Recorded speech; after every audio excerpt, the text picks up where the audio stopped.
Floyd and he was me, he would never have to fight again because that exhibition shit, as me being his little brother, hey, little bro, we finna do 10 rounds and we both gonna get 100+ million for it. Right. And we ain't never got to box again. Well, I already been getting these bets, but now it's time for you to get your just due.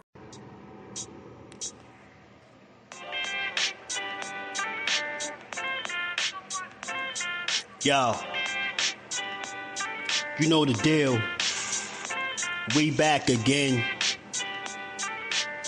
We never slacking. Word 'em up. Ladies and guys, whether if you drunk or you high, it's time to pay respects to the illest man alive. If you think you got a point, he'll shrink you down to size. And from there it's downhill like a slinky or a slide. Open your eyes, got a deep connection with the rise, so you might see them jump in whenever they go live. Peep it, this channel blowing up now, it's not a secret. With tons of exclusive interviews to listen to. Them other channels I hate, but yo, they missing clues. They start narratives, sip the goose and twist the truth. It don't take a rocket scientist to get the proof. Just click the live at 4 p.m. Eastern time. But when you chime in, make sure you keep it kind. But if cowards want to debate, then it's feasting time. My man Jusdu shine busy all the time. Grind 24/7, 365. Videos he might have 365. My rhyme sick, they make you do a 365. You get a rich if you think you fit to survive. It's Jusdueboxing, time to click the live. Ain't no beginners, if you soft, you ain't down to ride. I crush you, respect too, it's Jusdu. He got the illest boxing show on the internet. The boy been a threat and he ain't even had dinner yet. Word 'em up. Yeah. You know what time it is.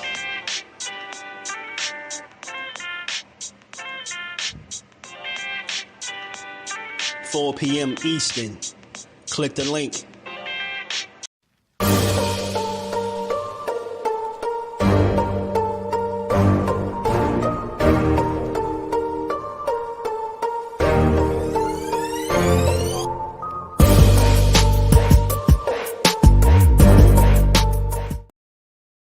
What's good? What's good? Salute to the family. How y'all feeling on this good Wednesday? We back to build on this boxing and give it its just due, how we always do. You already know. Catch this on the playback. Make sure you smash the like button, subs to the channel. Make sure you turn your notifications on and come say what up to the fam. Shout out to the JBT family. And everybody in the chat, Jordan, my guy, catch me on the playback. Salute to you. Appreciate you, Melon the Queen. Shout out to the Queen. How you feeling today? Zoom verse, my guy. How you feeling, Zoom? What's good with it, Brody? JJ in the building. Blue suede shoes is in the building. What's going on, Samuel? What it do, my guy? How you feeling? Shout out to the family, man, as we, get into this little boxing build, man. I got a conversation today. We're going to build a little bit. Like I said, man, I kind of hate. He said, damn, I'm going LDBC. Shout out to the LDBC too while we at it, Shout out to everybody out there doing their thing. We only build over here. So shout out to them. Aisha, peace to the Queen. How you feeling today? Remo, my guy, what's good with it? Let's talk fashion. The Vision is in the building. What's good with it? Birmingham, UK. Shout out to you. Cornelius, what's good with it, bro? Shout out to Birmingham, UK. We going to build a little bit, man. I know y'all already seen it. Y'all see a lot of this stuff. By the time we get here at 4 o'clock, y'all already be seeing it. Mr. Empire, what it do?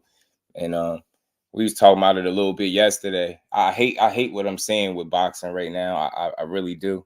I hate it with the lack of consistent news and getting the right information. And I think it's just led to a lot of unnecessary back and forth, man.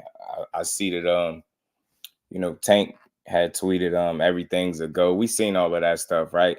And then he's a man of few words. He always take that less is more approach, and that's no different here. So I happen to see this tweet. Sometimes these things pop up on my phone, so I happen to just look at it and I start reading the comments.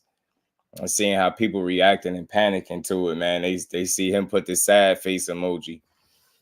you know, people just feel like it's trouble in paradise, or should I say trouble in Houston.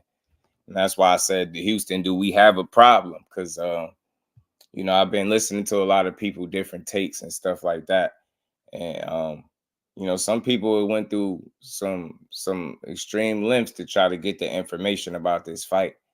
And as it seems, I mean, I'm guessing it's really an issue going on with the venue. BJ, what's good with the family? How you feeling? Some type of issue going on with the venue. And I feel like things like that could happen, bro. Maybe somebody made a mistake somewhere along the lines. I was hearing something that they could have possibly double booked something and all these different things, right? So what I'm here to say is, man, that's not for us to stress about, right? We can't control that in no way, shape, or form. Like what venue the fight is going to be at, when it's going to take place. We can't control none of it. So why stress about it? You get me? They listen, the way I see it, they've been working it out for Tank. They're going to continue to work it out for Tank. They're going to figure it out. If they hit a snag in the road or a bump in the road, it's business. It's life, man. It happens. But I think it's important for people to not panic too soon. Like I said, people pressing the panic button. I see a lot of people, like somebody say, man, I'm sad. Nah, you know, the face of boxing sad. I'm sad. Like, you know, Tank ain't even got to say much, man. And he could get the, you know, the boxing world talking. So I'll just say this, man. Everybody should just sit tight and let the suits and the powers that be work out their business. At the end of the day, it's nothing we could do to change what's going on. But I wish this wasn't what's happening, because you starting to see the worst out of these boxing fans, man. There's no way on earth you could dislike somebody like the way these people dislike Tank, a guy they never met, or better yet, even like the sport the way they do. Man, I see people damn near celebrating. Like I was saying yesterday, they celebrating this stuff, man. They celebrating. Shakur, Tank. He said, I saw that tweet. Yeah, I hope some news comes out soon. Me too, because what I'm hearing so far is there's some type of hold up with the venue. For sure. Barbara D, my boxing mom, is in the building. How you feeling today?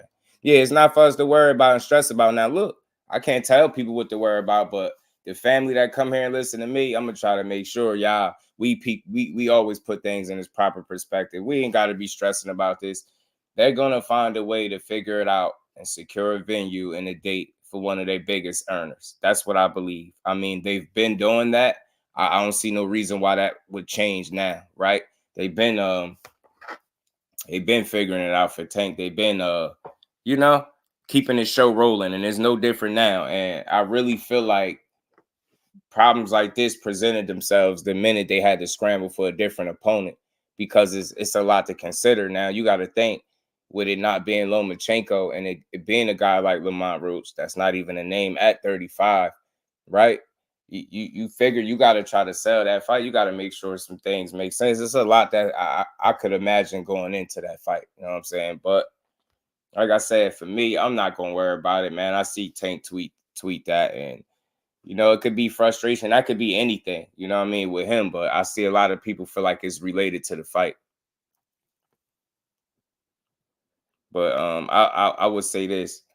If this fight didn't happen, I would be surprised. All right. I would. I'm not surprised by anything being postponed. You know, boxing, things are subject to change from week to week, day to day. So it wouldn't really surprise me if you know, they had some type of issues and they had to like push it back, do it at a different time. We see stuff like that all the time.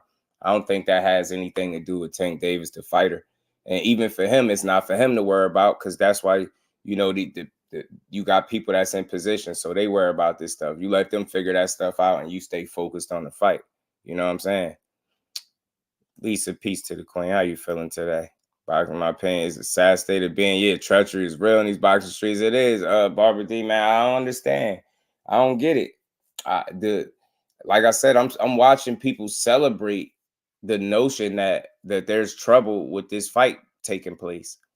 Like, I've never seen anything like that. Lamont Roach ain't so bad a fighter to the point where the fight is just not watchable. I doubt that. I doubt it, man.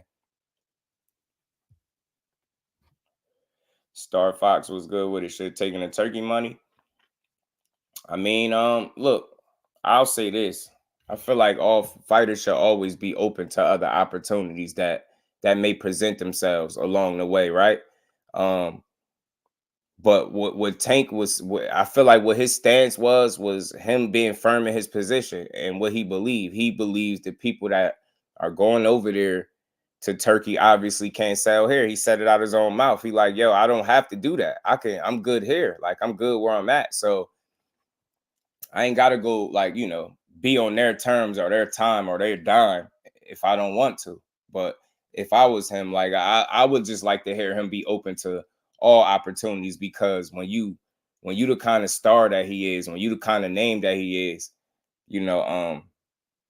the show follows you. You are the show. So wherever you take your talents at, it's gonna be an event. It's gonna be big. And I just would never want him to sell himself short, man. The dude, I think, can sell anywhere you put him at. People gonna be interested in wanting to see a Gervonta Tank Davis perform. You know what I'm saying? So I just think it's a matter of him feeling like he didn't have to budge because he good where he at. You get me? Some people might disagree with it and feel like, maybe he should have rethought that. But at the end of the day, man, it's his decision to make. I think he gonna be good when it's all said and done. My thing is, people are just too consumed with trying to make the fighters look like something that they not, or look worse than they are. Like, I just don't understand it. I've never seen anything like this before. Tank dropped the valuable gem on us, yeah, for sure. Right, man. That he the little speaking that he do, I am glad that he decided to speak up. You get what I'm saying? I am glad.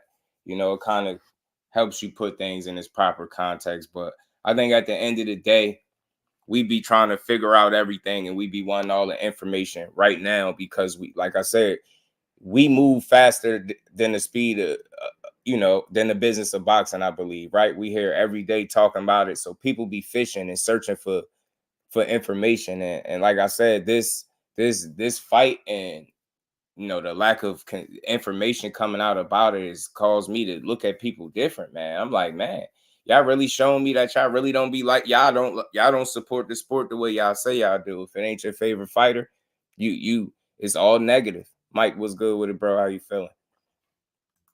It's the weirdest thing I've ever seen. So for me, man, I see the tweet. More so, I read the comments. I just see the direction, like the energy. People feel like it's related to the fight and that is some issue going on. I'm hearing, something about money and different things like that. I mean, look, I don't get paid no way. So I'm not going to be too concerned and consumed with whether or not what kind of money he getting. Like I said before, man, they always figured it out. I feel like they're gonna find a way to figure this situation out. People just gotta sit back and be patient. You get what I'm saying? We can't rush it. We can't force them to make a move. We can't force them to give us the information. We just gotta sit back and let this stuff happen.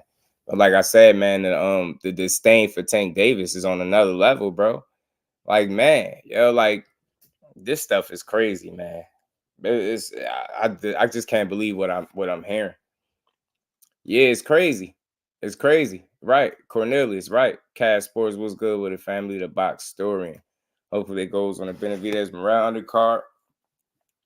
That'll never, I mean, I couldn't never see that happen. I can't say what will and won't happen, but in my opinion, Star Fox, I don't see it, man. Tank respectfully just has earned the right to be a headliner, right?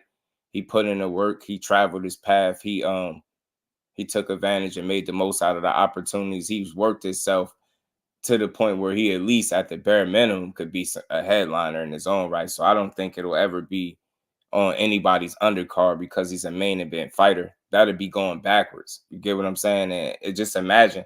I couldn't imagine how he could be happy with a situation like that. It just wouldn't make sense. You know what I mean? I feel like Benavidez is entering the territory where he don't have to be anybody's co-main either. It seems as if he can go off and make, cards of his own, headline his own cards is what I'm saying. So now I definitely don't think it'll ever be somebody's undercard fight. That just will be going backwards. And I get it, man. I hear the pushback, but it's sad the way people are viewing Lamont Roach. It's sad. Like, It's like we talk about this every day. I just can't believe that nobody's giving this man any credit. Shout out to my boxing mom in the Cash App. She said, keep doing what you do. Much love to Barbara D, man. Always supporting the grind. Appreciate and we you ain't never as got to always. box again. Well. I already been getting these back, but now it's time for you to get your just due. Man, much love to Barbara D. Appreciate you. Starting it early. Ray Patterson, my guy, Ashley's Corner. What it do, Cuzzo? How you feeling? You want to see Shakur or Loma? Now, look, we just gonna have a conversation today. I got some other stuff, like some little interview clips that we gonna get into with Raymond Muratalla. It's a couple things we gonna build on, but we just gonna have a conversation for a second, man. This, like, look, we all wanted, we all wanted to see Shakur Loma, but like I said, even if Shakur was up at bat, he wouldn't be up at bat. TD was good, bro. How you feeling? He wouldn't be up at bat because he was nursing an injury. On top of that, he signed into a deal, and they had plans for him. So that Tank has absolutely no control over that, right? The problem is people they want Shakur to be available because they want to see the fight. You think I don't want to see it? I'm from Jersey, man. You think I don't want to see Shakur and Tank?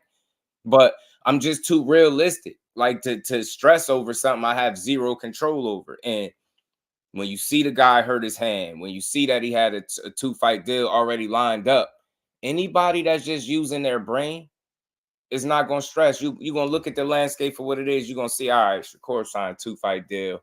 He was supposed to fight Cordina and then Zepeda. They had 2 fights already lined up. Why people still talking about Tank?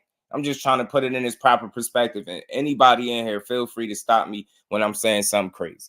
Stop me when I say something crazy. He got 2 fights. They had absolutely nothing to do with Tank. So the fact that he didn't get to fight Cordina, okay, cool, that's out the way. But they still looking to fight Zepeda, I'm hearing in February, toward the end of February, right? That's going to be 1 fight under Eddie Hearn. So he's still under contract. He should have 1 more fight because it should be a 2-fight deal. So I'm just trying to eliminate the stress for y'all. The man, Shakur Stevenson, my favorite fighter, has 2 fights lined up already. One of them didn't come to fruition because of the hand injury, right? None of that stuff had anything to do with Tank. And again, if real boxing fans, that's not Shakur ducking Tank. When Shakur told me he didn't have any relationship, or not told me, when he told the people, the public, when they asked about PBC, and that man said he don't have much of a relationship with them, you could understand why they're not on his top list of places to go. Let's not just be a fan of just the fights, and let's understand what's going on. So if I don't have a relationship with a promotional entity, they're not going to be on my list of priorities. But when you got an Eddie Hearn that's all over the place vouching for me, got a deal in place, got me propped up already, got me a date fast as hell, got me 2 fights lined up. I was about to make a career high of $5 million to fight Joe Cordina. You get me? The man he's making his moves. They just had nothing to do with Tank, right? Those 2 fights didn't have nothing to do with him. He was going over there to handle some business. So I think at least for the next 2 Shakur Stevenson fights, if you just want to be stress-free, understand that they're under Eddie Hearn. According to Tank Davis, he don't really care for Eddie Hearn, right? They had back and forth in the past, had words, exchanged back and forth, all that type of stuff, right? So you know that just based off that, he would prefer not to do business with Eddie. So that tells me what? Okay, at least for these 2 fights, man, we ain't gonna get no Tank fight. I'm just trying to keep people from stressing. You're not getting a Tank and Shakur fight, at least until that situation is up and done with, I think. You get what I'm saying? Shout out to TD. Appreciate you. You know, we on the job, man. Shout out to my cousin, man. You say your phone suck, your service bad. Where you at? Say feel like Tank should have got the Shakur before he signed the 2-fight deal. And I get that. Jay Howard was good with the family. I understand that, but we can't force it to be that, right? We can't hear, right? That's how they be. Why take this send the offer, right? So that's how they be. I'm busy. What it do? So look, I think people just wanted it to be that way. I really think Shakur, you got to think the reason why I don't think he was like the number 1 focus, why I think Loma was first, because Loma's situation was more set in stone. Shakur was more on unstable ground. I think they were trying to see where he was going to be at. At the end of the day, they did reach out, right? But when he went, I don't have all the answers, but obviously by the time they would have reached back out, he already in 2-fight deal. So at least for 2 more fights, you possibly not going to see them fight each other. If you just want to eliminate yourself from stressing, so if you want to blame the fighters for it, blame them. But if I'm Shakur and I don't have a relationship with the PBC, even though the biggest fight is over there, what am I supposed to do? You would think, just like the Zone and Eddie Hearn, they knew he was a free agent. You know what I mean? The rest of the boxing world knew he was a free agent. If they really wanted to pursue that fight right now, they could have really made it a priority. I just don't think that was at the top list of things to do, partially because they were seeing where he was going to end up at. You get what I'm saying? So I think with him being over there with Eddie, you can take that fight off the table at least for 2 fights right now. And like I said, I just don't. That doesn't have anything to do with Tank. He can't control that. You get what I'm saying? So I believe Loma was a focus. That's the fight people said they wanted to see before. Before it was just Shakur and Tank, it was Tank and Loma, right? So it would make sense to tie up that loose end on the back, right? So I thought it was perfect for them to target Loma right now. I really do. Yeah, they do. Yeah, it's crazy. I've never seen. It's so weird. It's so weird, man. Corey's back in the gym. He's still recovering. Nah, he been back in the gym, TD. He was working with the left hand.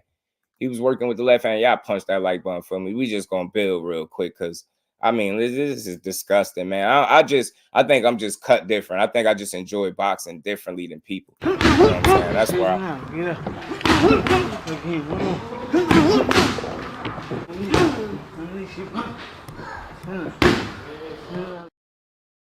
Yeah, that was a nice little video. He back in the gym though. He back in the gym working. You know what I'm saying? Back in the gym working. And it's crazy, Bar, because I see people. I don't say people names because I don't do content creator beef, and I don't care what people's opinions is. They free to have them. But some of this stuff get to a point where it's crazy. Like I said, I'm glad people slowed down talking about him faking an injury. But I seen somebody as recent as today talking about him faking a hand injury. Your people use no logic whatsoever when it comes to boxing. When they don't like a fighter, they'll say anything. They'll say anything, man. 704 Joe, what's good with it, bro? How you feeling? KL just cooked blue blood badly. I was over there trying to listen for a second. KTS was good with it. How you feeling, man? Yeah, Jay Grant, what it do, my guy? Tired ass Cowboy fan. He said Tank just like Tank like a Jake Paul. Tank ain't nothing like a Jake Paul. Kyle Coolett, my guy, man. You already know, Cass. Shout out to my guy, Kyle Coolett. How you feeling, bro? The old school, what it do, family? How you feeling? So yeah, man, let's get back to the build, man. But like I said, yo, you see people going above and beyond. Like I said before, with me, I enjoy this shit. So I ain't looking for a reason to be mad at these fighters. Tank gonna do what he gonna do. His team gonna figure it out how they always figured it out, man. It ain't for people to stress about. But I ain't about to go above and beyond and try to push no narrative, man. Hey, look, man, I heard somebody say earlier, man, I ain't a fan of Tank at all. Like, all right, look, it ain't about being a fan of the fighter. Do you respect his come up? It's that simple. It's deeper than boxing because the conversations be about everything but how the man fight. It's only so many resume arguments you can have over and over again. Y'all gonna keep saying the same stuff. You're gonna keep saying the same stuff, man. But if you can't prove to me that he out here ducking smoke, I don't even want to hear it no more. You get what I'm saying? I don't want to hear it no more. Oh, you said somebody in the comments said that? Yeah, they just don't like him. KO, what's good with it, my guy? You know what I'm saying? I seen you hoodie up. I seen you a second ago. I didn't get to watch all of it though. I seen a little bit. Gervonta postponed his reservation to fight in February and fight Hunter instead of Roach. You mean you hope Shakur? Nah, that's not gonna happen. I don't think that's gonna happen. Jay Grant, shout out to my guy Jay Grant. I don't think that's gonna happen. Look, this is back to what I was saying. I don't want to be all over the place with this. Hen Dog was good with it, bro. Can't hold a fighter. The expectations that aren't gonna hold themselves to. That's true too. That's a fact. I just think the problem is people don't pay attention to what's going on. Y'all gonna let me get through this because I already know why y'all laughing, y'all. Y'all get on my nerve. I ain't reading the comment. Y'all about to KO. Gertz, what's good with it, bro? But look, let me get back to this, yo. Y'all ain't gonna let me get through it. I meant Gervonta face, Jack, my phone was jump. Yeah. Nah, I figured that's what you were saying, Wolfham. Nah, I don't think that's gonna happen. I don't think that's gonna happen. Matter of fact, you know what? Let me play this little video. Shout out to YSM. Shout out to Mickey Bay. Yeah, I got focus. They crazy. Hey, Cal, y'all crazy. Y'all ain't right. Y'all about to start, but let me get to it though. Nah, seriously. I seriously doubt if he canceled his fight to fight him. In a perfect world, it would seem like that would be the thing to do. At the end of the day, I just think you got a couple of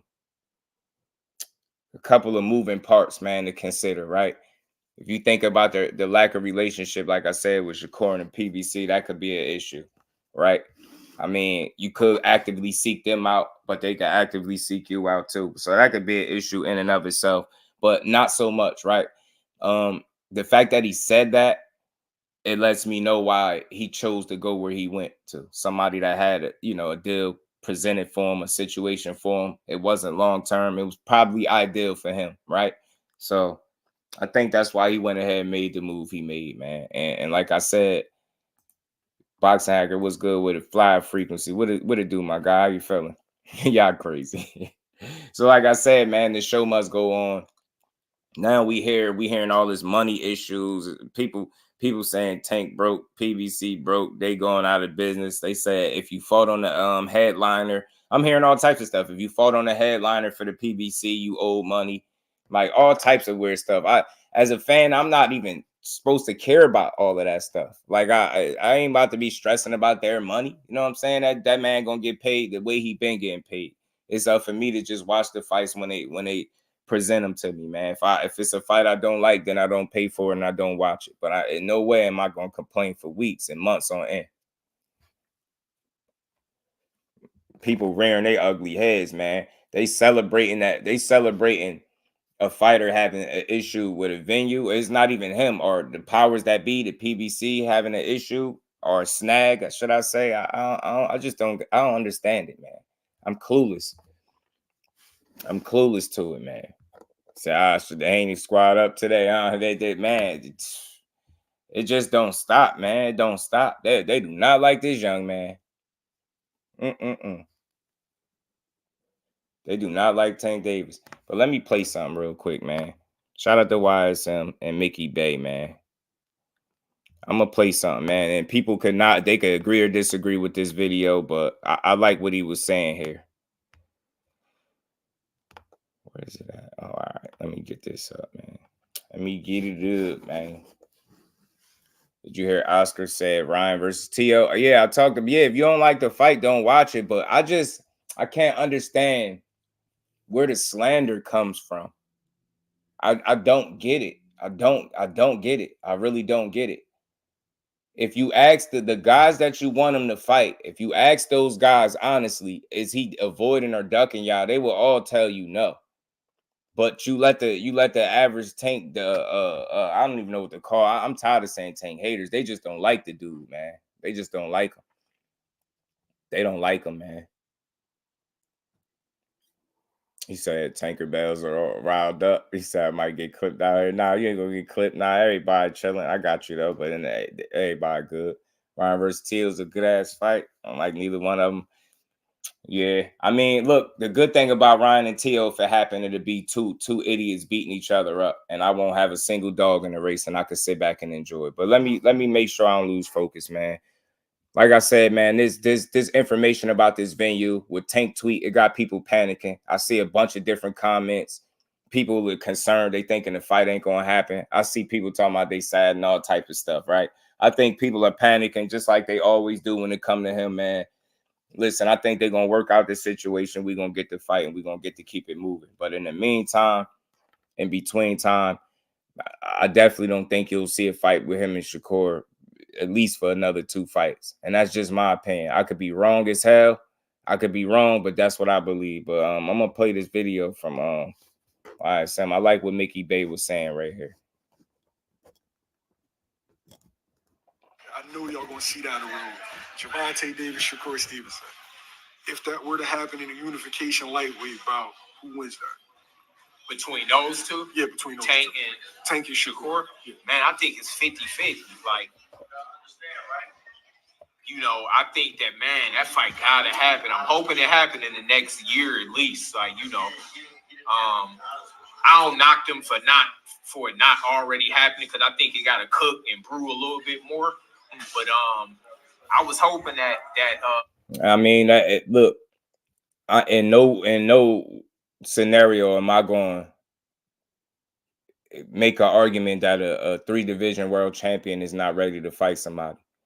But when I hear people saying the fight need to brew a little bit longer, and you see the direction of things and how nobody is overly panicking about not getting either guy in the ring, like you don't see Tank flipping and throwing his hands up in the air about who he fighting, because I feel like at the end of the day, that shit is going to work itself out. And I think the same thing for Shakur. I think it's just a matter of when it happens, not so much if no more. You know what I'm saying? And I said this all along, but something tells me, man, I truly don't feel like the powers that be are vested in the fight at this particular moment the way we are as fight fans. And that's just real.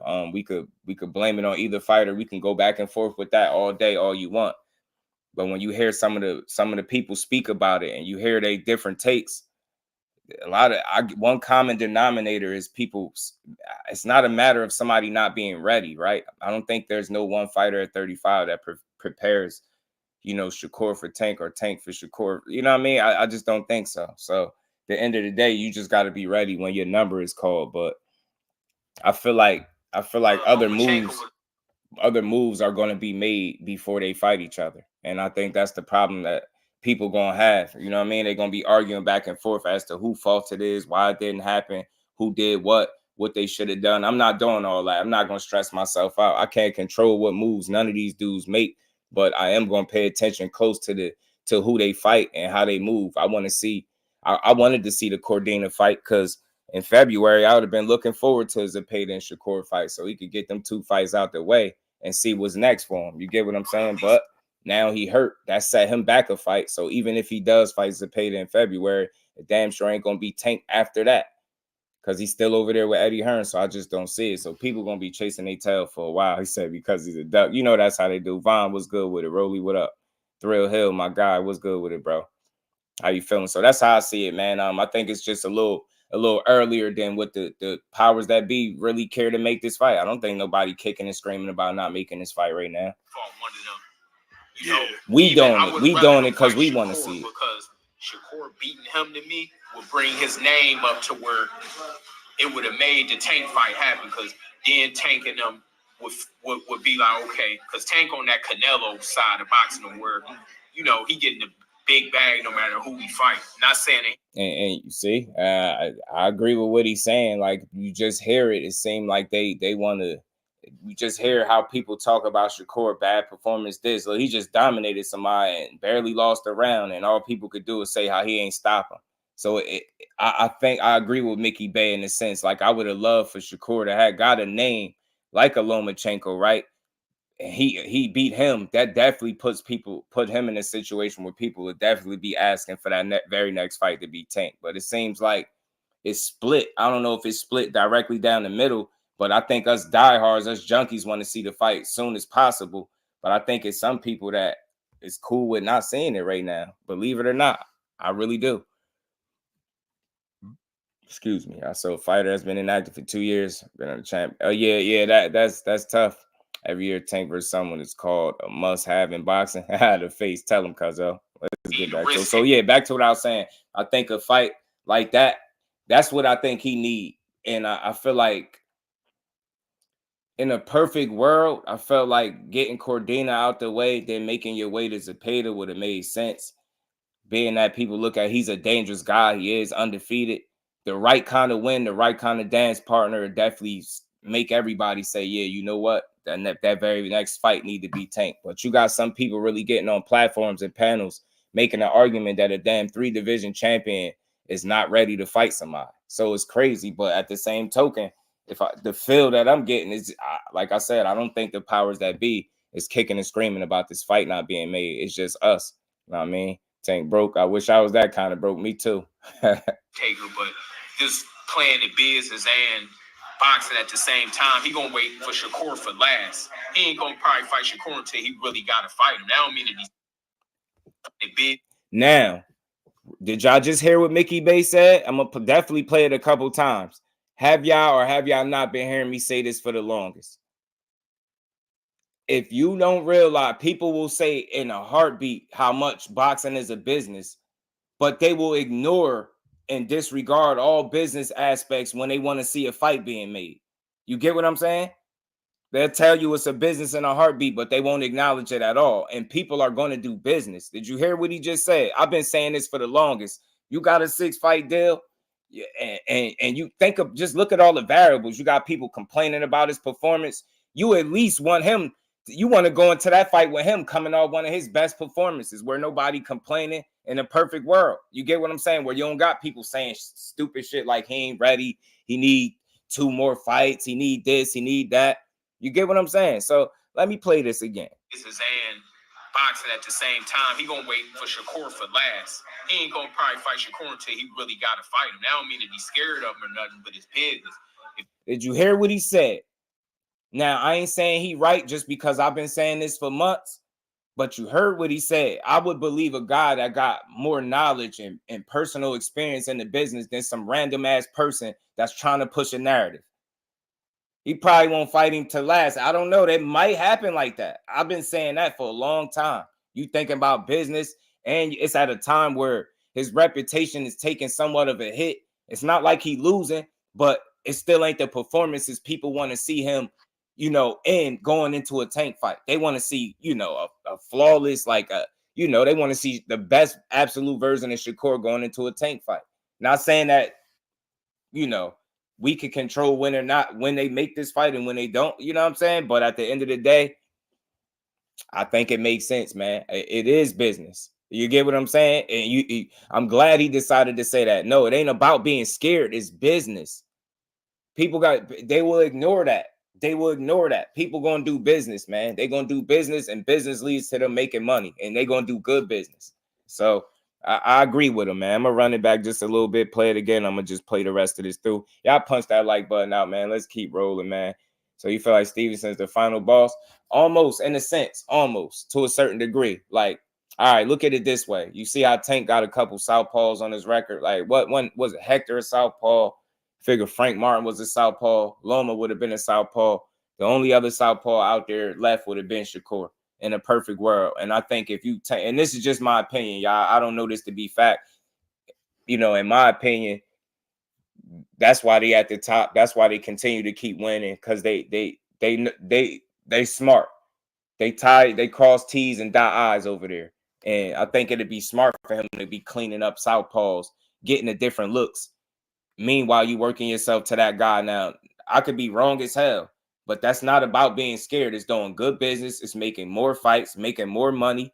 And you add more legacy. Adding Loma to his resume would have been great. You get what I'm saying? But I said that to Calvin. I said that to Coach Calvin. I said it to him. I said, I see what y'all doing. Y'all was cleaning up the southpaws on the way to the most dangerous southpaw outside of themselves. So that's what I feel like. And in my opinion, that's what I think was going on.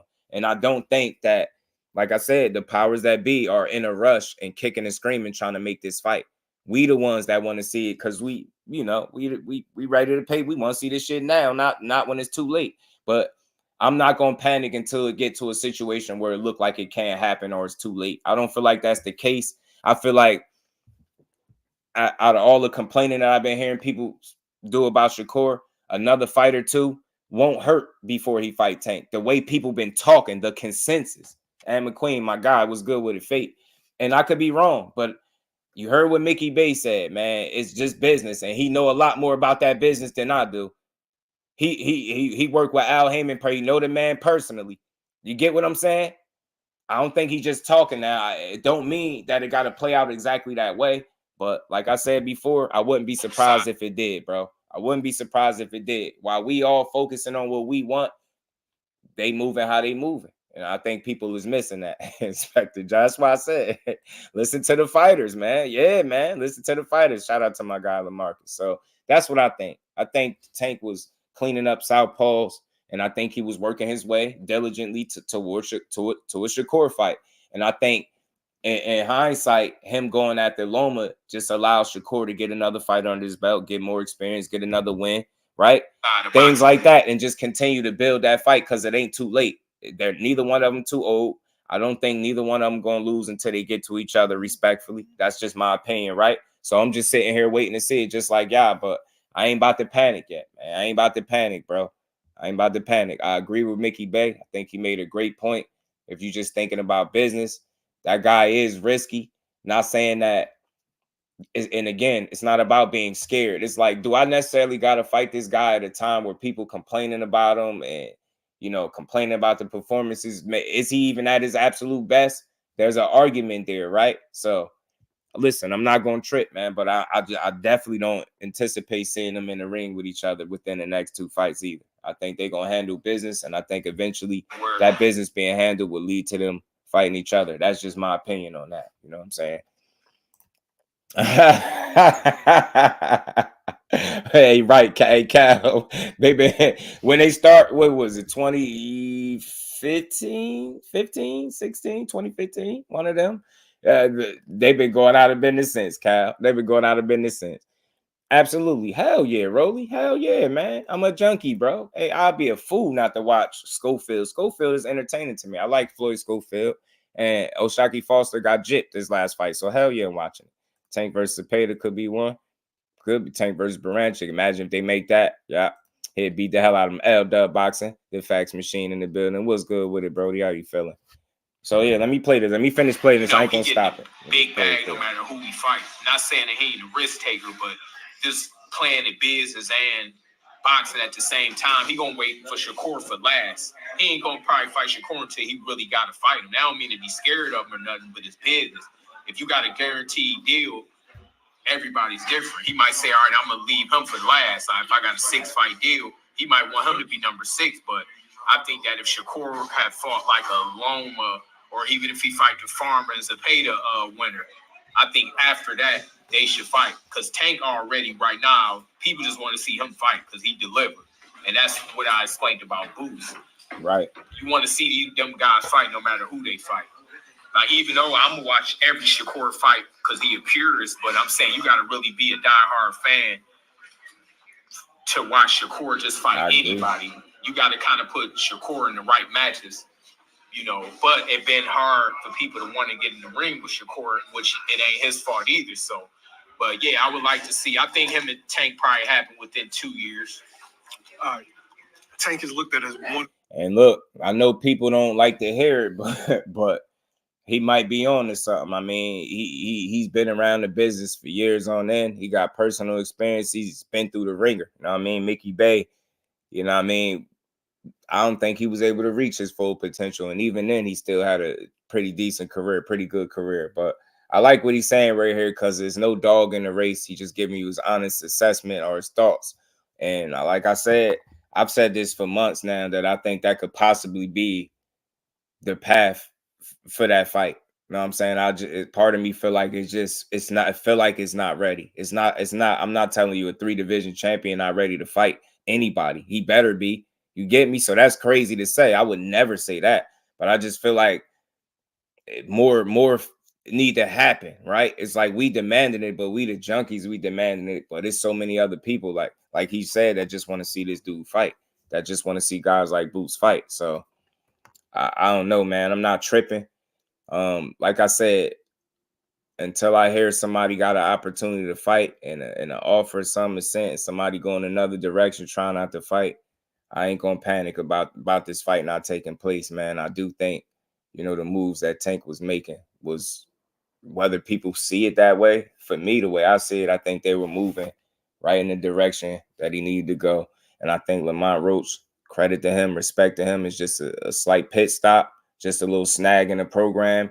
But at the end of the day, he was a potential back burner option that he let you know 2 years ago. He was a potential plan B. So that lets you know, for all those people that's trying to make it seem like he was always going to fight him, that lets you know that that was never the case, because the fight was presented to him in terms of if somebody else can make it. So he was never a first option at all. And Lamont Roach let you know that. So I wish people would please, for the life of me, stop pushing the narrative just to try to make Tank Davis look like some type of bully.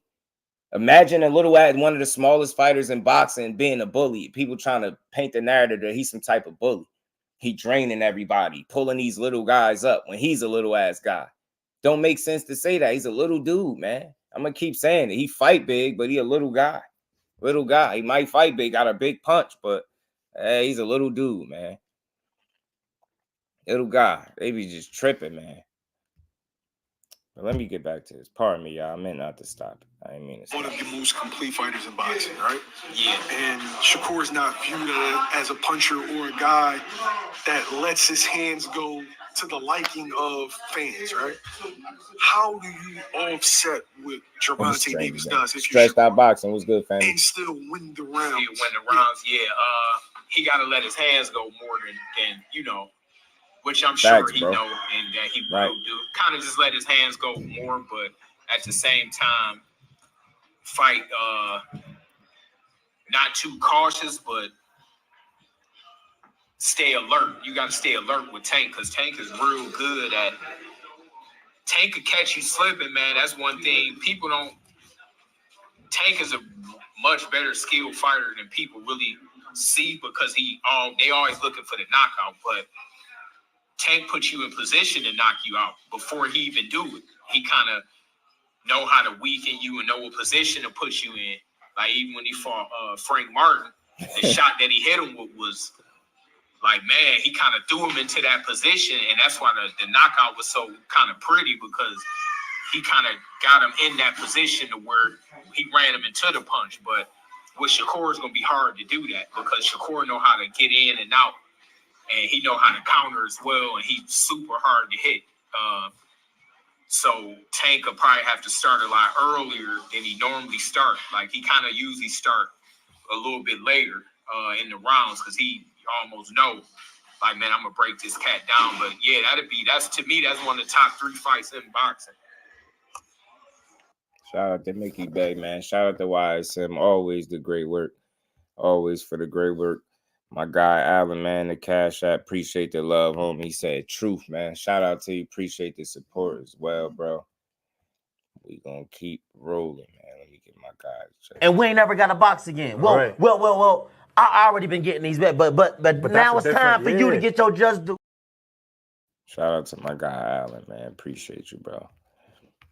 Yeah, but look, I like some of what Mickey B was saying, and maybe some people might see it that way, maybe not, but that fight I think is gonna happen. It's a good fight, but I just feel like with the amount of complaining that's been, the negative press and just the outlook on Shakur's career at this point, getting a good dance partner before you get to a Tank wouldn't be a bad deal for him. It wouldn't be a bad thing. And then at the end of the day, if I'm looking at it realistically, like I said, if you're looking at Tank as a guy that don't want to do no business with Eddie Hearn, and that's where Shakur is at, and you can take that fight off the table for at least the next 2 fights, easy, no problem. Don't even stress yourself worrying about it. Probably more than likely high chance of not happening within the next couple fights. So, like I said, but the sooner he get back in the ring, the better. And if he's back in the ring February and Zepeda is on the bill, I want to see it. I think that'd be a good fight for him. You know, you just never know with those guys. They unpredictable, and they'll say one thing and then go in another direction. But Tevin Farmer, you know, he got plans, man. He says Zepeda won't even make it to court. Core got to fight his fight. Absolutely. Yeah. Absolutely. I think Shakur the fighter that's gonna bring it out of Tank. Coach Kenny talking about. I mean, yeah, K Causey, what it do? I think that those 2 guys particularly just have a set of skills that can put guys in situations that look bad on the night if they're successful, right? Because if Tank typically has the kind of night that he has, it's gonna lead to a knockout at some point, right? So that could end up making you look very bad.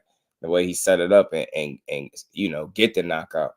Shakur got a kind of style where he could outbox you, make you look bad, make you miss.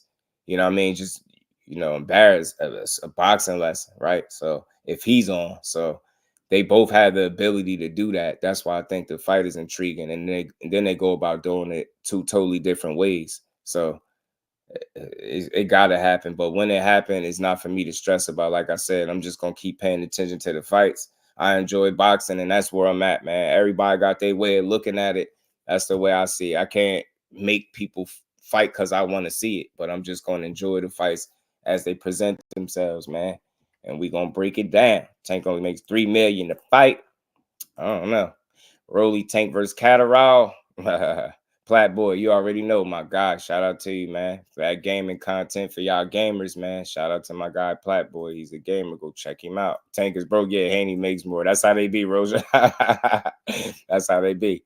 Shout out to Melanie Queen, man. Got Shakur easy. Yeah, man. Look, man, y'all already know Shakur is my guy, but ain't nothing about him fighting Tank Davis is gonna be easy. I'll tell you that. I think that's both of their toughest fight from a mental standpoint. I think they could challenge each other, you know, from a mental standpoint before you even get to the physicality part of things. So, I mean, crazy, yeah, man. Ain't nothing easy about that. You know, that Tank gonna be a tough out for anybody because he can think right with you. And he's every bit of an athlete that you're gonna be. That's why I say all of these fights, you know, with him, it's crazy. He's everybody's biggest fight. Everybody's biggest fight. Blazers Pit, what it do, man? Nah, man, it's not about not holding them accountable. It's about like you get to a point. Hannibal, what's good with it, bro? You get to a point where I don't talk boxing to be toxic, to be like everybody got their way, right? I don't want to be the angry man on the microphone. So like all this complaining about who a guy gonna fight just to be hate watching it anyway is crazy. You know, it's crazy. You got to be positive in this world where all people do. Like, think about it. All I do is be in the cut. I be in the cut, not typing, just listening. All people do is tear down fighters. If it ain't their favorite fighter, that's all they do. It's the corniest shit. Like, I'll be like, dude, when get to the part where you start liking boxing. Like, damn, everything is about trying to disprove. Like, this guy lied about this. He's lying about that. He didn't do this injury. He faked the injury that. Like, you got guys on their platforms in front of audiences trying to convince everybody that will believe them, everybody that's listening at home, that, you know, you got guys faking injuries to get out of their potentially highest paydays of their career. It's like the shit makes no logic at all. Like, people don't got families to feed. None of that stuff. We're gonna fake an injury because we got some complaining ass boxing fans on YouTube talking about a fight that they probably ain't gonna watch or support anyway, right? So man, I'm past it. I gotta bring a different energy to this boxing community, man. Just know it's genuine and it's authentic, man. This shit ain't no gimmick. I just can't get up here every day and be mad about the same shit over and over. You get what I'm saying? Like, I enjoy this shit, man. I enjoy skilled fighters, seeing these dudes go out there and prove it. You know what I'm saying? So it's no different now. And I just know we can't control where they sign up at, who they fight next. We can only talk about this shit. So, I mean, I know far too many. I know too many. Like, that's why I stopped listening to people. I had to fall back a little bit. Too much. Like, boxing ain't even boxing no more. It's like gossip. It's like gossip central. It's like housewives of wherever these people be from. Shit is different. It's not fun. It's not fun no more. That's why I don't listen to people no more. Just do this morning. Yeah, I be hearing shit. I be hearing. Sometimes people clip screen record, send me shit. That's why I leave names out of it. But yeah, man, I see people trying to convince, like, and you know what's frustrating? I can tell you more about the injury. I could say it, but I ain't gonna say it. I can tell you more about the injury that'll let you know I know what I'm talking about, as opposed to somebody just trying to push a narrative. Like, you get what I'm saying? When I tell you I be on the phone and I'm talking to people that have no vested interest in lying and putting out misinformation, that's why it pays to know people in this sport. You know what I mean? It pays to know people that's connected, that know some people that, you know, you can get the right information. But I can tell you more about that injury than everybody know in here, everybody. And if I said something in here, this would be the first time you've ever heard it. You won't hear nobody else say it because don't nobody else know. So I just don't got a girly mouth. So when people tell me shit in confidence, no matter how much I want to speak on it, I just don't do it. You know what I mean? But I'll say that much without saying it. You know what I mean? I know more than what some of these people be talking about when it pertains to certain things, man. But man, let's get back to it. Yeah, man. I'm telling you, bro. Like be like housewives. Yeah, bro. There you go. House husbands, bro. There you go. I'll be like, bro, this ain't boxing, bro. Y'all don't even like it. Yeah, because I be trying to listen to the content. Like I only listen to people now that if I listen to you, I could tell you love the sport. If I can't hear that in your content, there's no need for me to listen to it. There's no need. I'm not giving nobody my time no more. Beth was good with it, fam. Excuse me, but let's get back to this, man. Let's get back to this build, man. So like I was saying, man, I like what Mickey Bay was saying, man. I think it's good insight for a guy that's been around the sport as long as him. It don't mean everything he said was right, but I think he got a gist of what he talking about, right? You think about business, you think about deals, you think about money, you think about people want to make sure you secure that money. And if you don't have to make a particular move right now, you might not make it. You know what I'm saying? Until it's time. And we know boxing is about time. And so I'm going, like I said, y'all, I'm going to sit back and I'm just going to enjoy the shows, man. I'm going to enjoy the shows. Too much complaining, I can't do it no more. I never enjoy boxing. I won't even want to do content no more if I started doing it the way people do it. I can't watch it like that. So, yeah, man, it gets super toxic. It gets super toxic. Yeah, people be lying. Too many lies that make the fighters look bad. You know what I'm saying? Make fighters look bad, bro. Let's keep rolling, man. So, man, yeah, man. I think the Tank tweet is. I don't think people gotta panic, man. Just sit back and enjoy this show. When they release the further details and let you know everything is a go, like he said. You know what I mean? Any other time he speak, it ain't been a reason to question him in terms of his fights, right? He only speak when he got something to say for the most part. So, like I said, I'm just gonna sit back and enjoy it, bro. He said, and the next face of boxing is gonna be Mexican as well, bro. You really is amazing. You been Versnell in the early stages. Why not, Johnny Beck? You been ain't even a draw though, too. Because it's Canelo, and it's about favorable matchups that he know he could win. You know what I mean? Canelo ain't interested in what we want. He said that. He said that on $1 million worth of game. They don't want what we want. They don't want what we want at all. He says it's cliquish and cultish out here. It is, Ed McQueen. It is, bro. It is. It is, man. But let's keep rolling, man.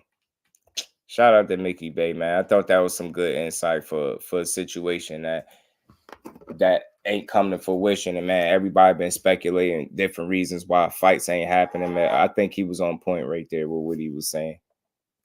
Let me get this out of here now. Let's keep going. X fool. Couple. Right, want some top ranked Golden Boy Matchroom. Eddie gonna be his manager next year. Good luck to whoever it is you talking about, my guy. I mean, keep supporting whoever it is you talking about. It's all good, man. Mickey Bay coach right now. I think he back helping Devin right now. I think he back helping Devin out. I think he back in camp with young Dev, so he'll be all right. He'll be all right. Let me get to this though, man. He spoke on Tank not being on anybody undercard, but Tank said during his press conference, Martin, yeah, he wasn't minded. It was a Benavidez card one day. Yeah, you're right. He did say it. I feel like I don't know if it just would it make sense to do. Like I wouldn't think it would be him making a big deal out of it, because you got to think whether he a co-main or main event, his money's still the same. The people still coming to see him. It still would be his show, and he's shown the willingness to share the ball and share the stage. You know what I mean? So I mean, I wouldn't think it would be him, but I think that would be them kind of moving him backwards to put him on somebody's undercard. But I don't know. I mean, shout out to my guy Remo. He did pose the question, man. So man, while we talking about it, let me just ask the question, man. Y'all think so? I heard my bro asked me, man, said something about this fight potentially being free because people complaining about it being a free fight. Do you think that would make sense? I don't know, man. That'd be tough, man. That'd be like going backwards too, though. Minus Canelo, Mexican boxing don't exist. Right. And that's why I say, man. So Man, I just don't mind Tank being on the undercard. Yeah, I just don't see it because I don't think it would make sense business-wise.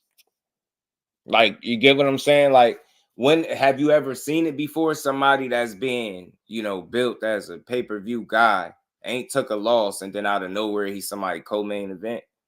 It'd be like the weirdest thing I've ever seen. I don't think I've ever seen that. This is a little strange. I never seen it. He said like it free over here. But then hey Gertz, but they'll kill my boy for fighting on free TV. They'll kill my boy for fighting on free TV. That's why I say I got the best of both worlds rocking with them two dudes. I got the one guy you gotta pay for, but he gonna give my money's worth. You got the other guy that's on free TV that I enjoy doing to see him do his thing. CJ was good with it, fam. At least lowering the price. Think so? Think we're gonna get undercard to Canelo or AJ. Shit, to be honest with you, man, as long as he on the path that he's on and he keep winning, I don't see him being nobody's undercard again ever. I just don't see what would be the need for it, right? What would be the need to be somebody's undercard? I just can't see that making sense though. I'm not against it though, because it don't matter to me when he fight. You know what I'm saying? As long as he fight. Main event, co-main, don't matter to me.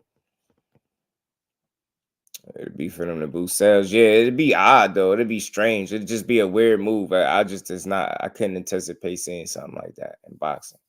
Opulent was good, family. Yeah. But see, that's why I specified. As long as Tank is in a position that he's in and he continues to win, that's not gonna happen. By that point, Anthony Joshua already had losses, and it was one of them just putting together like some big ass cards. So that just fell the way it did, right? But dudes already had losses. Zach B was good with it. All things, my guy was good with it. They would throw money away putting Tank on the undercard. Man, I love the Queen Aisha. Man, talk to him, Queen. School him. He ain't tanking no undercard. You know what I mean? Trying to argue my point with anyone. Oh, yeah, man. Listen, man. I got to say this to the fellas. Over here, man, the ladies, the queens, they are much appreciated over this way. Try not to argue with the queens about their opinions, man, because I don't want none of the ladies feeling uncomfortable like they can't speak freely over here. We build, have your opinion, but let the ladies rock for sure, because we protect the ladies at all costs over here. I do anyway. I'm standing for the ladies over here, so I don't want to see nobody going back and forth with the ladies over their opinion. That's weird. I get Benavidez versus Morrell the attention it deserves. Yeah, that's what I'm saying. Rick Timms, what's good with it, bro? What's good with it? Yeah, because y'all all appreciate it in here, but I hate to see that. Like, I see it sometimes, I be trying to ignore it because it'll mess up the flow, and I don't want to start going on, off the left. But we support the ladies. We value their contribution to the chat. I definitely do. So I appreciate all y'all being in here. So let's keep going, though. Let's keep building, y'all. Shout out to my guy Rick Timms. Gotta be fighting the absolute best to be pay-per-view all the time for the fan, or the fan's gonna complain. I get it. But look, it's like this though, Hannibal.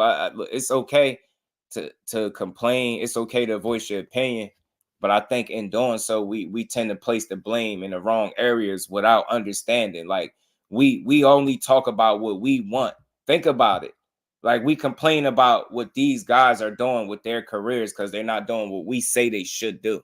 It's very selfish. I could complain, but only to a degree. Like, and I don't even complain. I'll voice my opinion or my disdain with something, but I'm not gonna overdo it. You get me? So a lot of the stuff that we frustrated with and we grow, tired of, like, we just have no control over it. So why stress it, right? It's just about supporting these dudes at the end of the day, doing what they do. And if you give me something and I have to pay for it, but it's not worth my money, guess what, y'all? I don't pay for it. But no, that's simple. I'd be like, that just wasn't worth my money. I had some fights in recent memory that wasn't worth my money. I ain't paying for that. Yeah, some fights just ain't worth it, bro. Just do remake for the win, my guy. What's that? What you said, Zoom? Pardon me, I'm a little off, Zoom. I'm a little off today. Remake is trash. What's that? I'm a little off. Zoom, what's good with it, Brody? Yeah, so they gonna complain, but I think I said this before, y'all, and tell me if I'm yeah, Resident Evil, yeah, remake. I would want to see you do it. Yeah, why not? Why not, man? Shout out to my guy. Pardon me, yeah, man. Why not? Out of the options, that's what I seen that stood out to me because I'm a Resident Evil fan. That's why I said that. But back to it. But let's get back to it, man. Yeah, man. I hate that Blazers. I hate that, man. But let's get back to this, man. Yeah, so Hannibal, like I was saying, bro, people gonna complain and it's okay, but you gotta listen to the fighters, bro, and you'll understand it better. You know what I'm saying? You'll understand it better, man. And I was speaking on it a little bit yesterday. Imagine every fight you have and you get to a point in your career and you got some people on the internet that ain't never did what you did, can't do what you do, but they sitting up here in a computer chair, spitting on a computer screen, talking about, yeah, Tank Davis a bitch. Yeah, Tank Davis a duck. Yeah, Tank Davis ain't fight nobody. Yeah, Tank Davis is a 30-year-old failure. Imagine calling a 30-year-old undefeated multi-millionaire a failure and not thinking nothing is wrong with that. Before we even get to the boxing, this is how we talk about the sport that we love. We'll get up here and say, he's a failure. Devin Haney, he got his ass beat up. He's a bitch. He's suing Ryan. We don't even got no respect for the sport we supposed to lift up. So I'm gonna fight the good fight, bro. I'm not looking at these dudes as failures. That shit is weird. Think about it. People won't even question it. Yeah, man. Yeah, yeah, he only made 1.5 his last fight. How many times did you make 1.5 in your life? People say this. They get up here, they be like, yeah, he only making $3 million a fight. I heard somebody say this about Shakur. He's making $3 million a fight. I said, what? You're joking about a guy making multi-million dollars in a 36-minute period, and you telling me he the failure? You telling me he ain't did shit with his career because he ain't fought Tank or Loma or whoever. You get what I'm saying? And it's the same for any of the fighters. The nerve of some of the fans that for their criticism, like they got to be kidding me, bro. We joking about multi-millionaires making money doing what they love. Where's the failure in that? So that's why I say, man, look, I just want y'all to hear me and understand me. My approach to this shit is different, man. I just enjoy it, yo. It's not that deep. I'm not counting people pockets. I don't think you a failure if you multi-million, like top 1%, Hannibal. Like, what we talking about? Show me the last time you made 1.5 in 36 minutes, dude. I'll wait. Talking about failure. So look, man, our measure of what success is and what their measure of success is for themselves is night and day. We feel like, yeah, if you ain't beat everybody and all the killers, you ain't did shit in boxing. They don't feel like that. They don't feel like that. Imagine telling somebody through 4 divisions, and I ain't even talking about Tank and Shakur. You can use Crawford. Imagine telling a guy at 41-0 through 4 divisions, being undisputed in 2, you ain't did shit in boxing. You got people writing paragraphs to me on IG shitting on Terrence Crawford. I've never seen anything like it. Boxing got the worst fans in all the sports, bro. Our bar for what success is so like unrealistic. It's so unrealistic, bro. So unrealistic. Where's the young Haney? I need to contact him and see if he could contact our live for me, get some answers, make that $3 million. Hey, Aunt McQueen, I'm telling you, get in touch with him. I just had to go on a little rant. I just had to rant, man. I just had to rant a little bit, man. We be going too crazy. It don't even be that deep. Why we don't just enjoy this shit? I ain't saying you can't criticize, but like we gotten to the place where we mad about everything. Everybody's a bum. Nobody's fighting nobody. Everybody's ducking. Nobody's doing nothing. It's just like, what's wrong with boxing right now? Boxing is in a good space, man. It could be better. You know what I mean? I think we had some bumps in the road this year for sure, but I think I'm looking forward to 2025 being better than this year for sure. You know what I mean? Shout out with my guy Dean, man. Shout out to my guy Dean by any means. Boo Bones. Or just saying he never fought pound for pound. What happened? Shout out to my guy Blue Blood Sports TV. No evidence what it do, man. What's good with it, fam? Shout out to Dean, man. I know I seen my bro in here somewhere. He said, well, yeah, you got to get the young Haney on the line, though. We got to get him on the line. Always room for opportunity, but I'm happy with boxing. Yeah, like you want to see it get better. Opulent, I ain't saying it's all great, bro. It's not all great, but it's not all bad either, bro. It's not all bad. This shit ain't bad. You know, it could be better. Like I said, man, I just think we giving these fighters a bad rap, man. Shout out to my bro Dean, man, in the Cash App, man. Much love, Brody. Supporting the grind, man. Appreciate you. You say you here. Oh, I seen you in here, man. I'm dropping a link if any of y'all want to come up, man. Shout out to Dean. And we ain't never got a box again. Well, right. well. I already been getting these back, but now it's time for you to get your just do. He went from a fire 2023 to a so-so 2024. We did. Shout out to Dean, man. Appreciate you. My baby girl, Miss Just Do, is in the building. Miss Director Do is in the building. And Carmel Smoking Tank, man. Y'all, I hate to burst y'all bubble. Look, I love Carmel Moulton. I don't got nothing negative to say. He's a hell of a talent. He young as hell, very talented. I think he's a little ahead of his time.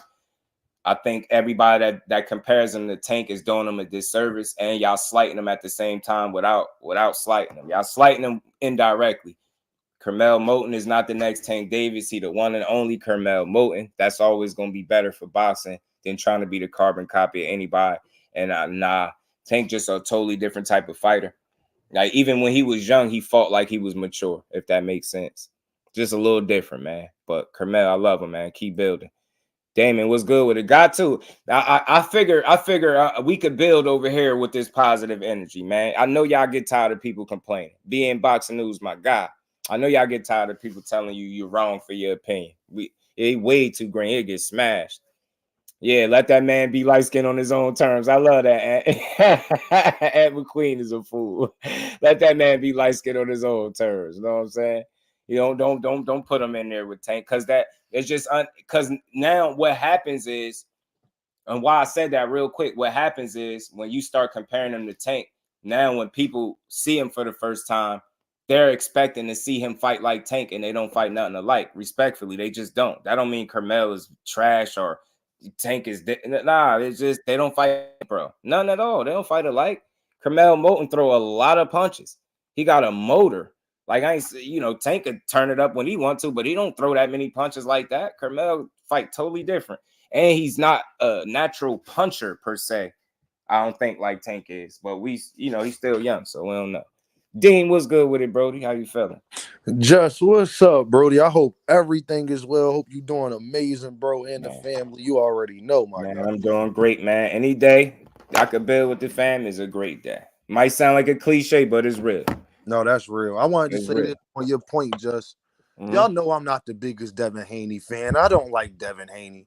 But to say that Devin is a failure in any aspect, of undisputed champion, do I think he over? I can have my boxing opinion on Devin. Do I know that they be capping and doing a bunch of? Absolutely. That's my opinion, though. Y'all seen that man house? Y'all watch $1 Million Worth of Game with Gilly and Wallow, right? Y'all seen that man house? Jay, shout out to the ladies in the chat again, man. We appreciate y'all. So to ever try to say that these fighters, man, especially the upper echelon of it, the Shakurs, the Pitbulls, Rolly Romero was not a failure. I don't care if you think it's a bum or whatever you think. I don't care about that. Rolly Romero not a failure, man. Devin Haney would never be a failure. Like, bro, he's already at the upper echelon of the sport. Shout out to upper echelon. He don't got to fight again, y'all. He could take the Ryan beating and really not fight no more. You could never say his career turned out bad. He beat the odds already. So, again, I know I'm sounding like I'm beating a dead horse, but I got to make sure y'all know why I'm here. I enjoy this shit. So when I talk, I'm looking for conversations to let y'all know I enjoy it. I ain't looking to take from these dudes and everything they do. Oh, he ain't fighting nobody. He ain't doing this. That shit is hard to do, man. On any given night, you could lose, man. They do all that training for one night's of work. And we just don't have enough appreciation for it. So I'm gonna be the guy that makes sure y'all know there's still people out here that really love the sport, narrative free, bro. Just my biggest problem is because it's people like me, whether I'm a Devin Haney fan or not, I be giving a young man some of the best advice, man. For sure. I knew this was gonna happen with him and Eddie. They don't. That's not his goal to make you a big star. Devin's telling Devin to stop letting his daddy talk for him and then let him talk for himself. How is that bad advice? Yeah. Telling Devin, don't drop the belt. Devin, that's not smart if you're trying to become undisputed. But they can't see it because he wasn't willing to go to bat for that fight, and he said it didn't sell. Like, it wasn't a good fight. The fighter knew that. Y'all thought he was throwing him under the bus. He been giving good advice the whole time. And I just played a clip where he said, yo, I'm gonna always be good with Devin. He said, nah, I ain't like that, the text message stuff.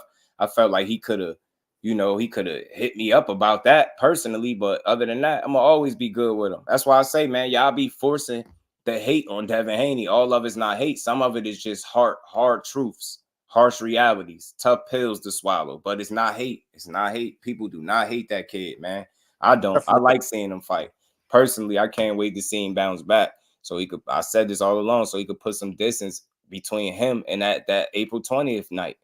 Jonathan 97, what it do, family? Yo, I'm one of the people. Y'all can go back on my content. I think Bill Haney is hilarious. Like, I don't. Me too. What you say about Bill? Do Bill be capping and lying? Y'all know, say it with me, y'all. 40 mil Bill, what they call him. But he hilarious, man. Nah, he was good, bro. He cigar talk in the building. Yeah, it's real. Yeah, it's real love criticism, man. I'm telling you, it is, bro. Yo, Najee, hey, Najee, you know you my guy, Najee. Najee already know. Najee, look, all I was saying to you, Najee, is what's good for the goose got to be good for the guy. That's all, Najee. Right. But I love all this shit, man. I love boxing, man. I like to see all these dudes winning. But if they my biggest criticisms ever as a content creator when it comes to fighters has never been on how they fight. It's been on how they move and if they represent the sport. Because if they doing that the right way, I could support you through all your wins, your losses, your bumps in the road, and that's just how I'm cut. That's just how I do it. Al Heyman, man, is like a ghost. I'm telling you, like a ghost. Some people still asking, is he a real person? Hey, Najee, and I'm disappointed in you because I'm the guy out here trying to help you get this Bill Haney interview. Tell him stop being an Earth man. Bill, stop ducking my man Najee, man. Stop ducking my man Najee. You know who he is, Bill. You know who he is. Yeah. When I say win, Blazers, though, when I say win, I mean not just in the ring. I root for dudes outside the ring too. I like to see people win. And I know in boxing, some losing is part of it. That's why for me, it's always deeper than the win or the loss. It's how did you conduct yourself when you won or when you lost? You know what I'm saying? Some people win and they turn into clowns. Some people, no disrespect to them, but some people like Teofimo win big fights and they turn into divas. You know what I'm saying? And they lose fans that way. You know what I mean? So. Oh, Teofimo definitely lost all of my support. I'm not even going to cap with you. Like, Teofimo, I don't owe you nothing, my guy. Like, at the end of the day, you're doing a lot of off-brand stuff, my dude, and it's necessary. True. And the saddest part, just that I got a problem with is Teofimo, you got a lot of stuff to say, bro. But you need your opponent right now is Bob Arum. That's for real. Right. That's your opponent right now, homie. That's not Gervonta fault. That's not Ryan fault. That's not Devin fault. That's not Shakur fault. That's not Terrence Crawford fault, my guy. Yeah. That you can't step in the ring right now and you mad about not getting your money. You Teofimo Lopez Sr., that's your daddy. He should have did a better job at guiding you and making sure that contract look how it's supposed to look, my guy. Right. That's just harsh truth. So, like I said, T.O., you could sit up there and call black people monkeys, and I'm supposed to be like, yeah, T.O., yeah, T.O. I'm like I said, I don't like a lot of stuff Terrence Crawford do. I'm a Terrence Crawford fan, but I don't like a lot of stuff he do outside of the ring. But calling that man a monkey, as dark as his skin is, and thinking that people not going to, like, that's okay to do, and then my biggest problem just is you apologize for it, and then double down on it right after that. You're not genuine, my dude. Right. But we wrong for calling it out. They'll say, yeah, hating on T.O. Right. Nah, fam. Nah, fam. Yeah. Or they just they condone it or enable it. Nah, won't you just get in there and fight them? If y'all mad, you shouldn't get mad. You should fight them. Well, newsflash, idiots. Anybody pushing that? We ain't all boxers. Some of us, if we put hands on him, it's gonna lead to something else. Like so, everybody can't just get in the ring and box him. But I tell you what, I could get on this platform and voice my disdain for his sentiments and his lack of awareness and the ignorance that he's spewing and feel confident to speak on. He got to understand it's a better way. Like I swear, I wish I had the access to him that a punch drunk had. I promise y'all, and that's to everybody that's listening to me. I would ask him that question straight up, and I would. It's not about disrespecting him. You just talk to him like a man because you want answers like a man. Why try to promote a fight that way? There's so many other ways to get a fight. I would ask him in the 20-some fights that you had, how many of those did you get promoting it the way you trying to go about getting a fight with Tank or Terrence Crawford? Because I can tell you right off the bat, I know the answer to the question. So it's like, don't give me that. That's the only way that you knew to get somebody's attention. Nah, you had my attention before. When you was more calm with it, you was like, yo, maybe I'm the only one to beat Tank. That had my attention enough. You ain't have to say nothing too crazy. I'm like, oh, you interested in fighting? I'm like, it's so many other ways. You ain't have to do that. You knew what you did, and that's why he said it. It was right on the belt line. No, it wasn't. You knew you was gonna ruffle some feathers. Well, that was the smarter you telling you, nah, don't say that. That's what that was, but you ain't listen to that little voice in your head telling you not to say that. So you just got up on these platforms and made a fool out of yourself. Then you continue to double down on it. So I think he losing people. His inactivity ain't gonna help him. If he complaining about the money he making now, you damn sure ain't gonna be making on the sideline. Hey, my man Najee, stop hating on Bill Haney saying he ducking, Najee. Stop hating on Bill. He say that on my podcast, shit going left, guarantee. I ain't letting him, like, because it's like with people, I don't know. All right, one of the platforms I seen him on, they obviously don't watch boxing as much because they ain't had their facts and stuff correct. And I'm wondering, are they just happy to have him up there so they don't want to grill him about nothing? And I'm telling y'all see how laid back I am. It's a way to try to have a conversation without disrespecting him, right? But he would have to know how disrespectful it is to say the shit that he's saying. Like, there's no way I would leave a conversation without at least highlighting that. There's no way I'm gonna ask you about it and not tell you how I feel about it and how I feel like you know, it's a much better way to do things, bro. You're gonna turn people away from you. That's gonna make the people not want to watch your fights, goofy, and that's gonna make people root for you to lose. But it's not gonna work and to the level that it worked for Floyd Mayweather to a degree, because it seemed like that's what he's trying to do. Maybe, you know, turn the hate and into marketing dollars or something like that, or making money. Nah. You not that type of talent, so that shit ain't gonna work the same way, and you not on that level. So it's just gonna be all bad.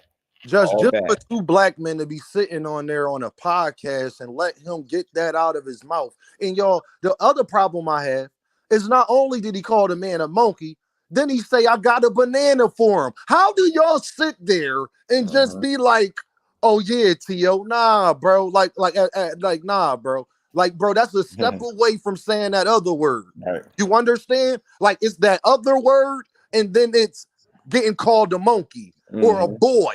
Right. You understand?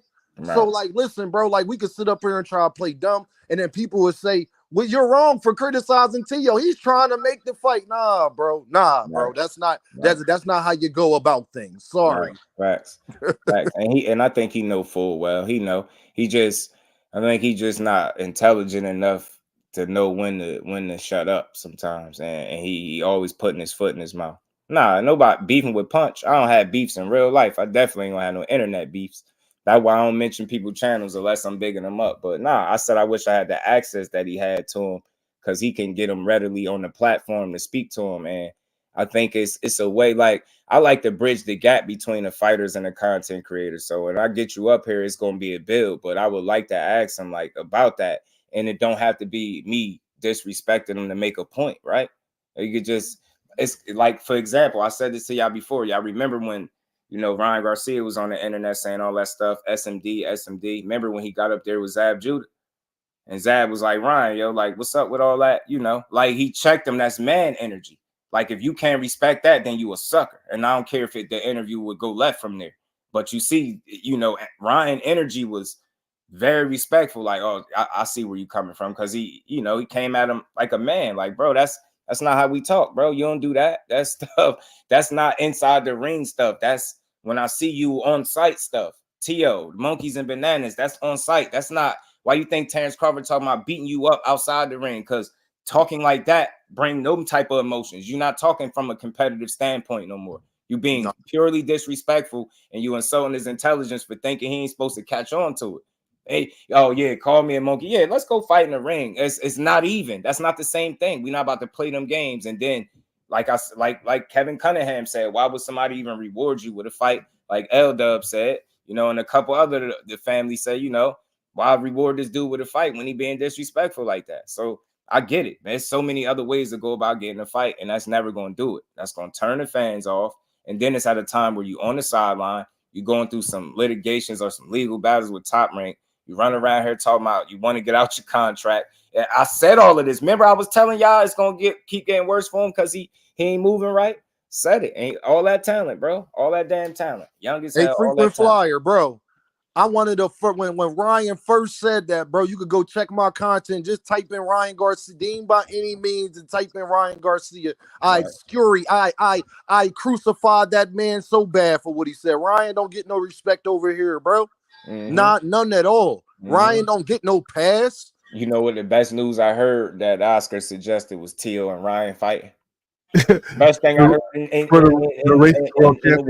I said, I don't gotta have no dog in the race, and I could really enjoy two people just punching each other. And you don't care who wins, right? And don't care at all. Yeah, don't care who wins on a nice scale, because that'd be entertaining, bro. Punch each other out, double KO by the 8th round, sleep each other on some movie shit. No, I'm not. WBC will come out a new title for racism, racism world championships.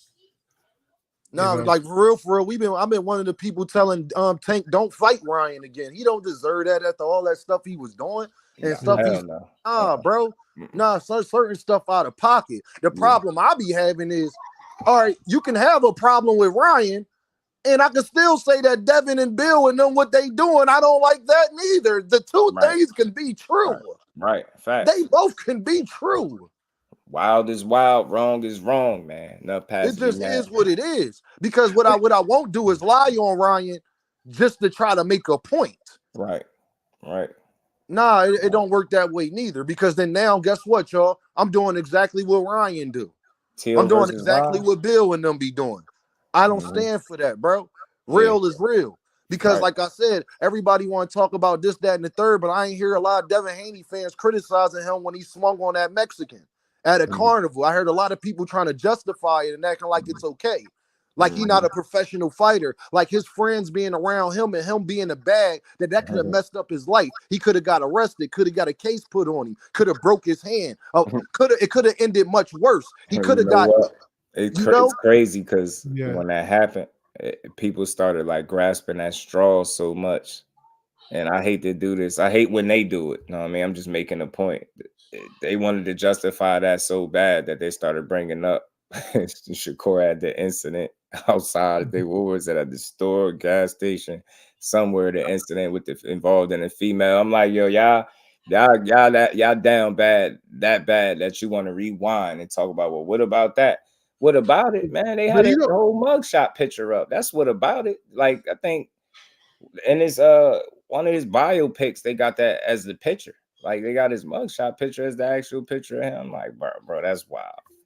But son, just like, I mean, there are still people, like for instance, like Zab Judah had an incident. There's so many people that had fires that incident outside of boxing, Mark West, right?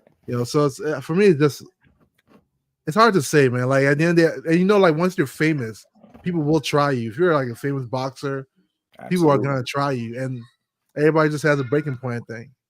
Absolutely. But Boxing Hacker, my point is, if you are Devin homeboys, you don't let him even be in that situation. You remove your mans from that situation, y'all. Yeah, you don't have him in that, so you don't egg on the situation. He the bag, Boxing Hacker. At the end of the day. I agree. I think they should have done that as his friends. Because Boxing Hacker, can I ask you this? What if that guy would have had a gun on, he pulled out and banged everybody right there? And would have been in his right because 3 people was trying to jump him. In Pennsylvania, boxing hacker, I'll tell you this. If 3 guys try to jump me, you're going to hear about people being on the news. I can tell you that. Okay?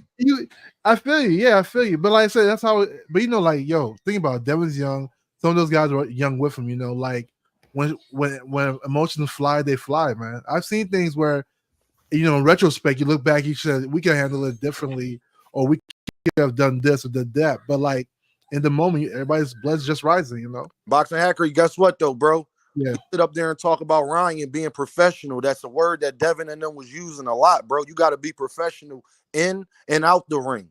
When Gervonta Davis was out, when Gervonta Davis hit that pregnant lady, I crucified him for it. Because remember, boxing hacker, remember he was complaining, talking about he mad, he can only stay in Baltimore, he can't train where he want. I was one of the main people telling him, bro, we don't want to hear that, bro. Ain't nobody tell you to be driving as fast as you was, hit the lady, see that she a pregnant lady, and then pull off, and now you want favor from the judge? It don't work like that, bro. You got to deal with them consequences and be a man. You got to stand up. You was 100% wrong in that situation. When Gervonta Davis gripped up his old girl and snatched her out of the stands in front of everybody, it ain't nothing cool about that, bro. You risking your own career at that point, my guy, and you ain't got people around you telling you the right stuff. They wrong for that. I just hate, like, with him, once them situations happen, they'd go crazy on him. And it's like, for every mistake that somebody else make after that point, that got to be brought into it, right? Well, what about Tank when he did this? Well, what about Shakur? All right, then it'll be another situation. Well, what about how many times we gonna rehash it? Like, that's how they do it. They'll keep like reopening the situation, just rehashing it over and over and over again, and it just get weird. It's like, man, y'all be that mad at these dudes that your guy mess up, it's on him. That's all I'm saying. Like, when it's on you, it's on you. Don't go. We ain't trying to go back 5 more years. Like, when you wrong, bro. The Rise podcast, what it do, senior, my guy. Don't mess with what up, the Rise? What up, y'all? Man, y'all already know. Y'all smash the like button for you, bro. We gonna keep building. Time as hell, my guy in the building. What's good, family? Bro, I really be wanting these boxers to get the opportunities, whether you like them, whether you don't like them. I don't think Devin should have dropped the belt. I'm not the biggest fan of Shakur Stevenson going to Eddie Hearn, because I knew all he was going to throw at him was a Joe Cordina or one of these guys we not really that in tune with, and then saying he advising them not to take the Tank fight and this, that, third. I already knew the criticism that was going to come with that. The same reason I'm not the biggest fan. Y'all been hearing news about Jay Prince and all that. I don't even want to talk about it, but it's a reason why I say certain things that I say, because I feel like boxers, you got to protect yourself. What's the number one rule in boxing, y'all? Protect yourself at all times. That don't just apply in the ring, no. Shout out to Trey, man. These the family though. You gotta build, man. Gotta build. It's just a good build. I be needing my bros to come up here and talk to me, especially Dean, man. I've been be having to catch my boy. You know what I'm saying? I know he be moving. Got them babies, so I know how that goes. So I got to catch my boy when I could catch him. Kenny Drake was good with it. Shout out to everybody in the building. Y'all make sure y'all smash the like button, sub to the channel. We're gonna keep building Hannibal. Shout out to my guy putting some color in the chat. Putting paint where it ain't, man. Tell him, man. And we ain't never got a box again. Well. I already been getting these back, but now it's time for you to get your just do. Shout out to my guy Hannibal, man. CJ. Shout out to Trey. Yeah, man. Y'all guys to tap in, stay tapped in. But yeah, man. But just I really be feeling like a lot of these fighters, man, they listen too much to what we say. Me and Just, we create content, right? We just YouTubers though, bro. Y'all ain't gotta listen to what we talking about and what this person talking about, man. You gotta do what's best for your career. Don't be scared to lose that. I promise you'll get much more respect when you doing what you gotta do. Except that you not. The thing I like about David Benavidez the most is we don't have to have these conversations about David Benavidez. He understands he's the B-side of Canelo. He understands he can't tell Canelo this, that, and the third. But also, if Canelo not, he's done everything he possibly could to get a Canelo fight. But what he do? He moved on with his career when he realized that it wasn't going his way. And it ain't too many people that criticize David Benavidez for that fight not happening with Canelo Alvarez. Because we all know the truth. You dig what I'm saying? Mm-hmm. But you got to know where you at with it. You got to, if you really want something, you got to go get it. You got to put the work in. If you think you better than Gervonta Davis, that I have no issues with you thinking you better than him. But you got to understand you're not where he at. Same way Terrence Crawford felt he was better than Errol Spence. But what'd he do? He's willing He to called prove it. Earl up. He went over there to the PBC. He bet on himself and it worked. Yeah. But you know what? You have to also look at this though, right? You say that about Benavidez, but if you go to like a true Canelo fan base page, they be doing the same thing. They be like, Canelo don't need to fight Benavidez. What Benavidez does, they do the exact same thing. I think once you're a big fan of something, a big fan of a fighter, and a lot of people just bat for their guy, regardless if the guy is doing good or not, doing right or not, you know. So I've done seen people go at Benavidez because of the Canelo fight, and they be just Canelo fans going ham.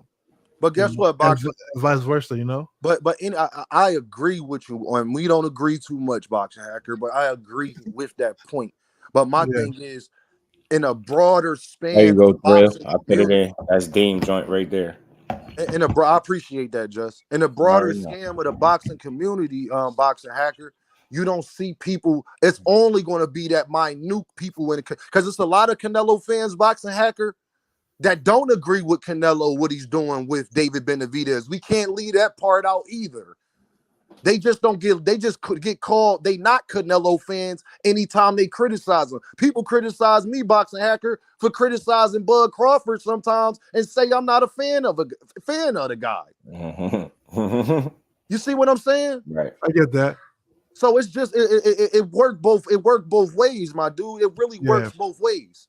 So it's just like I said, but for the most part, everybody's excited for David Benavidez and David Morrell. Hell yeah. The David versus David, man, that's a treat, man. I mean, the family, we've been talking about that for a while, man. Cuzzo been saying we need David versus David. The battle. Yeah, I think that's gonna be interesting.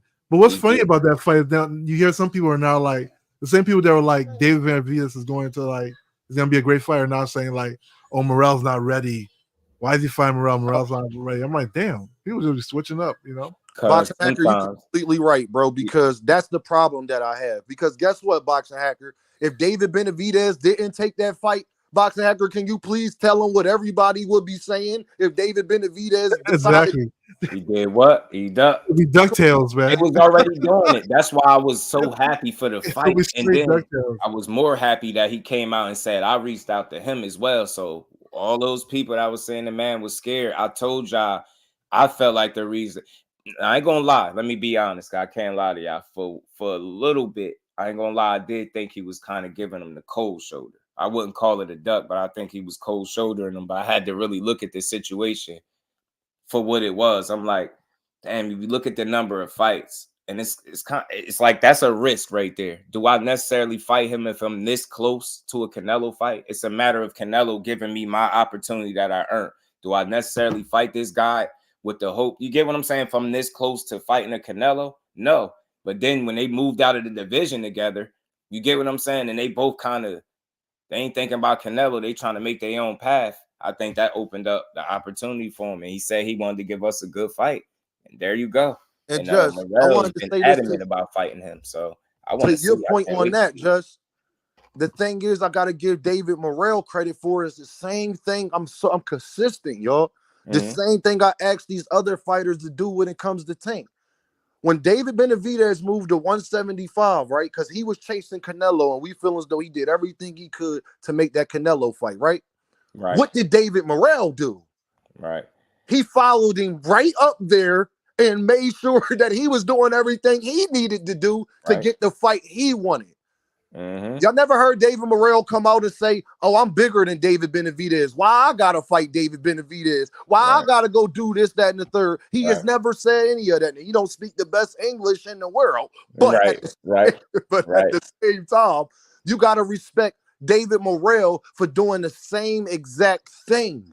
Yeah, and that's why we got the fight. I thought he was following David up there, Benavidez, and I thought he was kind of peeking into his situation and did some foreshadowing. Like, hold on, he got all them fights. He can't get no Canelo fight. This dude got all the belt. You get me? Like, why am I here? Like, I'm probably not gonna get an opportunity neither, but I can probably still fight this guy. And I thought that was the best thing for boxing. I think that was the best thing for both of them. You know what I mean? Going up a weight class with each other, saying the hell with a Canelo fight potentially down the line, and just give up because he on a retirement tour, yo. You better believe it. And he collecting big bags on his way out. And he said he got about 4 or 5 more years. That was about a year ago. He said he had about 4 or 5 more years left. So we're gonna see Canelo for a little while longer, y'all. And me and Justin talked about this when somebody Hannibal said in the comments, I believe if PBC gave Shakur a contract or whatever, that he would take the fight. Mm-hmm. What I've been saying, that while y'all seen me, I'm a big Shakur fan, and why I've laid off of him about the duck and tank and all that, because he gave me an answer, and everybody know what I'm talking about. He gave me an answer I was looking for. Mm-hmm. See, when people do what you ask them to do, you got to give them credit for that. Shakur Stevenson came out on Twitter and said he called everybody else a duck. He said, Gervonta not ducking me, and the fight is going to happen. You know what I said, Just? Mm-hmm. Oh, I ain't got nothing else to say about it then. I'm going to just hold Shakur to that, but I got to give him time for that to happen because, like, it's a Just point. We don't know all of the stuff behind closed doors. Shakur can't just put out everything that he knows business-wise. But once he said that, all I can do is hold the man to his word at that point. Yeah. Even when he came out and I like the fact that he spoke briefly about the PBC and the lack of relationship there. Because if you looking for answer to a question, then you looking at that and you like, okay, wow, well, why would he? Because people say, well, why would you go with Eddie Hearn? And there go part of the answer right there. You get what I'm saying? If I don't have a relationship over there and you got a guy actively pursuing me, trying to put me in position to get me some fights for the now, you get me? Like, do I necessarily go seek them out? Like, they knew I was going to be a free agent. Am I a priority if I go over there knowing that they ain't thinking about me? You get what I'm saying? Like, you got to start considering, is it going to be dates for me? What's the available? You get what I'm saying? Like, where do I fit in on that scheme? Because we know who their guy is. I'm definitely not going to be the guy going over here. And you just don't know when that opportunity going to facilitate itself. So for me, I didn't panic when I see where he went. Because once he said that, I understood. And then I felt like he fights, it keeps things in a good enough time. It don't take that long to have 2 fights. Like in a perfect world, he'd have been fighting Zepeda in February.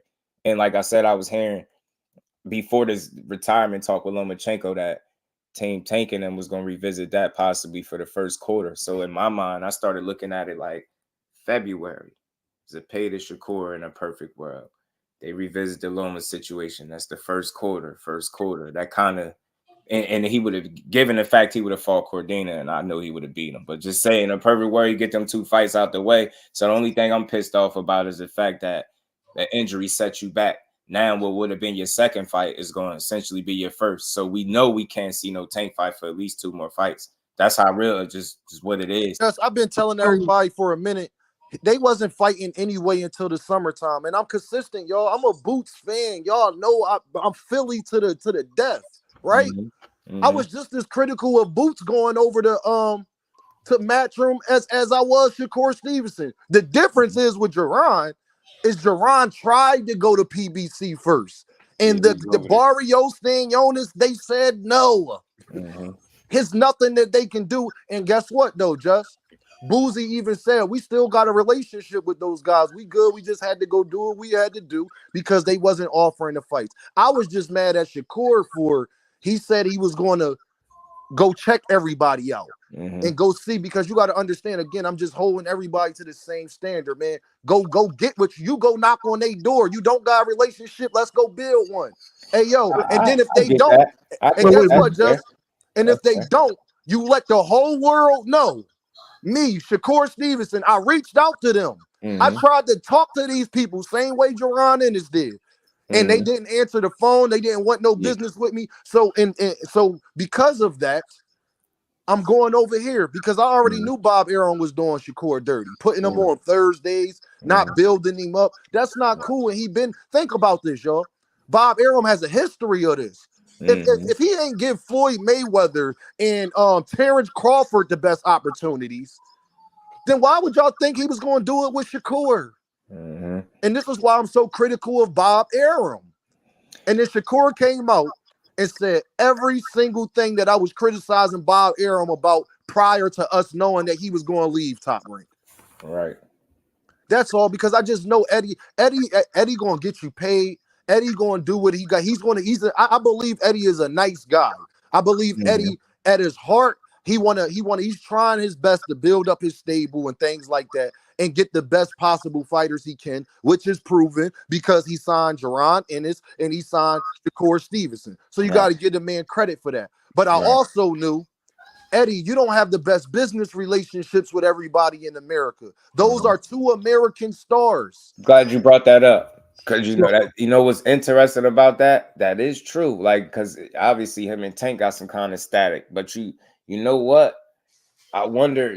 I don't feel like that's something that can't be fixed, because if you look at how firm Wilder was on not rocking with Eddie too. And then you see how tables turned, and he initially ended up in the picture doing some business with him. So I'm just saying, I don't think it's to the point where it can't be fixed, but it just got to be something that they got to want to do. And the reason I say that, because you mend the relationship, that's better for boxing. Now we got one less roadblock for stopping any fight. Because I don't know about y'all, and this is on any end. I'm a little sick of blaming fighters for where they sign at, and I see it on both sides. You always want to check the landscape, weigh your options. But I understand if I see somebody actively showing interest in me as opposed to other people sitting there like, you get what I'm saying? It's a small business. Like, people know a talent like Shakur, full well when he out of contract. That shit ain't no secret. So it's like, if people are sitting back with their arms folded, like, you get what I'm saying? I could understand why he would work with somebody that's actively pursuing and having something in place where, like, look, this is what I got. I could do this. And again, I think one of the baits was the second fight in the deal. I think one was a stay busy, get paid fight. No disrespect to Cordina. I thought that second one was supposed to really be the reason you went there.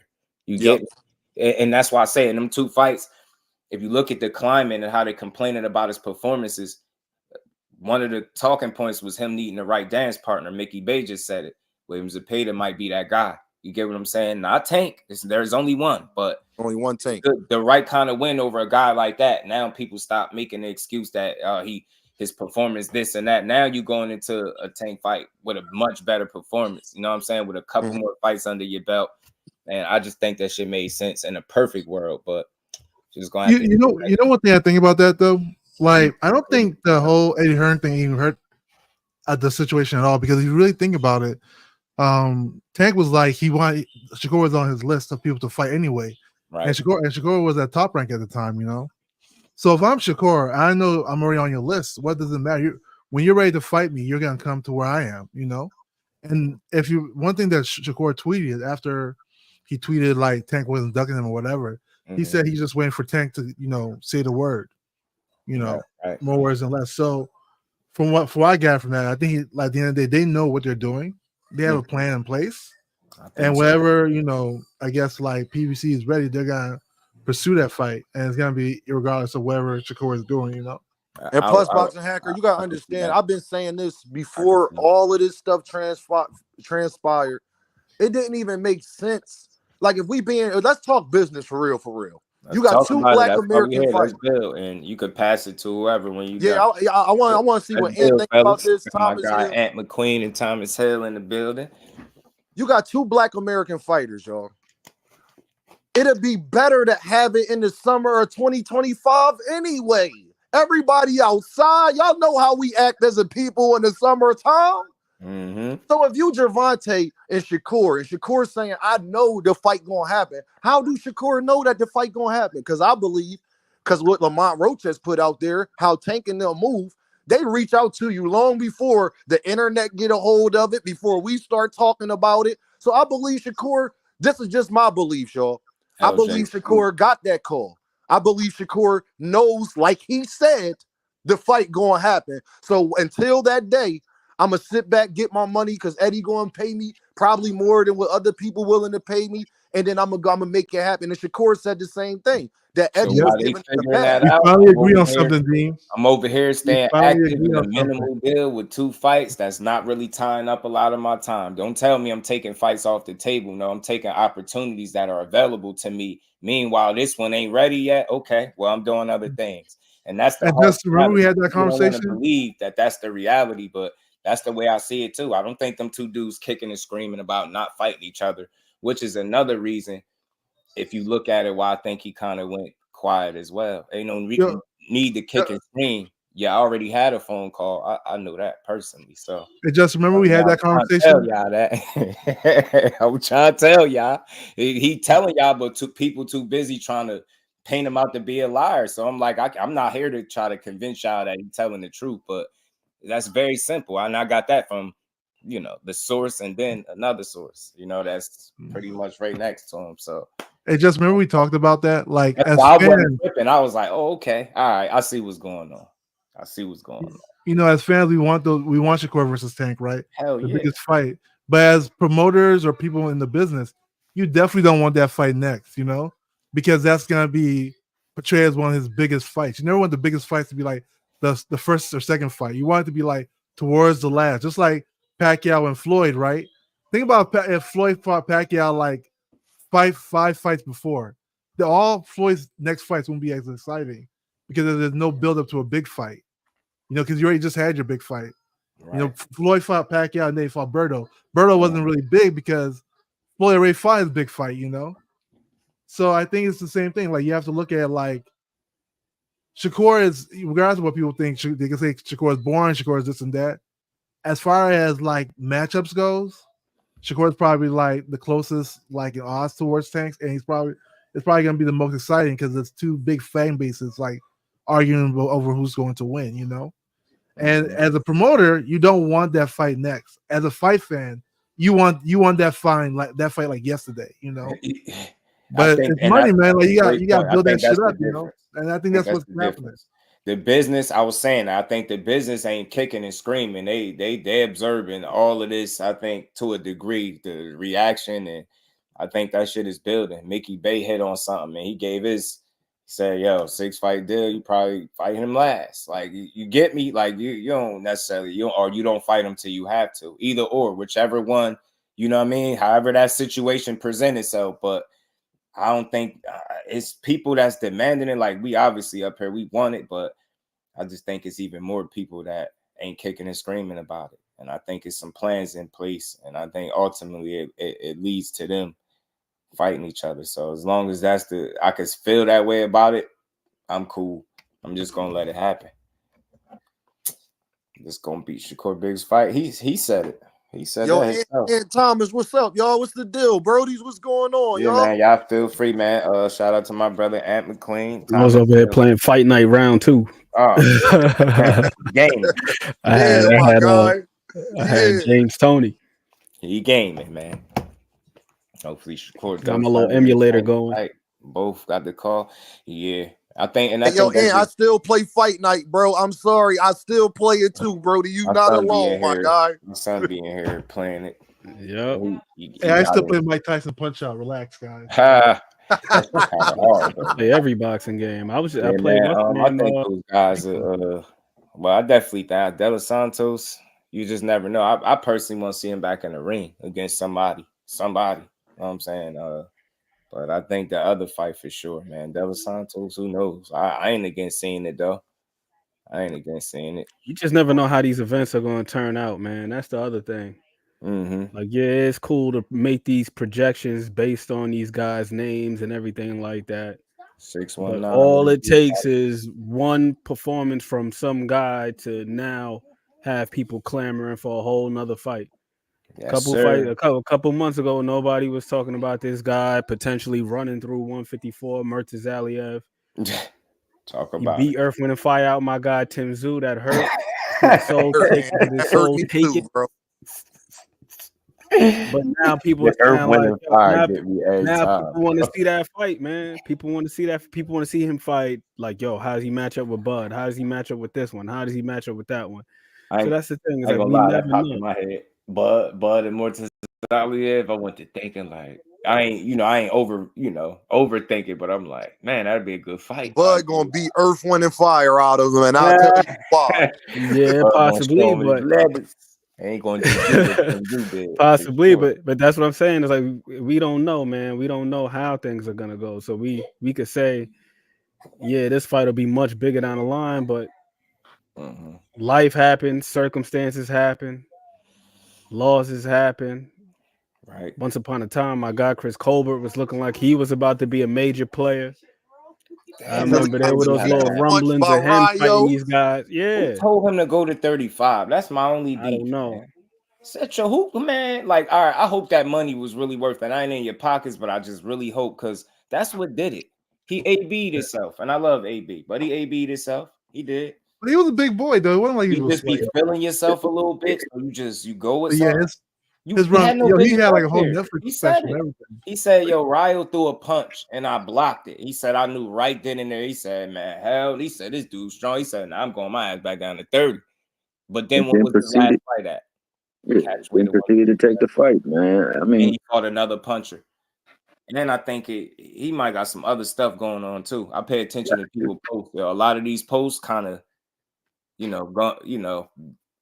little airy. People don't catch them, but I be seeing, man, mental health. I be catching these posts, bro. I'm telling you, it's a lot of fighters that be having stuff going on, and I think he one of them. But aside from that, man, you don't belong outside of 30. I'm sorry, bro. Nah, it's just like that. That's too much. That weight too much. Some guys too big. They punching. But at this last fight, he didn't get stopped. But he just did look so bad that his corner was like, nah. But just is it a skill thing or is it a weight thing? Because remember, Lomachenko, I think, is smaller than Chris Colbert. He went to 135. Colbert? I think it's a style thing. I think he went away from some things. I will say that. Yeah, I think skill-wise. I don't know how much of Chris Colbert y'all watched, but I was saying this before. He definitely ain't getting the respect that he earned to a degree before he took any loss, man. The dude really was beating shit up at 130. I thought he was going to sit tight, and because he's just like a smaller guy, but maybe the eating and stuff too. Maybe the lack of discipline. That's the part they don't be speaking of. They be, that just his lack of discipline. Where did his hype come from? Was it from the New York Golden Gloves, New York State Golden Gloves, or what? Why were people so hype on Chris Colbert to begin with? That shit, Chris Colbert was. He was putting belt to tail, dog. Chris Colbert was nice, man. Yeah, it wasn't about skills. He had a very skill set, so it wasn't skills that caught him or tripped him up. He went away from some stuff a little bit, like from a strategy standpoint. I don't want to say he switched his style, but I don't know. I seen him switch up, but I definitely just thought he should have stayed where he was at, man. Stayed put. I thought jumping up was a bit much, man. Hey, panel, can I ask y'all a question? Because this been bothering me, y'all. Talk to me. Talk to us. When has Lamont Roach been a bum? Like, I've never seen a guy. I got that for you. Never. Never. Like, I've never seen a guy who has a great chance. I mean, let's say what happens, what I know probably going to happen. He's going to get knocked out and get beat up by Gervonta Davis, right? But I say that so freely because everybody up here know I think Tank going to do that to all of them. A class, B class, C class, you name the class, they ain't winning, okay? Right. But he got a great chance of being undisputed. Like, have y'all watched Lamont? When people be talking about Lamont Roach and Thomas Hill, I would love for you to answer this, bro, because for all y'all that don't know on Fanon channel, Thomas Hill, the one that got me my wrench. That's always going to be my guy. Know it. Shout out to my guy. I want to know, like, do y'all watch Lamont Roach? Lamont Roach is a very good fighter, I got bro. that answer for you too, Dean. No, they don't watch him. They going off nobody's checking for him, dude. And they looking at the fact that he lost to Jamel Herring, and then that in their mind that the Jamel Herring they're thinking of is the one that Shakur beat up. They don't know the Jamel Herring before that point, so it's a bunch of surface level shit going on. That's why they treating Lamont Roach like. I mean, Jamel Herring was the same Jamel Herring, right? When he fought Core. So that's what that is. That's what I mean, he's a good fighter. I always say Lamont, you can't call a champion not a good fighter, but I think the main problem is that people just don't like the fight. I think if he was fighting somebody else, It wouldn't might matter. be more of interest, but It wouldn't matter. It's Tank. No, And Tank gonna always get that criticism no matter who he fights. Whenever he fights somebody, and if he does typically what he does to other people, they will say that other person wasn't as good as they thought he was. He was overhyped and whatever. And it's gonna continue and it's gonna continue until he get in the ring with Andre the Giant, somebody that's much bigger than him that everybody believes is gonna wipe him. That's what you guys want him to do. He has to fight somebody they can't deny, right? He has to be one of those fighters that, like, but you know Paloma what? will be a good fight. Shakur will be an excellent fight. Somebody who is that person? Watch this though. Shakur, yeah, like somebody. My guy Naeem. Shout out to my guy Naeem. Put some color in the chat. Much love, The bro. dream that matters. Peace, fellas. I got. And we ain't never got to box again. Well. I already been getting these bet, but now it's time for you to get your just do. I got you. Who would be the guy in your mind that you think if Tank fought they wouldn't have a problem with? Give me the guy. And that's what Shakur. Shakur 100%. Yeah. You know, I've heard people that been watching boxing longer than me. That I know because they older, they've been around longer. You've seen people with channels, no names necessary. I've seen people make arguments that Shakur, being a silver medalist, 3 division champion, former unified, he's not ready. He need more fights. I've heard people sit on paths and say the man got an amateur style. You know what I mean? He need more fights. He need more experience before he fight Tank. He ain't ready. You with Loma's too old. Like, I swear, like, it's something wrong. They gonna find it. It's somebody else that's gonna have something.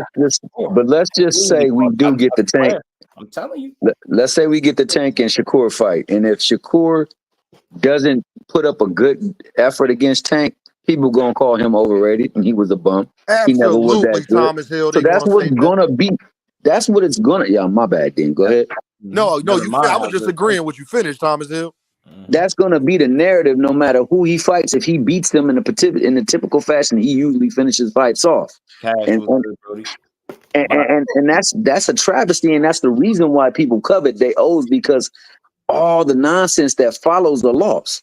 Like, people will devalue the fighter because they lost instead of the fight having the moxie and the willingness to blaze their trail in the industry, in the sport, I should say. But to go back to answer your question, I mean, shout out to Dean by any means. Matter of fact, if you will, go hit that link, sub to my man, support him. Very good boxing talk and content you'll find that way. Let it sink. My man, Ant McQueen, and I, we right now. Oh, my bad. Just you saying? No, I just was making a point Thrill was making too, just doubling down. Tank be the current welterweight champion. Let that sink in. Mr. He ain't did nothing in 30 fights. People get on my damn nerves, yo. Yeah, well, you know, like I said, that's only he ain't did nothing getting there with him. Just that though. He wasn't a welterweight champion when they fought. He was a he was at 140, and he was just the interim. What was it, like the secondary title? Tank be the guy who is currently a welterweight champion right now. So afterwards, it doesn't really matter. It matters what the moment is what matters, right? If Tank had beat Josh Taylor, he would have been top 3 pound for pound. I guarantee it. So Josh Taylor was at the time, you know. Is that Regis win solidified then because he was a champion? We all know how he looking since then. Since the Zaria fight, you know, in the fight before that, to tell you the truth.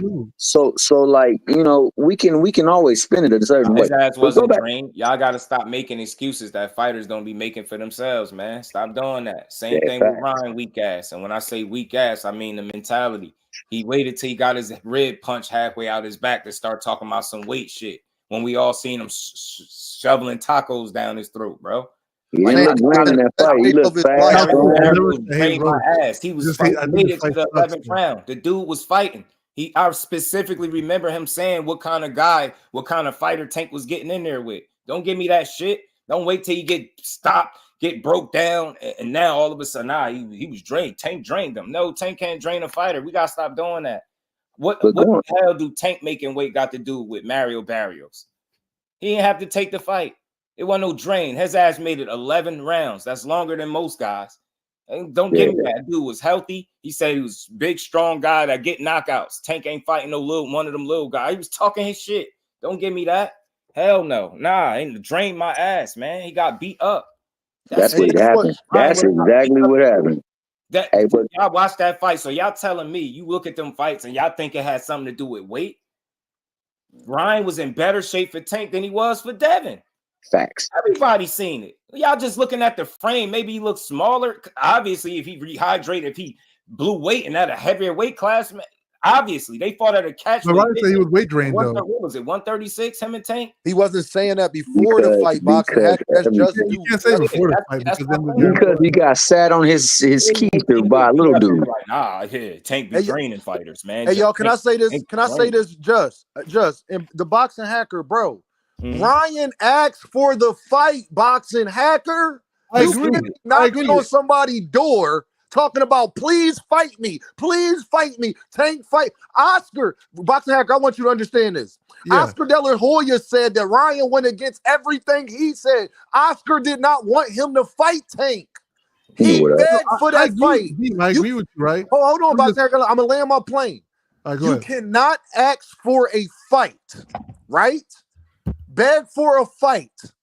And then when you get the fight that you want, and then you brag the whole way up to the fight, complain after. It's the same problem I have with Devin, because they all knew that Ryan wasn't going to make weight. Ryan coming in heavier wasn't a problem until he lost. Before the fight, Devin was saying it's not going to matter. We know he's not going to make weight. And my biggest problem is, y'all, they got mad at Gervonta for going up and fighting Mario Barrios. He moved up the fighter, bigger fighter. But then when Lamont Roach comes up to fight him, it's a problem still. It's like, so if he go up to 140 and fight somebody, well, yeah, if he go to 140, he just can't fight nobody with a rehydration clause. Well, what if he go challenge the IBF champion at 140? Yo, all Ryan had to do was make one more pound. He could have blew up to whatever he wanted. Rehydrated to whatever he wanted to, Thomas. Just like Broly did. 160. So what I was saying, Dean, I was actually just saying to Just when Just said that Ryan was in better shape for Devin. I was saying, well, Ryan also said that he was weight drained, which is a constraint, right? I'm not saying that Devin Tank's win doesn't count. Of course it counts. Once you sign the contract, it happened, it counts, you know. But people are always gonna put an asterisk on it because there was a stipulation. Boxing hacker, was he weight drained against Fortuna? You said what? Was he weight drained against Fortuna? I don't remember him saying anything about him being weight drained against Fortuna. So that's Devin Haney, I mean, Ryan 135, bro. Ryan Garcia said himself he was weight drained. I didn't say it. Okay, he said that after he lost. He didn't say that before he fought him. Well, you're not gonna say before. You're never gonna say. It's like you saying you got injured before a fight. Why would you tell your opponent that? He easy to. You'll never tell your opponent such things, you know. Boxing hacker, my thing is, as a man, boxing hacker, he asked for this fight. He agreed to the fight. The loss is legitimate. I'm not saying the loss is not legitimate. I'm saying that when it comes to him being more healthier for one fight than the other, I'm saying, well, according to him, he was more healthier for the Devin fight because he was weight drained at the Tank fight. That's boxing hacker. Hold on, y'all. I got boxing hacker. According to him, he never took Ostrine. Is we going off of? You went mute. No, Dean, you went mute. Hey, yo, can y'all hear me? Yeah, of course. So this is what this be my problem. We only want to pick and choose what a fighter says and what we going to take serious, right? Okay. So when Shakur Stevenson says everybody else ducking him and Gervonta Davis not ducking him, people still say Gervonta Davis is ducking him, even though Shakur don't agree with you when it comes to that. Right. When we say when Shakur say that Lamont Roach is better than Frank Martin, people still don't want it. They don't want to hear it. So my thing is, we can't only pick and choose what a guy says. Well, Ryan says he wasn't weight drained. Ryan also said that he ain't never take Ostrine or any of that stuff. I'm just saying. I don't know. He also said the Illuminati attacked him. Yeah, I agree. Ryan said a lot of shit. I'm just quoting one thing he did say. Whether it's legitimate or not, I can't say, you know, that's really subjective to him. But legit, based on what he's saying. Hold on, Boxer. Hold on. He got the 50 ball up there. Hold on. Go ahead, Justin. Shout out to my brother Cal Coolett, man. The guy holding the chat down. Salute to you, bro. Showing love with the 50 piece. He said, do not let logic lacquer, slide out and not standing on the bullshit he been saying about Tank, about this Tank versus Roach fight. He been talking down on Roach since it was announced, and now he want to play neutral with his chats. I don't like the fight. Shout out to my brother. And we ain't never got a box again. Well. I already been getting these bet, but now it's time for you to get your just do. Hold up, I was posed a question, so let me go back and answer that question because my man Dean asked me, "Is Lamont Roach like that, man?" Me and my good brother, the esteemed colleague Ant McQueen, we did a breakdown on Lamont Roach, man. We went and watched him. When you look at him from a skills perspective, the man is not lacking in no area that refers to boxing. He has excellent feet. He has excellent use of feints. He has excellent, use of a jab. He's definitely able to manipulate your guard. He's able to post and frame you. He's able to create angles, throw punches from different angles. He uses multiple angles. He attacks the body very ferociously. I mean, the man has a complete game, a bag, I should say, for a boxer. I mean, he got some pop to him. It's nothing that he doesn't show he cannot do in that ring, and very effectively. And he's also great at keeping his head off the line. Like, you're never gonna get a clean shot. He parries shots well. He rolls with punches well. Man, the dude does a phenomenal work in the ring, man. And on top of that, he's a champion. Like, go ahead. He's a great. No, here's the thing, guys. I'm saying he's a great fighter. I'm not saying he's a terrible fighter or whatever, But it's at the same token, Hector Garcia is a good fighter too. But when it comes to fights that the fans want, or let me just be opinion what I like, it's just not as appealing. I'm from the DMV as well. Those both fighters are from the DMV. One is from Baltimore, one is from DC. And I was saying, like, I would even rather see Tank versus, if it was for just like a DMV fight, I would rather see Tank fight one of the Russells, because the Russells are also. So which Russells? It could be Anthony, or it could be Mr. Either one. No, it can't be Mr. He ain't fought in a while, dog. You can't be. But here's the thing. When Mr. Gary Russell talked, people talked about what he said for a minute. Mr. Gary Russell. Can I tell you something, bro? I want to put this in perspective, and I hate to get personal in this. Boxing Hacker, I got a daughter that's about to turn 3 years old in January, my guy. Happy birthday to her. He wasn't the last time he fought. She was still in my baby mom's stomach, my guy.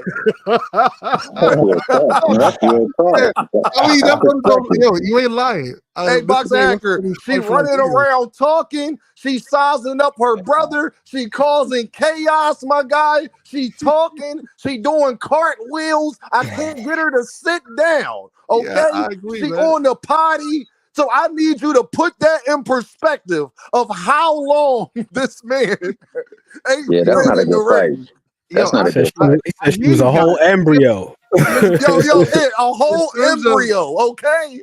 In terms of we look at this fight, right? It's really just a one-off fight when you really think about it. Like, Lamont Roach is a champion, but he's a champion 130. He's not 135. But why don't we just see the fight, though? Why don't we just see the fight first before we make any type of determinations as to the quality of the fight? Why don't we just see the fight first? Why don't we just see it first? I feel you, but when Shakur is about to fight, people don't be feeling me, man. Why don't we just see the fight first? We're gonna. I'm paying for the fight, right?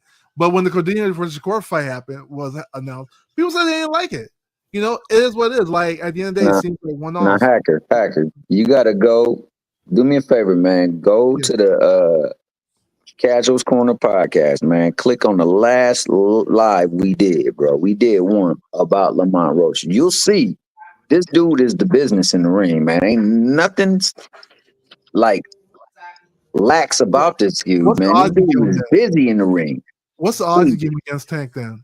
Boxing Hacker, his odds. What's the odds of Haney versus Tank, bro? Like, if Haney gets in the ring, Haney versus Tank, though. We're talking about Lamont. I'm telling you, if he gets in the ring, he's not favored to win.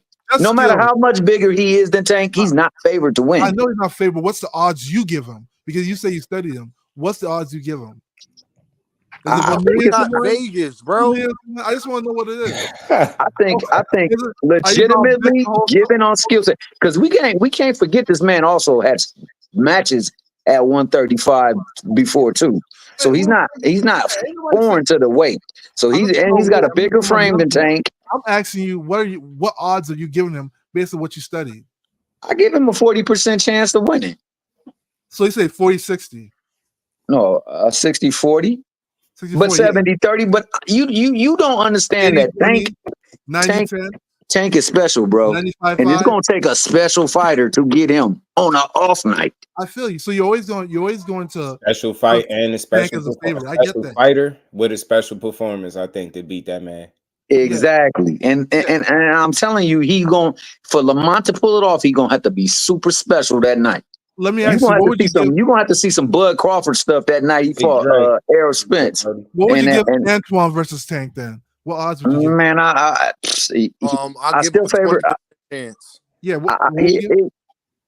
I give Antoine Russell a 20% chance because he don't box enough. He throw a lot of wide shots and he goes for a lot of power shots. That is the 20 for Dean. Hold on, Boxing Hacker. That style against Gervonta Davis is set up for a disaster. It is. Okay, so you said 90-10 or 80-20? Yeah, StreamYard TD. I give him about a 20. But this is my bigger question that I got for you, Boxing Hacker. Yeah, what's up? What odds do you give Lamont Roach to be undisputed at 130? What odds I give him? Oh, my boy want that link. Let me get him that link. I'm gonna ask you a more simpler question. Do you think Lamont Roach has a great chance of being undisputed at 130? I mean, sure, but it's fight by fight, but yeah. Excellent chance. Yeah, he has a good chance. I'm not saying he's a bad. So when I say I don't like the fight, it's not because the fighter is bad. No, he's a good fighter. I'm not saying he's a bad fighter. He's a champion, but he's a 130 champion. You see what I'm saying? So it doesn't really do much. But Gary Antoine Russell is not a champion at all, and Gary Russell Sr. is 2 weight class. He's a weight class even below Lamont Roach. But here's the thing: if you're going to do a one-off, then you want to make it at least an exciting one-off, like something like. Bro, Gary Russell being 35 years old, 36 years old against Gervonta Davis. I'll give you one that was close to my heart. Was Lomachenko versus Guillermo Rigondeaux. Lomachenko dragged Rigondeaux. Yeah, facts, baby. You know, he dragged him up 2 weight classes. You know, and despite the fact that I knew that Rigondeaux was at a disadvantage, I was excited for the fight because one, you had 2 of the greatest amateurs that ever probably of this generation. You know, one was like. It's 399-1 in the amateurs, and the other one was like 4. Boxing Hacker, but you know what you're doing, bro. And I need you to stop that. But Boxing Hacker, I want to show you where you flawed at, bro. You're going off a name and not actually what they bring in the ring. Guys, you're saying so. Gary Russell Sr. can't beat Lamont Roach right now. Lamont Roach would be a favorite if they listen to me, Boxing Hacker. Boxing Hacker, listen to me.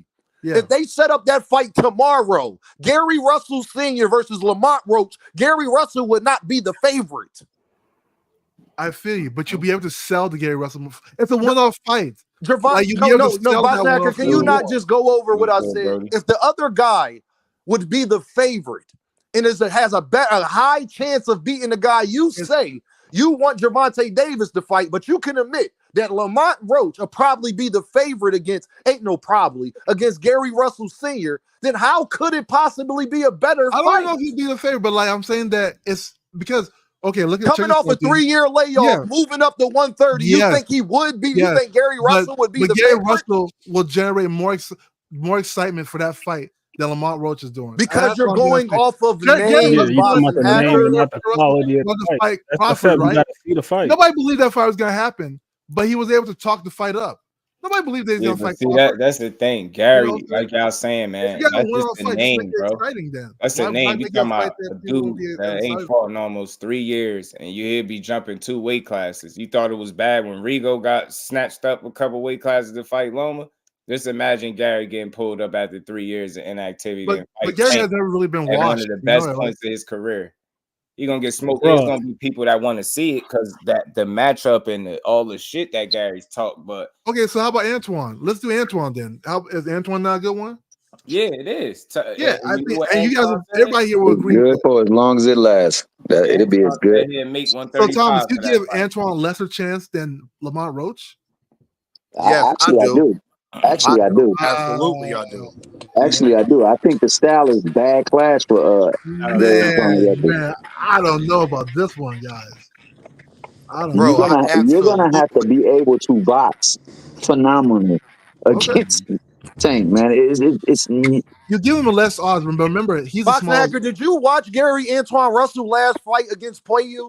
Yeah, absolutely. Why did he lose the fight, Boxing Hacker? I thought it was close, but he was rushing. I didn't ask you that. I asked you why did he lose? Clearly, why did he lose the fight? So it wasn't, for me, it wasn't clear, but like the fact that he was rushing a little bit too much, and then Player was boxing from the outside a little better. Now, let me ask you this, Boxing Hacker. How many times have you seen people fight like that against Gervonta and not get knocked out? Right, I get that. But I'm saying, I hear you. But just because that happens, the reality is, if Gary Antuanne Russell fights Tank Davis, remember he's going up in weight to fight, or he's going to be. No, he would go down. Gary Antuanne Russell said he would go down. Oh, he'll go down, right? Fight. The odds will be way closer for him, and it'll be a true DMV fight. Because the Russells are well known. How can you say that? So you discredit? How can you, Boxing Hacker, you can't say it'll be a true DMV fight like Lamont Roach is not from there? Bro, no, but he's from there, but it's sort of like what Gary said. He's not that guy in the DMV. Man, you just a Tank hater, Boxing Hacker. Deem, KB. Can somebody from the DMV get a word in? What's up, bro? Please. How y'all doing today? Yo, I just wanted to touch. The Russells are known like most of the boxing. Yo, stop talking. Shit, you're always talking, dog. You're just fucking talking and talking. It's crazy, my boy. Wait. The people that say stop talking, how y'all hating on the Cordina fight? How y'all hate on Cordina fight now? But now can somebody from the DMV get a word in? Talking all the time. Just sure, listen Big Dre, for a talk second. to me, homie. What you got? All right. First of all, I got good afternoon to everybody. I was in the middle of it. Boxing Hacker. So fucking much. My you bad. Can't hear nothing. Go ahead, D1. Let D1 go. White man happy. Let's go, guys. Let D1 go. I just wanted to touch on the whole Tank. What are the odds? All these people want to point to the odds of what he ain't never been in a 50-50 fight. Well, guess what? Every single guy you can think of, including him, him too, they would all be fucking underdogs to the opening betting odds to Tank Davis. Every last one of them. I'm not denying that, D1. I'm saying I asked what odds are they giving. Deem and Tom himself both gave different odds. I said, what odds would you give Lamont Roach? And what odds would you give? Future now. I didn't say regardless to what Lamont's odds are, bro. Ain't none of them guys gonna open as the favorite against Tank, and that's fine. But the odds will be closer between nowhere in fucking sight. And that's like just what it is. Lamont Roach and Gary Antuanne. Of course, there'll be somebody will have better odds than the other fighter. Bro, and I think Antuanne will have the better odds. You know why he got 2 eyes and 2 ears and 1 mouth? You know why? School him. Yeah, so you can shut the fuck up and listen and pay attention sometime. You're always talking, dog. Okay. It's a panel, man. Again.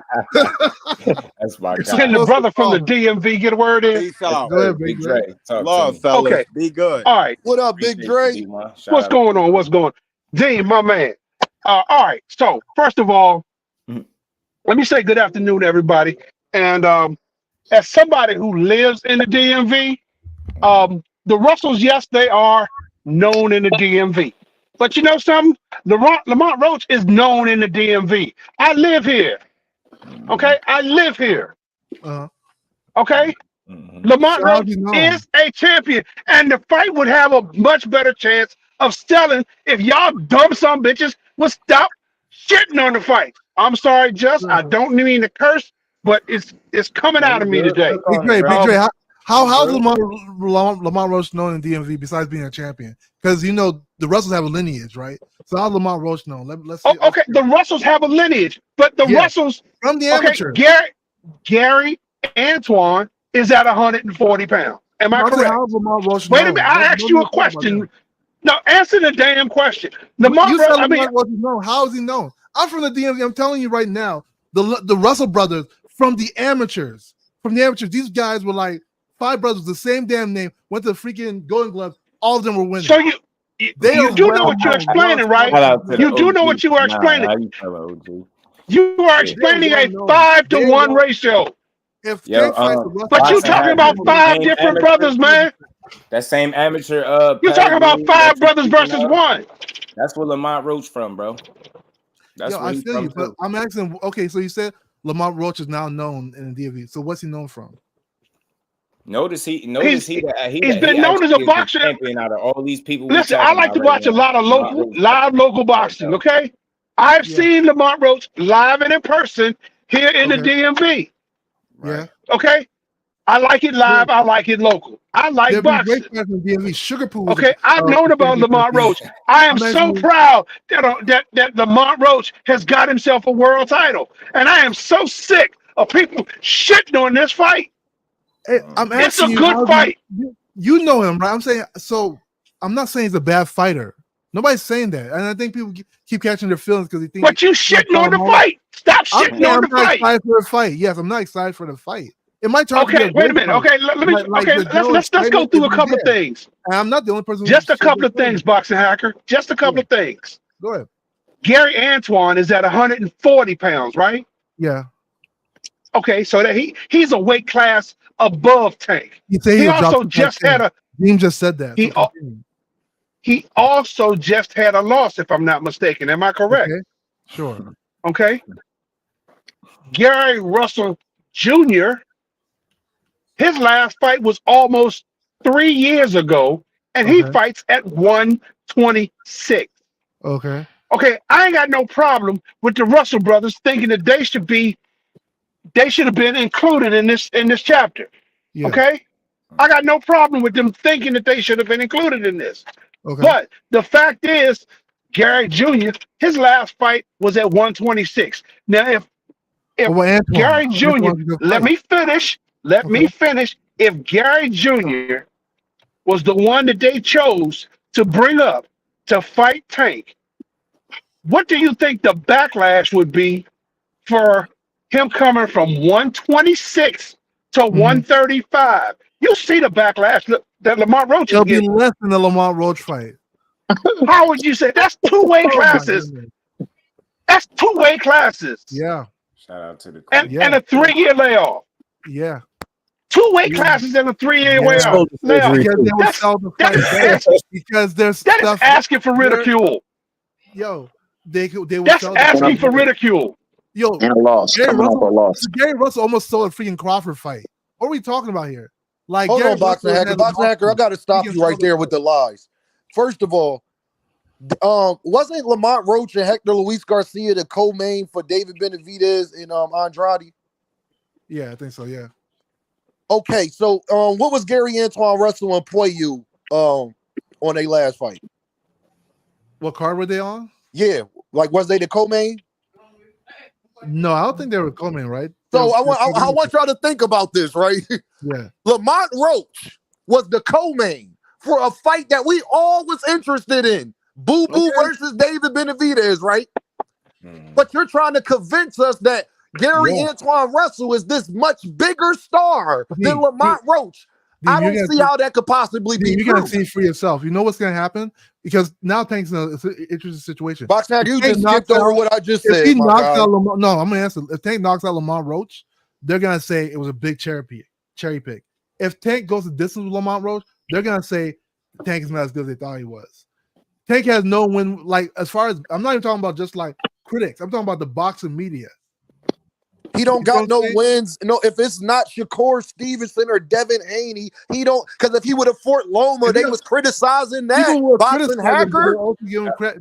They'll also give him credit. But no, Boxing Hacker, they were saying that Lomachenko old. They kept saying he waited Loma out. He aged him out. Like, look. Just don't let him get out. Boxing Hacker know this because he be up on panels with me. He know what they argue. They don't like the young man. But everything as he far do, as they gonna the put it boxing under the media, microscope and they gonna over. As far as the boxing, because critics, people are just always gonna be critics. As far as boxing media goes, you know, like they're gonna be like, well, he be a champion in Lomachenko. you still give it to him at the end of the day. People criticize Devin's win against Loma. They still gave it to him at the end of the day. Hey, why do they criticize it? Huh? Why do they criticize it? They criticize it because half the time people thought that Loma won. Okay, and what's the other half? Because you said half. What's the other half? Yeah, other half. Some people say Loma was old. Yeah. So I've never once heard anybody talk about that win because he was old. Now I have heard them say that they thought he lost. I've heard them say he was old and too small. They say it all the time. Did he look like he was old and too small in the ring though? No, but check this out. Right now, after Ryan Garcia, people were saying that, this is the first time Devin's fought somebody his size and his age. Remember that? Because they always say he's fighting older fighters. Well, it's kind of true. Lomachenko. Now they might say about his size, but it wasn't about his age. And age. He was a legacy fight, remember? Just like Ryan was a dream fight, a legacy fight. It was a circus fight for Tank. But the same opponent was a legacy building fight for Devin. You see that? I didn't like the Ryan fight for Devin, to be honest with you. You can say that now. I know you didn't like it now, but I'm just saying at the beginning. I didn't like it prior because it didn't make sense. The fight. Ryan wasn't. Devin had fought champions until he fought Ryan. It didn't really make sense to me. Boxing Hacker, you haven't answered Devin my only question. fought what? Hey, Thomas Hill, this man has not answered my question. What was your question, Dean? Go ahead. You said that Gary Antuanne Russell would be a bigger fight, but Lamont Roach was the co-main on a fight that everybody was interested in and talking about. Boo Boo versus David Benavidez. Yeah. That was David Benavidez's first time headlining pay-per-view, the whole nine, right? Yeah. So how could that we talking about real, how could that possibly be? Okay, so let me just if answer Lamont your question, Roach is big enough to be a co-main fighter, and then now he's about to be a main event fighder. Correct. How can you say that when Gary Antuanne Russell hasn't even done that? Let me answer your question, right? So to answer the question, we have to put it to the original context. I said as far as Baltimore versus DC, one of the Russell brothers will be a better pick. Antoine's a Russell. But they not fighting in DC. So you're just saying in DC they get more cred than Lamont. That's why you're saying it's a better fight. A Russell fight, yeah. And that's why I said. So that's why I put it in that context. It wasn't based off of like who fought, like a undercard or a co-main. It was just based on the factor of like who's that guy in DC. So not a better fight, but a bigger fight. You're saying it'll be a bigger fight. Yeah, it'll be more. Well, you know what would make it a bigger fight? If people would quit shitting on it. Well, you can say what happened to Cordina. Everybody, when they were showing the Cordina fight, where were you? Where was everybody crapping on this fight, man? Yeah, everybody's crapping on this fight. And when they were crapping the Cordina why are they fight, crapping? Big Dre? Big Dre, where say that again? Crapping on Cordina fight? Why didn't you say the same thing? When they were crapping on Cordina fight, why weren't you here like, well, we just make the Cena fight happen? Where were you? Nah, he wasn't one of the ones that was crapping on the fight. He was not one of the ones that was crapping on the fight, though. I'm saying, was Shakur joke Cordina? Huh? Yeah, where were you? Where was your defense when people were crapping on the Cordina fight with Shakur? So you just made that. Hey, I just want to know. Hey, Boxing Hacker. Yeah, what's up? Do you know why they was criticizing the Cordina fight? How you feeling? Appreciate you sliding through. One because they said he was double tank. The other because he was coming off a loss, right? And it was at 130. Do you know the biggest difference between Cordina and Lamont Roach? Lamont Roach is not coming off a loss, even though he had a loss on his record. No, you're right about that, but that's not the biggest difference. Do you know the biggest difference in that both of those fights? Cordina just came off a loss. That's one of them. But Lamont Roach is considered, him and O'Shaquie Foster, to be the best at a whole division that Cordina is at. I hear you, Dean. I'm hearing you, right? My asking Big Dre. Big Dre said we should just let the fight happen. But guess what? We still was going to support. But hold on, Boxing Hacker. Yeah. We still was going to watch and support Shakur Stevenson, though. And I'm still gonna watch. They telling people to not even watch this fight. That's Big Dre people here who are supporting Tank, and they're gonna steal the fight. I'm gonna pay for a fight. I pay for fights that I don't even like. So when you say Hacker hating this, no, I pay for Tank fights. And I pay just like I pay for Devin fight. I pay for DAZN month to month. I pay for ESPN Plus as well. So when it comes to fights, I'm gonna always give my opinion for the ones I like versus the ones I don't like, because at the end of the day, I'm still gonna pay for both. I pay for all Canelo fights, the ones I like, Even the Europeans I didn't like. So what's there? People also pay to go to events and heckle. So I wouldn't necessarily say that that's like the that absolves you from hating because you spent a couple $. Like people pay to go to events and heckle. Shout out to Fanon, man. Thank you. Love the channel, Just Do, man. I appreciate you. Love your channel, man. One of my favorite channels. I feel like, and we ain't never got a box again. Well. I already been getting these back, but now it's time for you to get your Just Do.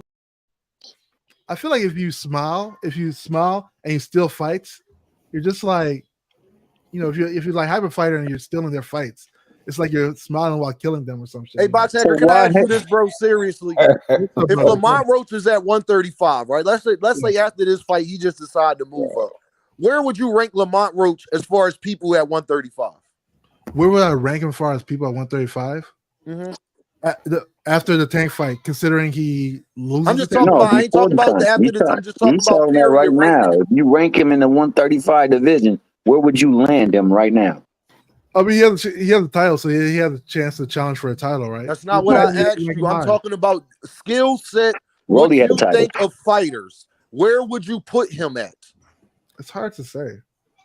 I don't know. Then how you criticizing it? Then if it's hard to say, I don't know how he's gonna do 135, man. I don't know. 135 is a whole different way. But you got an opinion on everything else. I thought you know boxing, so you should be able to see his skill set, see the Andy Cruzes, the Raymond Muratallas, the Keyshawn Davises, the Tevin Farmers. You should be able to. William Zepeda, Kid Austin. Where would he fall? Yeah, I don't know. For me, he doesn't like. He's a good boxer. I just can't tell. I feel like every fight he's gonna be up is gonna be like a little bit of a toss up. He tripped. Jay Grant Jr. I like to argue. I always take. I ask y'all the same question. Who do you think? I do this, Boxing Hacker. I do this. No, I mean I can't say. I feel like it's a toss up for that guy. I don't know. So can I ask you this? Do you think Lamont Roach got a very good chance of beating Tevin Farmer? I think he has a better chance of beating Tevin Farmer than Tank Davis. Yes. Okay. Okay. You answered that. What about Raymond Muratalla? Do you think Lamont Roach could beat Raymond Muratalla? I think that's a toss up. Oh, so you give him a very good chance? Yeah, I give him a pretty good chance, but it's a toss up. Oh, so ain't that? Hey, hold on, y'all. Ain't that funny that those are contenders in that division and he gives them a very good chance to beat those guys? But then what is your criticism of it then? So I keep saying I'm not saying he's a bad fighter. You guys are equating real quick. This is name Dixon. He's a bad fighter to me. There's no way you a Tank fan and you calling this a bad fight, a whack fight. I'm not saying he's a bad. Not true. Fighter. The guy great fighters. For it to be a whack fight, that would mean one of the fighters would have to be whack. We out here calling world champions whack just because he a weight class below the guy. He's still a man. You know what? If he biggest knock on Lamont Roach made what? Fighting on the stage? Argument. That is Tank Davis. He's been around, bro. He got 27 fights to his credit, bro. He got 27 fights. Yo, man, go out there and at least have a thing, though. You're not a real Tank. There's no thing. No, fan. You a Tank. There's no thing, Boxing Lacker. Come on, man. There's no way you can hate on this fight, bro. This is a great fight. Hold on, I'm not sitting up here complaining about everything he do, bro. Like, it's no way you could be a fan and call a fight whack. When you seen if you're a real fan or a supporter of his, you would have seen that he was trying to give you the Lomachenko fight. Y'all keep missing it. It's like we got to keep rehashing the same fact. He tried to give y'all a unification. He tried to give y'all one of the best fighters coming off one of the best wins of his career. And people still was about to complain. Then when it moved to Roach, we still gonna complain. Let Lamont Roach go out there and make a bag and fight, bro. I'm happy for the brother. That's all make the money. You know, I'm not go out there and fight. I don't know why we knocking good fighters, bro. He's a good fighter. I can't understand. Good fighting. It's like damn. It's not about that. Like it's a one-off fight. Here's the thing. Right now, he's not campaigning 135. It's a one-off fight. He's keeping it 135. He is campaigning at 135. He's about to fight Gervonta Davis. Yeah, he's about to fight him, but we don't know if he loses. We stay at 135. He's gonna go back to 130. We don't. Hold on, Boxing Hacker. Hold on, y'all. I got him, y'all. Hold on. We could have said the same thing about Devin, so we wasn't wrong for telling Devin to go back down and fight Gervonta because he moved up in Fort Regis. You didn't know if he was going to stay at 140 and all of that stuff you saying right now. So there's a fundamental difference there, right? Oh my!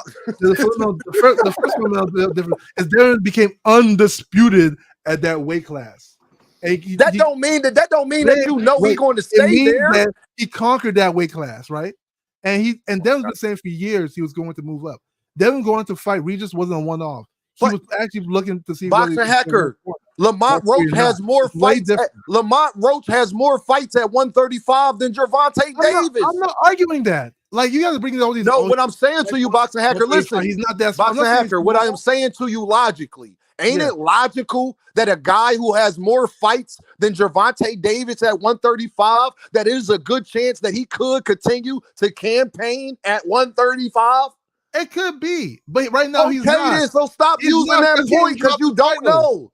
Yeah, Boxing Hacker, I'm gonna use your argument. Hold on, Boxing Hacker, I'm gonna use your argument. We don't know. We don't know, right? But as of right now, we know. We don't know what tomorrow is, right? And we probably never will know until it happens. But right now, we know he has a title at 130, and he never says. Can I ask you this, Boxing Hacker? Yeah. What chance do you give Lamont Roach to beat Dennis Berinchek? Because I think he could beat him. Yeah, he definitely beat me. Definitely beat me. So it's a toss-up with him and another champion at 135. Yeah, but I keep telling you guys are saying skill set. I'm not saying this guy's a bad fighter. You guys keep saying I'm saying he's a bad fighter. What makes it a horrible fight for you? One-off. There should be like an exciting one-off. That's all I'm saying. A one-off that people like will clamor for. If Lamont Roach was at 135 and he's ranked in the top 5 with his champion 135, it'll be an excellent fight, because at the end of the day, it does something for the division. But right now, it doesn't do anything for the division. Yes, it does, because he went directly up and challenged the champion.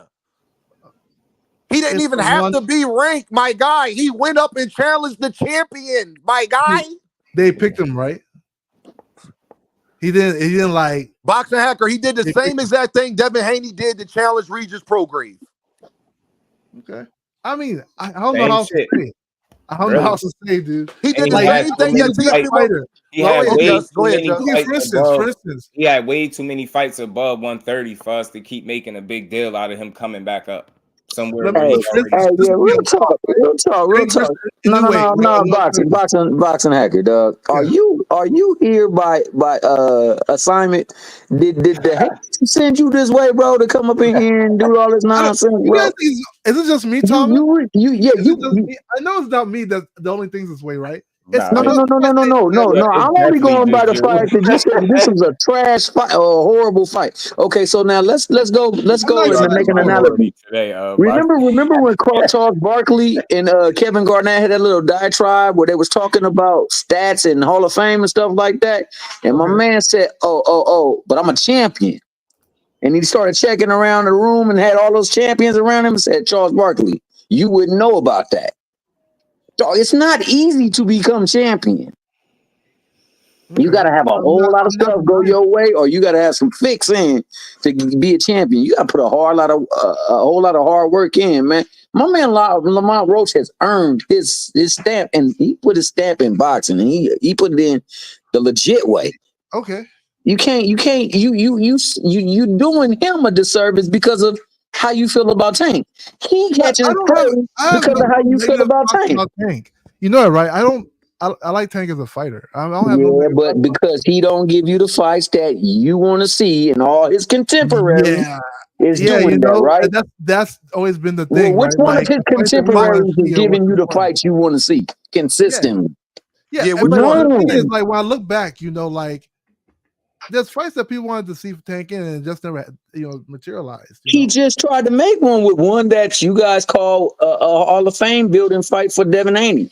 And then he literally went and fought the guy that Devin Haney fought 24 rounds with, and went and destroyed him like nobody has ever done before. Is that if it was like Shakur fighting a Lamont Roach, you guys will have like a whole different energy. No Cordina fight. There will be none of you guys have batteries in your back right now talking about, it's a good fight or this. It would be a heck of a fight if he got in the ring with Shakur. Okay. Hey, Boxing Hacker, have you ever heard any of us up here on this panel ever say anything bad about Lamont Roach prior to the fight even getting announced? I haven't heard you guys even talk So about how Lamont can you Roach. say that? That's true. I haven't heard you guys even talk about Lamont Roach. You're right. Yeah, you haven't heard. Man, So he when fought he not too beat long Hector ago. Luis I could be Garcia, wrong. you didn't hear people talking about how great of a win that was against him versus Hector Luis Garcia on the David Benavidez and Boo Boo undercard. Yes, Nobody sir. talked about Lamont Roach that night. I didn't hear it.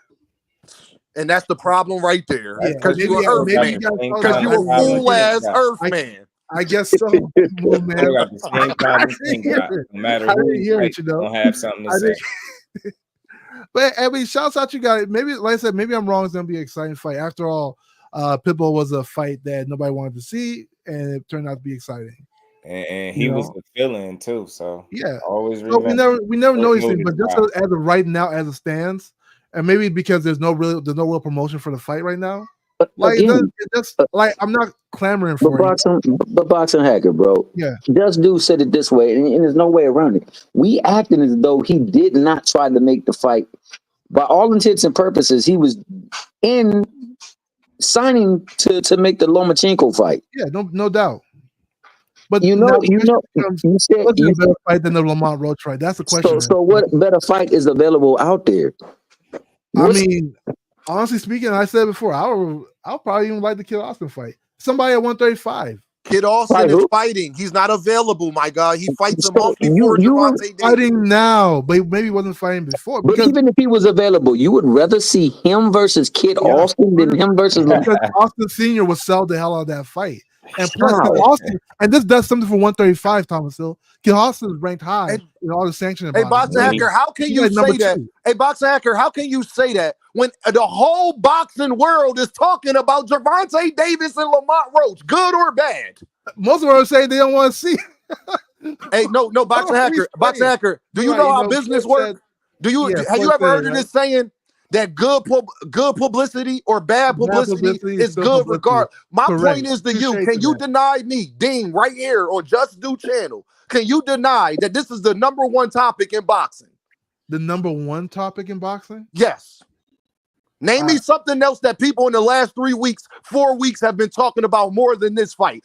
Boxing Hacker, you got people arguing about the venues and who right about it getting canceled or not, my guy. Yeah, man. I don't know. I can't say it was because remember we just I heard people say Tank about to be on the undercard, bro. I feel like that's how much this taking over the airwaves. I'm gonna keep talking. I told y'all we content creators. As long as they give me something to talk, I'm gonna talk about it.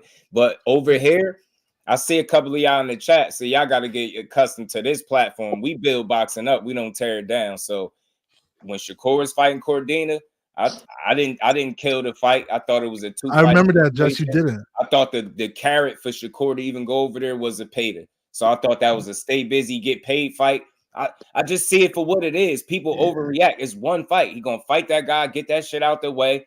What does it paid on the back end? As long as he get that, I'm cool. You get me. So neither of the fights was bad. Zepeda, I mean not Zepeda. Cordina just lost. He got knocked out after getting clipped late with some punches and never recovered. So yeah, I thought that was a good fight. The dude stylistically, I thought him and Shakur would have made an entertaining fight. I don't think he would have won. I think odds-wise, they would have been closer in odds, you know. Gotta think dudes gotta stay active. Every fight ain't gonna be no killer either. Hey, you defended it, but so many people hate on the fight. I'm like, what's the problem? You guys can't be. You're not putting context to it though. The reason why people was criticizing Shakur Stevenson because Shakur Stevenson was criticizing Frank Martin and Gervonta Davis. Hey, can I say this? You gotta put context in things. Because Shakur Stevenson would have not been getting that backlash if he wasn't criticizing Gervonta Davis in the Frank Martin fight prior to all of that. What did he say about the fight? Oh my God! Then if you need to know what he said about it, you don't need to be arguing these points. He criticized Frank Martin, buddy. Hey, just if he don't know what he said, he don't need to be criticized. I would love to hear what Shakur actually say. I would love to hear what Shakur said about that fight. I maybe criticized Frank. We're not fighting him. Like most of his criticism turned up when Frank Martin once they fight fell to pieces. Exactly. I don't think it was about Tank. I think it was more so about Frank Martin. Yes, exactly. That's what I'm saying. He never really criticized that Tank versus. The only thing he said that he felt like Frank was on Tank's level. That Tank was going to win easily. He never Well, said I it was was up on no boxing hacker. Well, I was up on Just Do panel, and I said, "Yo, at one time, they both were champions at 130, and he was calling Shakur out. So it'll be a good fight from the standpoint that they got history behind it. Plus, I don't think Cordina's a bad fighter at all. I just think that maybe he stayed at that division a little too long, and he started feeling the effects of that. That being the case, I ain't heard from my man Ann McQueen. I want to hear what he got to say. Man, the guy and playing fight night, y'all leave Ant alone. Playing video game. You see his eyeballs move back and forth. That Takachi fight. I'm trying to hear what Justice saying about the Cordina fight. You know, he asked that man to stay at that weight class, an extra fight, the same way he did Raymond Ford. I don't know about y'all, but it seemed like getting Cordina paid in the Shakur fight was him doing his man a solid. I always said that. It was no surprise. Like you signed to Eddie Hearn. Who do you think he was going to find him? Who, Tank? You thought signing to Eddie Hearn was going to get Shakur Tank? You can't possibly believe that. So I don't know why people were so surprised that it was an Eddie Hearn special. That's what I call it. Cordina is his guy. He sacrificed himself to make that fight and got beat up. I thought he was weight drained the same way Raymond Ford was. And I think that was his reward, getting him a Shakur fight. Now, it didn't come to fruition, but Eddie definitely was about to look at. People don't consider none of that. We just keep being selfish, talking about what we want. We got to think about what's at play and what makes sense to these people. They don't care, like they don't care what we want, man. Unfortunately, not all the time. Most times they don't. So it does. No just follow my channel. Just what was my biggest criticism of him going to Eddie? Because I knew he was going to get an Eddie Hearn special and he was going to get criticized for it, and I didn't want that for Shakur Stevenson. I mean, hey, Hearn promised him something good, man. For me, I don't think he promised him a bag. He not going to turn that down. We can't criticize that part. Yeah. So I don't know what people are saying. Boxing Hacker, my thing was prior to it, I knew that Eddie Hearn didn't have anybody, and that if Shakur went over there and then, like Just said, he got an Eddie Hearn special, that people was going to criticize Shakur for all the stuff he was saying on Twitter prior to all of this. So do you blame? So who do you blame? Because at the end of the day, if PB, okay, I don't blame nobody now because Shakur told me, he gave me what Boxing Hacker, I'm not like these other guys. Shakur gave me what I asked for.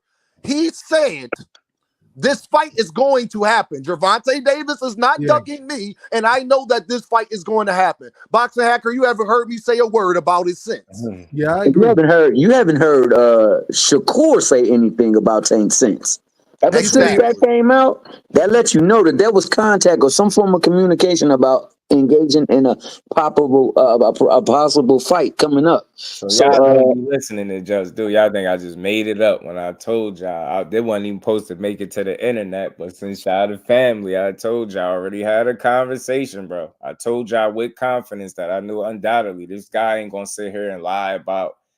There's a reason why there's no need to scream for something that you feel like is happening, right?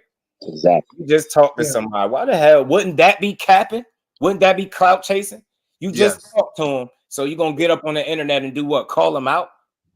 But you just had teams, should I say, was in some type of, had a conversation with each other. Why would he do that? But then even just, the problem with that though, then you hear people. No problem with that, Boxing Hacker, because he didn't do that to Dev. When Dev wouldn't give him the fight, he constantly talked about it after the word. So here's the problem, though, right? Here's the problem. I'm saying that people will come on and say, "Oh, Tank had no choice." Lomachenko and Shakur ducked him. I'm like, how do you know he ducked? Like, where are we getting this duck thing from? There were 4 fighters that ducked Tank before he went to Lamont Roach. That's been like the constant theme I keep hearing. I'm like, you know about Lomachenko. I said that prior to Shakur Stevenson giving me what I asked for. Right. All right. That's what I'm saying, man. And then somebody being unavailable, it doesn't equate to a duck. In the future, that he is able to do some business with the PBC, but I thought that was very telling too. Just not having a relationship, man. I said this earlier. It just makes sense, man. Like, you gotta think these dudes got to take advantage of opportunities that's presented to them. You can't force availability, just like Ant said. And if you think of it like a job, are you gonna go with the job? Are you going? If you got a job lined up with a situation in place for you that's relatively in line with what you're looking for, as opposed to taking a gamble to go to a job that you don't even know is interested in. That's just me just throwing a scenario out there.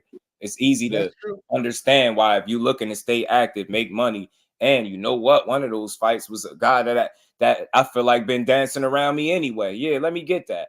Knowing that this shit ain't happening right now anyway, I'm telling you. So I think it was easy. Let these dudes do what they doing, and let's see. And Boxing Hacker, nobody criticized Shakur for Williams Zepeda. You haven't heard not one person criticize Shakur Stevenson for Williams Zepeda fight. You know why? Actually, you've heard me personally come at Williams Zepeda because he was talking about he was having a baby and all of this stuff, but then he made a fight a month after that. It worked both ways, my guy. Yeah, that's a fair assertion. I'm not gonna deny that. Not only that, the dude not gonna get a Tank fight, then he gonna fake an injury not to make money and be inactive. Going into a fight potentially with a guy that's dangerous like Zepeda, yeah, that shit make a lot of sense. Yeah, Shakur, shame on you faking an injury. Campbell, hey, yo, James, Ant McQueen, far from a fanboy, my dude. Far from it. No, I was trying to what's the name? I was trying to reply to him, man. Like far from a fanboy, dog. We got some real boxing supporters up here. These ain't even fans. These are supporters, man. Especially my guy, the professor, man. What? I mean, God forbid you say, yo, let's see a fight play out before we talk about the quality of the fight. The quality of the fight. Yeah. That's fair. I mean, we be so wrapped up in names, name this, and then sometimes these fights don't even play out the way that we expect. Yeah. Like Dennis Berinchek versus Navarrete. Remember it? Like Dennis Berinchek versus Navarrete. I was pissed off calling that fight. Boy, man, that was the only fight in recent memory I recall regretting calling. I was mad in live time. Like, man, I really called this fight, bro. Ugly fight. That was an ugly fight, man. Ugly fight. But Boxing Hacker, you sat up there and said that you give Lamont Roach a great chance to beat Dennis Berinchek, who is another champion. You cannot sit up there and say that this man, obviously you do know where he fall, that he will be a top contender at 135 if he was there. Because you got a lot of faith that the other guys that's under Dennis Berinchek, he has a great chance of beating them too. And the actual champion himself. It's interesting, right? So here's the thing, though. I agree with you. I just don't. So like, I don't know how he'll do. You know what I'm saying? I don't want to just say he's gonna do terrible because I don't know.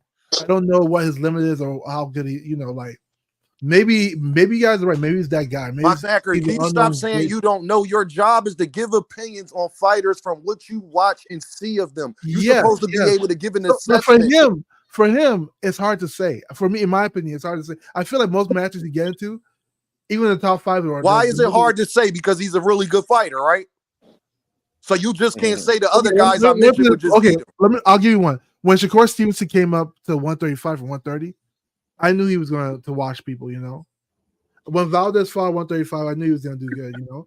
Like, at the end of the day, like, you sort of see, like, some skill levels. You look at him, you're like, damn.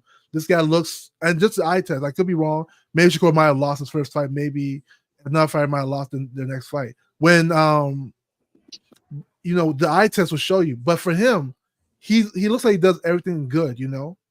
But then the question is like, is he truly at that level? He's a champion 130, you know.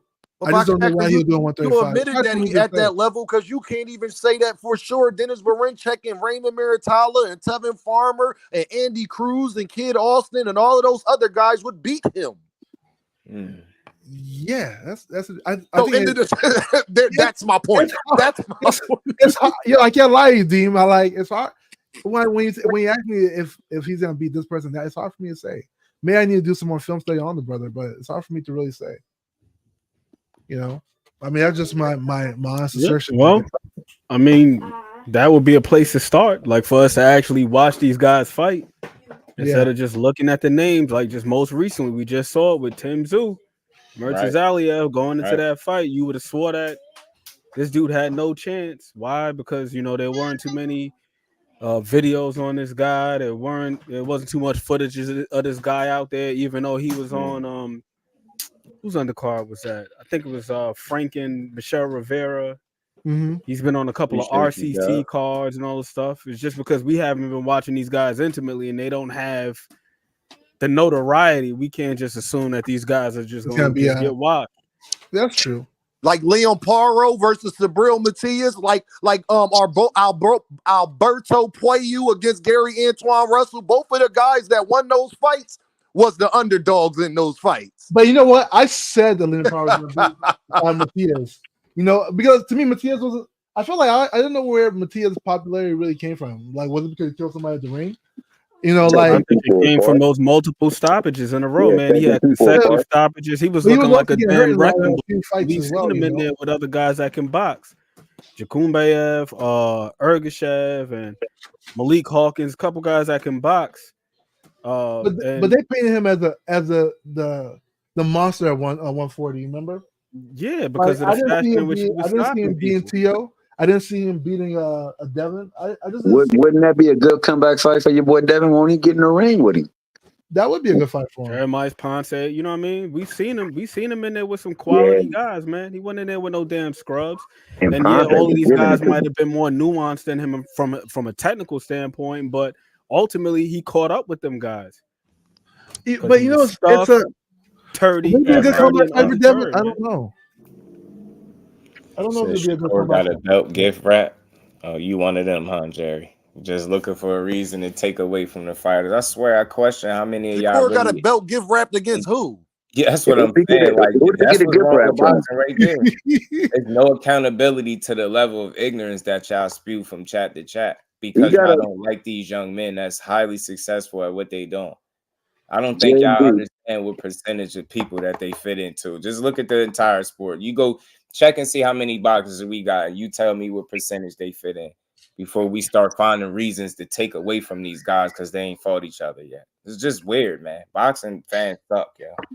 Hey, yo, I'm tired of. No, I'm tired of. We gotta do this, man. I'm tired of this Shakur, a boring fighter. He ain't like that. He all of this stuff. Like, I'm tired of that, bro. Like, Shakur, one of the best fighters. He on the top 10 pound for pound list, man. I don't care what you think about the man. You got to go in there and beat him, and that's very hard to do, no matter how you feel about him. I say it all the time. I feel like I beat him. So I just beat him, beat his ass, because that's a hard dude to beat. And the same goes for all these other guys that y'all hate on. The Tanks, even the Devin that get hate. He a hell of a fighter. Very skillful dude. You can hate him if you want, but them dudes is at the top. That's why they always the topic of a conversation.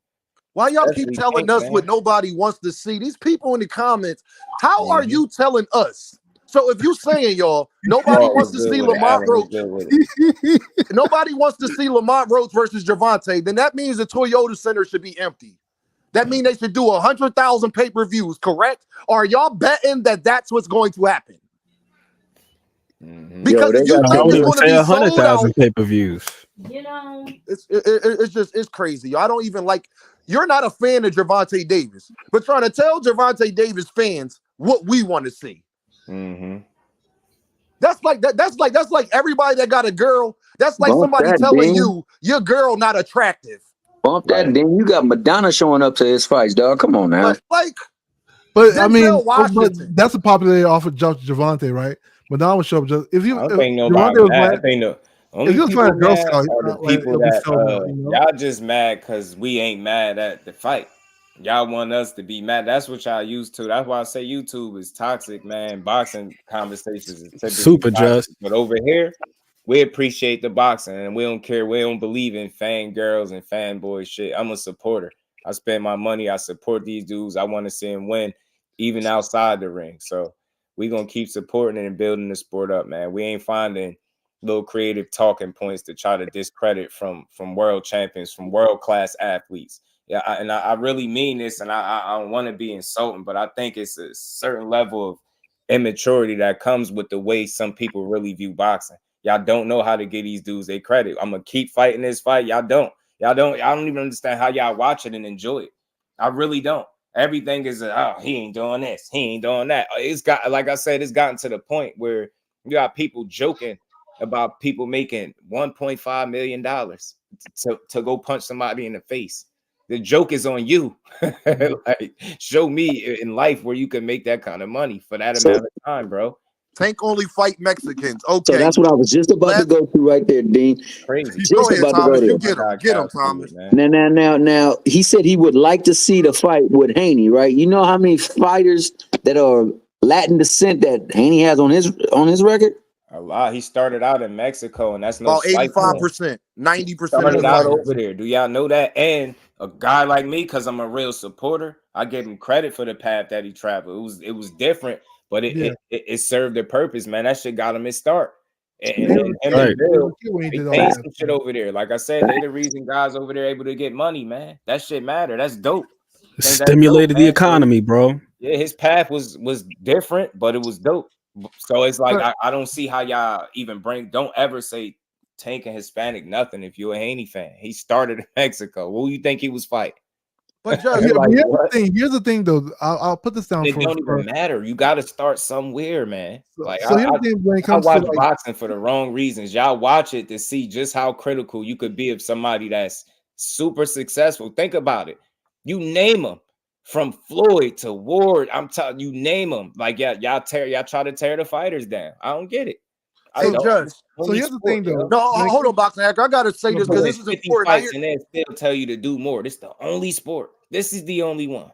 I'm telling you, you win 41 fights, be undisputed in 2 weight classes, a champion in 4, and they'll say with confidence, he ain't did nothing his whole career.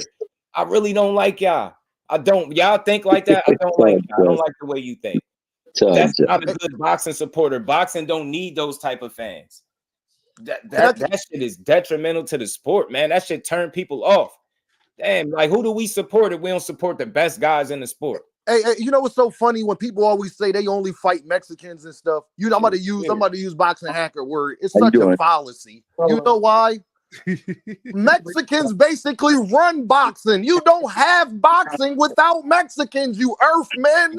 Yeah, they definitely a big part. It ain't nothing wrong with fighting Mexicans. So they gonna always be a big part for that reason. You put the right Hispanic fighter in there with the right black fighter, and you gonna get you a fight, bro. People know that. Just what it is. They make for good entertainment, bro. Straight like that. No, like can you answer this for me, big bro? Mm-hmm. Name me an era where Mexicans didn't play a major factor in boxing. Yeah, not ever since I can remember. Ever since I can remember, in the years I've been watching, for sure. People shouldn't fight Oscar De La Hoya. The Tank, yeah, man. The fact that Tank has never been undisputed doesn't even matter. If he chased it and fell short, then that would be a conversation. But Floyd never been undisputed. Something that he just didn't center his career around. But get what I'm saying? Think about it. If he fought the very same people that Devin fought to get undisputed, would he be undisputed? Yes or no? We never know. See what I'm saying? And that's no slight to Devin, but that's just everybody opportunity is different. Devin seen an opportunity to go seize them titles and he jumped on it. You just gotta salute him for that. That don't mean I gotta look over at Tank and say, yo, you see what Devin did over there? Yo, you ain't doing that. Like what? He ain't breaking gates and selling out venues either, though. Do I look at Devin and say, well, you see what Tank did? You ain't doing them type of numbers. I don't watch boxing that way. That's weird. That's fangirl shit. That's fanboy and fangirl behavior. Support them dudes. Lift them up. Devin is at the top of his game. He had a rough outing against Ryan. Can't wait till he bounce back. Tank's still at the top of his game. No matter what y'all say, it don't change the fact. And he got the people. The little voices on YouTube, the little comments, they're so insignificant to the outcome of his career. Like, he going to continue to do numbers. He going to continue to be just fine. And y'all going to continue to hate watch from the sideline while he win. They talk about Mexicans so bad, y'all. Mexicans got a style in boxing. Davis. But here's the thing, though, guys. When we look at, let's say like the whole Devin versus Tank comparison, right? Like, I remember when Devin was coming up. I sort of remember when Tank was coming up. I remember his campaign at 130, you know. And I was when Tank was coming up, and also there was Lomachenko coming up, right? I was really excited for Tank. I disliked Lomachenko because Lomachenko was getting all this like accolades and stuff out of nowhere. Like he got a title shot like his second fight at 126. He lost and got another title shot. It was crazy. Like, and then people were saying he was better than Muhammad Ali. I was angry about it, you know. And when it came on 130, I was like, you know what? Tank can beat this guy because he beat Pedraza, you know. Not only beat Pedraza, he washed Pedraza, right? I was like, yo, I'm really excited to see this, to see what will happen with Tank versus Lomachenko. When the fight talks came up, like they were always pushed to the sideline. First it was Floyd saying, "Oh, we're gonna take our own route," and that was it. And then like his team would be like, "Oh, we don't need to fight Lomachenko now. We can wait till he's older or some shit like that," And then when Floyd finally was like, there was one point where Floyd was like, I'm going to try and make the Lomachenko fight. And this is the thing that people have been saying, right? Floyd said, hey, you know what? After this fight, I'm going to try and make the Lomachenko not fight. true, man. You go. No, like, I have the link if you want to see it. No, okay, no. The part that you're leaving out, Boxing Hacker. Yeah. Is that years ago, Lomachenko was the A side, and y'all don't put all of that stuff that y'all put. Hold on, Boxing Hacker. No, I got you. Hold on. All of that stuff that y'all put on Gervonta Davis about this A side send the contract. Well, years ago, Lomachenko was the A side. Y'all didn't put that on Lomachenko to make the fight with Gervonta Davis. So let me land with my story first, right? What I'm saying is this, right? So during that time, Floyd said that he was already in talks with Top Rank to make the Lomachenko fight.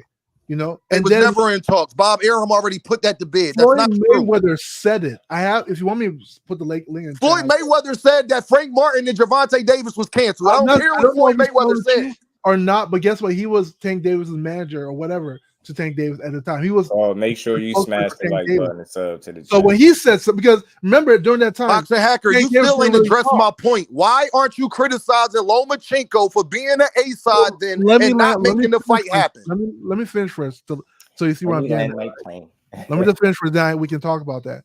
So when Floyd finally said that, I personally was excited, whatever. And then all of a sudden Tank said like that's not happening, That was actually one of the first times people actually saw Tank and Floyd not get, be on different pages, and that's why people always criticize it today. There were people, a lot of people are like, oh, Tank, duck Lomachenko, whatever, because that whole debacle where Floyd was literally like, we're already in talks, and then Tank was like, that's not happening. Okay, we know that, Boxer. Now, can you answer my question about why nobody putting the pressure on Lomachenko for years ago when he was the A side?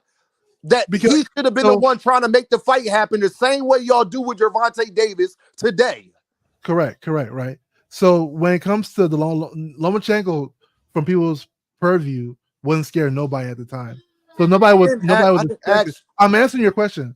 So it didn't look like there was any pushback from his side. The pushback looked like it was coming back from Tank's side. His team said he never sent the contract. You're right. I guess ain't the A side supposed to send the contract? But here's the thing: as a fight fan, I'm not in the negotiations with them. We listened to. They wasn't in negotiation, Boxing Hackers. What I'm trying to say. Why is it Lomachenko? Because Mayweather already said he was in Boxing Hacker. No, because when people were saying Gervonta was ducking Lomachenko, they wasn't in negotiations then either. Just can I post a link so y'all can watch it?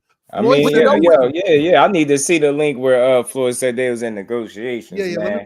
I think he put that. I think he planted the seed and watched it grow, man. And people still to this day holding that shit against Tank as if the reason that they didn't fight somehow was because Tank didn't. Give me 2 minutes. Because they never was trying to make that fight. They didn't. Imagine him saying that. Bob Arum said it out his mouth too. I also had a link where he said that. You know what I mean? Where he blamed it on Floyd. So man, that was just since he won't answer the question, can you answer the question for me? Just why don't they, when he was the A side, why wasn't it all this vitriol and these videos and all of that stuff saying Lomachenko responsibility is to go out there and fight the best? Can you answer that for me since he won't? Because when it come to Tank, man, the rules apply differently, man. You know how that go, man. You know Tank the AAA side, man. Everybody else, not so much, man. Only he get that type of responsibility.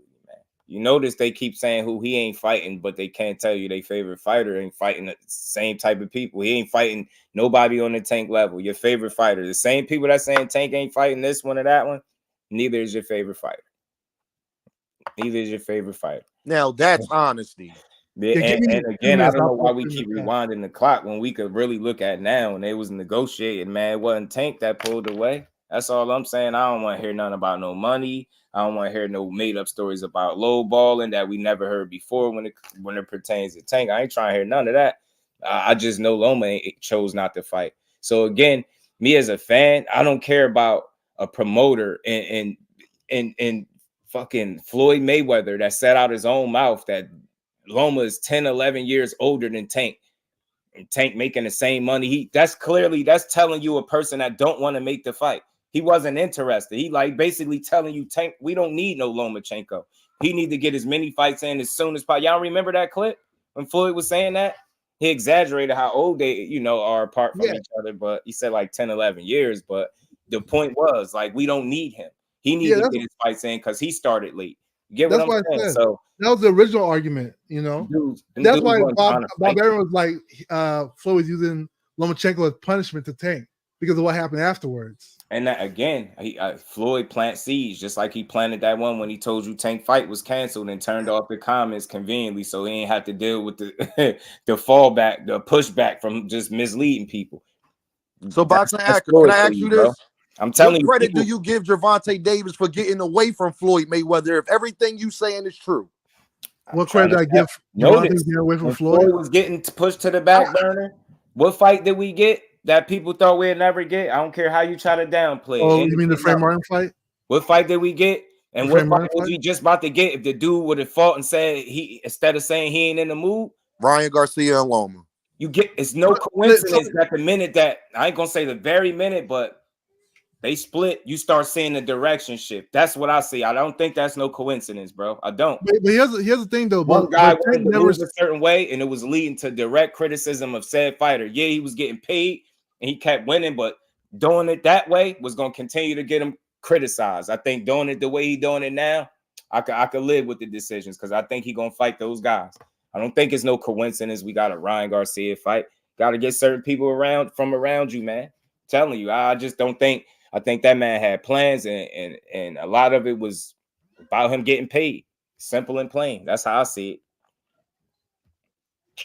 it. That was beautiful. Thank you, Just for that. I appreciate it. Hey, I'm telling you, Floyd been planted that seed with that Lomachenko shit. It took me a little while to catch on and see it that way. And I started to look at it's still pushback from that. People still in their minds, they like, well, Floyd said, hey, he planted a seed, man. Wasn't really trying to make that fight. Bob Arum said it. I don't need no other interview. I heard him say it. I heard him. He blamed it on them. Asked his promoter. He said, I'll pull that shit up. I know it. So I'm like, man, they wasn't trying to fight Loma. And Bob Arum wasn't trying to get his man knocked out. He wasn't worried about getting Loma knocked out. He wasn't in a rush to do that. I posted the link in the chat, Just, on the regular chat. Muratalla talking to. I got a little interview clip to play from him, but he been talking, man, after his last couple fights, after that fight he just had with Farmer, he don't need to speak on Shakur or Keyshawn, respectfully. I think they both beat him up. It ain't no thing. He ain't got it. He ain't got no crazy punching power. He can box pretty good. Well-school guy, but I seen enough holes. I like what I see more in them other two guys. I think they both beat. Just you see the link? There's a video in that link. All right, I got you. I'm going to pull it up. Man, all right, got you. It's just crazy to me that we can sit up there and say all of that stuff. When Lomachenko back out of negotiations at Bud Crawford fight, arguing, making a whole scene with Shakur Stevenson, talking about we can fight next, pointing at the ring, saying I'll fight him for free. But then his manager talking about tens of millions of dollars won't get him in the ring. Yeah. So you ain't want to fight him for the vacant strap, though. You ain't want to fight him, but you want to fight him outside the ring or for free. Yeah, goofy, man. All right. Tank ducked you back then, but you the one pulled out of negotiations now, right? Makes a lot of sense. Makes a whole lot of sense, bro. Yeah, I don't think people use logic at all. So you telling me he was scared at one point in time to fight him, and now he's conveniently ready to fight him now because he old. I just can't. Hold on. It's weird, right? But the problem is with that argument. Spoke to Ty DeBuff from Top Rank. We look forward to Adrian Broner. We look forward to Gervonta Tank Davis fighting Lomachenko after this fight. We know Tank fights in April. Lomachenko fights in May. I already spoke to Top Rank, Ty DeBuff, and we're going to make that fight happen between Lomachenko. I told you guys. So why didn't they make it happen? This happened, and Tank was the one who said no. He said I think he said on social media, he was like, he's definitely not doing that, Right. And then you know what Tank said? He said that he felt like Floyd tried to set him up to Pedraza, and the Lomachenko fight. He said He that said he tried to set him up against Rolly Romero too. Did you hear the reason why he said that? Talking about the setup stuff. Imagine if you a fighter and you being promoted, and your promoter is thinking about making a fight with you and somebody, especially, you know, if it's a challenger title fight, you think you'll be one of the first people to know, right? Why are you going to open up social media and you finding out that your promoter is thinking about doing X, Y, and Z without talking to you? He clearly, like, he highlighted why he said what he said. People just made it seem like when he said he was trying to set me up, that mean, oh, I'm scared to fight him. Nah, bro, like you not even talking to me, and you talking about, you know, facilitating opportunities that it's going to affect my career without even coming to me first. I got to open up social media and see that you discussing it. So that shit be cat. And I know for a fact that these dudes do shit like that. They just talk. That shit sound good. No disrespect. It sound like he made that shit up on the fly. Sound like he gave the politically correct answer and gave you something that people will want to hear. Why that fight didn't happen? You can't sit here. Oh, Tank said no. Why is that a secret? Is to why the fight didn't happen? Nobody else can prove and validate that shit. We know for a fact the fight didn't happen right now is because alone when we know this.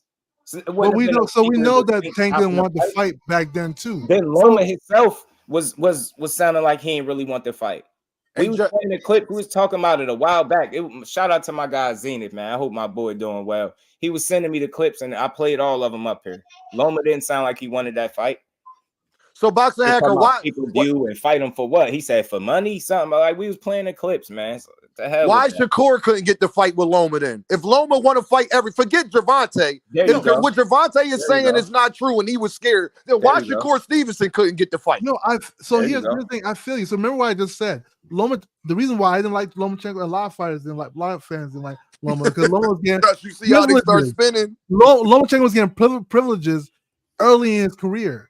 And people were seeing it like up front and center. Like he was on a pound for pound list, like after 10 fights, and Terrence Crawford had like 40 fights, and it was to bring them on board. Like, I think he was getting big privileges, you know. Yeah, they promised. I think he wanted them to promise him to get a title shot, like in his second, third fight, something like that, and they actually did it. You know, Top Rank was moving him in a way like we wanted him to see the Shakur fight too, but Top Rank avoided Shakur. Yeah, Top Rank was Shakur's worst enemy. So Top Rank avoided Shakur, but it's not hard for us to believe that they ain't avoid Gervonta Davis. Because here's the thing. Yo, it's a common denominator. Boxing Hacker. It's a common denominator. Lomachenko had an opportunity to fight Shakur. He said no. Did whatever he did. He fought Cambosis. Had an opportunity to fight Tank. That man team put out a statement saying he's not in the mood. He's the common denominator. Ain't nobody duck him. I don't even want to call him a duck. I just think he old right now. I think he old. I think he got one foot in, one foot out. I really do. That's what I think. I don't think he's scared of Tank, but man, a lot of people him follow be the difference between a lot of people like I said, fighting one more story. fight or fighting a couple more fights and you know what I mean, and then retire. So a lot of people. KO, what's good with it, bro? Salute, KO. Hey, what's happening with y'all, man? My bad, I ain't see you back there. Pardon me. Nah, you straight, bro. I know you run the whole panel. You busy or whatever. My Brody, what up, KO? What's good? Salute to you, KO. KO, I saw you debate today, man. You seem like me up there. I mean, if you not, that would mean I would be getting my ass kicked. I sound like you. Talk to me, my boy. So, the conversation y'all having, I find it interesting because I think context is everything, and I think what's going on at the time is everything. So let's just set the stage and let's be clear. The year that we're talking about in question with the link that Boxing Hacker provided was in 2018. So with that being said, Lomachenko, does everyone understand why Vasily Lomachenko moved up to 135 pounds, or do I need to explain it? Everybody knows why he moved to 135 pounds, correct? I think Boxing Hacker need to know. We know, but Boxing Hacker might I'm on mute, bro. Yeah, I need to know. Please refresh. So Vasily Lomachenko moved up to 135 pounds because he wanted undisputed. He didn't feel like he could get undisputed at 130 pounds because Top Rank didn't have control of the belts in the division. So he moved up to 135 pounds because he wanted to become undisputed. Why is this important?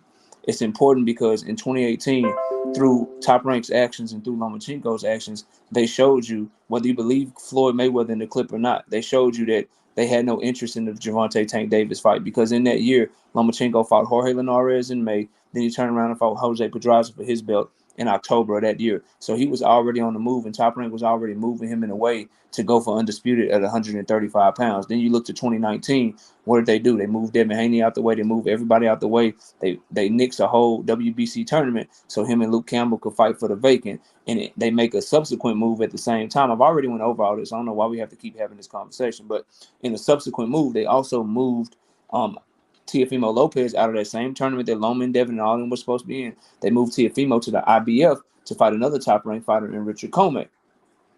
And then after T.O. beats Richard and after Loma beats Luke Campbell, they petitioned the WBC to be a franchise champion so that he doesn't have to fight Devin Haney. He doesn't have to end his plan, and he can try to unify all of the belts plus the franchise with motherfucking Teofimo Lopez. I say all that to say Top Rank, through their actions, through their business practices, through even making the fight.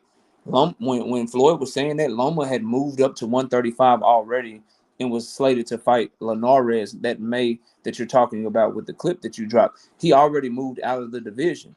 When you move out of the division, you're showing that you don't want to fight in that division or anyone in that division. Otherwise, you would stay. That's what you praise Devin Haney for. He stayed at 135 because he wanted the big fights. Well, we got to apply that same logic to Boxing Hacker. If you had wanted to fight, you would. I mean, to Lomachenko. If you had wanted to fight, your ass would have stayed at the 130-pound division. But no, you went to 135. So that's not what Floyd said, though. KO, come on. Floyd was Tank's mouthpiece at that time. Remember that. It doesn't matter what he said. The thing that I push back against is this idea that Loma wanted to fight Tank Davis so bad, but it was Tank and Floyd, and Tank didn't want to fight Loma. When in reality, Loma was the A side at the time. Loma wasn't trying to fight Tank. He was moving out of the division, fighting other people and going for undisputed, bro. That's just what happened, bro. He wasn't trying to fight Tank. And when he was asked about Tank Davis around that time frame, that's where all those clips come from of him saying, what would I fight him for? On pay-per-view? Would I fight him for money? He hasn't even been on a main event before. What would I fight him? Like these are the things that he was saying while going for undisputed in the 135-pound division, but yet we're saying that Tank Davis is the one that didn't want to fight him. I just don't. Tank said himself that he didn't want to fight. So here's the thing, KO. I'm gonna ask you a question, right? How did we find out about Lomachenko in negotiations with Tank for this time around?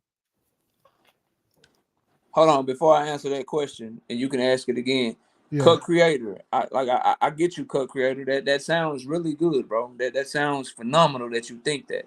A lot of people disagree with you, but I'm not one to use a crutch of other people. So I tell you what, I'll give you an opportunity to cook me, right? I don't need like cheerleading and all that. I can hold my own job. You know what I mean? I'll never hold another man's job. You know what I'm talking about? So if that's how you feel, then you entitled to your opinion. But it's literally hundreds, if not thousands, of people that disagree with you. So let's not talk about what I did or didn't do with somebody else. How about me and you get it cracking? How about that? How about instead of me saying what I did to somebody else, you saying what somebody else did to me, how about we get in the ring, right? And let's see what we do with each other. Instead of you worrying about what you think somebody did or didn't do to me. How about that? How about that? If you game, you just let me know. And if you're scared to hit my link, just I'm sure I can get Just to make some time for us one day, and we can do it like that. But let's not. I don't want to talk to you about. I think Ant McQueen know way more boxing than you, because I do. I don't want to talk to you about. I think Just will cook you, or Dean will cook you, or you can't even see Thomas Hill or Boxing Hacker. I don't want to talk about what I think other people will do to you. How about me and you to get it cracking? How about you and I, you and me, you and KO? We can just get it cracking. Now off of that, Boxing Hacker. Okay, so let me ask you a question, right? So how did we find out that the Lomachenko negotiations were going on this time around? Do you remember? Say it again, bro. How did we find out that the Lomachenko negotiations with Tank were happening? Bob Arum. Exactly, right? Mm-hmm. So the person that was the mouthpiece for Tank Davis, regardless of what the situation Lomachenko was in or Tank was in, said it himself that he was already planning to fight for Tank versus Lomachenko. So fans alone will go off that because at that time Tank wasn't really talking for himself. It was Floyd Mayweather who was the spokesperson. If Floyd is planning, so Floyd said that. But here's the thing: so it doesn't matter. It doesn't matter because Floyd Mayweather has no control over Lomachenko. It's kind of like he said that, just like Bob Arum said that they were in negotiations with. Hold on. Hold on. It's kind of like when Bob Arum guaranteed Terrence Crawford he could get him the Errol Spence fight. How can you guarantee that you can get him the Errol Spence fight? Two different if things. Not even signed to Errol Spence. Two so different Floyd can say whatever he wants. The fact of the matter is he's not going to be able to do anything with Lomachenko. Two different things on board. Two different things. Okay, so when the EJ fight was promised, there was no talks between the two, right? As far as we know. However, Floyd said he was already in talks with Top Rank. You understand what I mean? That's a big difference. Just like Bob Arum said he was already in talks with the PBC. Did anybody say that the talks didn't go well? Who came out? Who from Loma's side, whether it's Aegis Clemus, Bob Arum, or who from Tank's side, whether it's Floyd Mayweather, Leonard Ellerbe, who said, "Yo, we tried to talk to him and it didn't happen because they ducked me"? Where can I go to find Lomachenko or somebody from his camp blaming Tank? Lomachenko, somebody from his camp blaming Tank. So Lomachenko said himself. Lomachenko said that. I think it was like an ES News interview. He said that why are they talking about the fight now when we should have fought at 130, right? And then Bob Arum also made comments about. So he said that. Yeah, and Bob Arum also made comments. Hold on. Yeah, go ahead. So you're proving my point, right? Because didn't Floyd say that statement in April of 2018 when Tank was fighting in April and he was still at 130 and Loma was already fighting at Linares at 135? Then isn't that that's the clip, right? Correct me if I'm wrong, but I got a very good memory. That's what you're talking about, right? Right. Okay, so hold on. So Lomachenko's response to Floyd saying, "I'm trying to talk to Todd DeBuff. We already talking. We're gonna make the fight." You just said Loma's response to that was, "We could have just fought when we were at 130." So wouldn't that mean that Loma's side is the one that said, "Nah, I'm at 135 now"? Not according to Floyd. It's still, like I said, at the end of the day, like we believe Bob Arum wholeheartedly when he said they were trying to make the Tank Davis fight. But now you want us to not believe the Floyd Mayweather saying, "Hey, we're trying to make the Lomachenko fight," even though they're using. I think I'm losing you a little bit. I didn't say don't believe it. I said Floyd said that when Tank was at 130 and Loma was at 135. You just said out your own mouth. Loma's response to that was they should have fought me at 130, meaning that everything I said about Loma not wanting to fight anymore, Loma concentrating on 135 pounds, Loma wanting undisputed, everything I just said.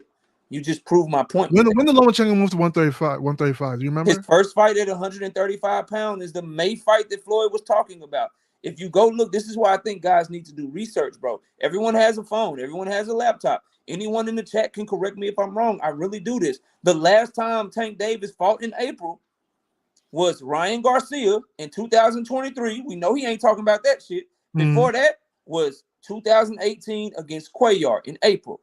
And Loma fought May, which is what Floyd was saying, May 2018. And he was fighting who? Jorge Linares, the lineal 135-pound champion. That was his first fight, 135, right? Yes. So but when Floyd said this, prior to that, right? What I'm telling you, let's keep that in mind. But Floyd said it was prior. You gotta listen to understand, bro. You're listening to respond. You just said out of your own mouth. Loma said, "Why didn't they fight me when I was at the division?" That's his direct response to what Floyd said, because Loma. It wasn't direct to what Floyd. No, it wasn't. Bro, hold on. No, it wasn't. That's cap. That was not true. Why weren't they trying to fight me at 130? That's what you said Loma said, right? Mm-hmm. Did he move from 130 to 126, or did he move from 130 to 135? He went to 130 to 135. But when Floyd said it was prior to that. Historical. We both. When Floyd said it was prior. Say what? When Floyd said it was prior to that. His first fight went. Already talking to them. He has a fight in May. And according to Floyd, they were already talking about making the Lomachenko fight after that, bro. So according to Floyd Mayweather, they were already talking to Lomachenko to Top Rank about that fight. Before Tank and before Loma's upcoming fight. But the decision had already been made, Boxing Hacker. Because they didn't want the fight afterwards. 135. The fight got shot down by Tank. You know that, right? That the idea. I don't know what the underlying thing is. As far as the outlight, what was shown to like the public, Floyd wanted to make the fight. How did Tank Davis shoot? How did Davis shoot the fight down, sir? He went on social media and said that's not happening. He literally said that's not happening, and that was one of the first times that we saw Floyd and Tank not in cahoots, because before Tank wasn't really even talking. Floyd was like Tank's mouthpiece. But did he say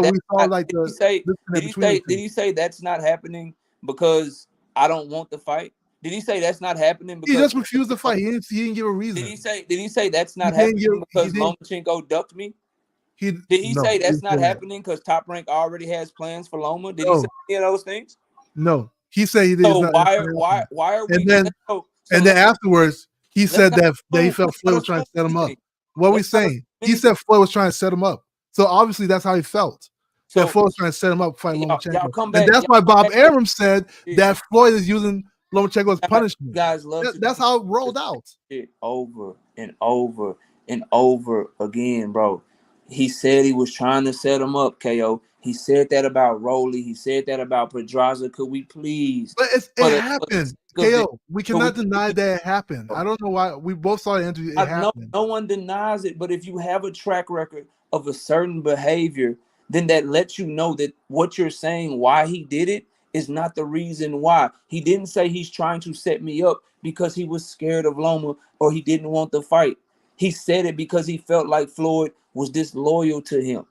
He felt like Floyd was trying to play him. That don't mean I don't think you're trying to whip. You're trying to whip. He said he was trying to set him up. For instance, how can you get set for a title fight? Let me prove your whole plan to get a title fight. Life experience, boxing hacker. When you say somebody trying to set up somebody in boxing, like trying to get somebody beat up. Go ahead. Like by me being who I am, Blue Blood calling my name, saying I said something I didn't say, I felt like he was trying to set me up. But was I scared? Did I not hit the link? Did I decide? Did that mean that I didn't want any smoke? It's the same thing here, bro. Just because you feel like someone is trying to set you up does not mean you don't want to fight them or you don't want to debate them or you ducking any smoke. But you hit the link. If you had Tank Davis, different, bro. You got to let me finish, dog. If you had Tank Davis saying this and it was the only time that he had ever said it, you would have a little bit of a better point. But we have other instances that we can point to where he said the exact same thing. Not at that time, KO. At that time, we didn't have other instances with that. But before that, what other instances we have? But you're having the conversation in 2024 by Hacker. Even though we're talking retrospect, right? I understand we're talking retrospect, but at the same time, he has shown you that is just his behavior. You have to use all the information ahead of you. Oh, damn. I thought he was saying that Floyd was trying to set him up with Loma because he was scared. But damn, I just heard him say the same shit about Pedraza. Damn, I heard him say the same shit about Rolly. Do you remember what he said after he said it at the same time, right? Hold on. The Pedraza fight was before the Loma situation. So even what you just said is invalid because you were wrong. That was not he had an interview. Let me have a look at that too. He had an interview saying that Floyd tried to set him up for both fights. He said that, and what he said, and I'm not quoting, I'll paraphrase. He said that he was just on shit that day for Pedraza. That's what he said. What do you mean? He said Floyd was trying to set him. So basically, what he was trying to say was Floyd was trying to get him to take an L, but he was just ready for Pedraza. But how does that mean that he's scared? How do you get someone saying? I'm not saying he's scared. I never used the word scared, Kale. I said the pushback from the public's perspective came from Tank Davis. The criticism you're seeing now in 2024 is based off of that. Trying to say that someone is trying to set me up. How do you get he didn't want the fight by him just saying he's trying to set me up? How do you draw that conclusion when you've heard the young man say the exact same thing about other fighters that he beat up?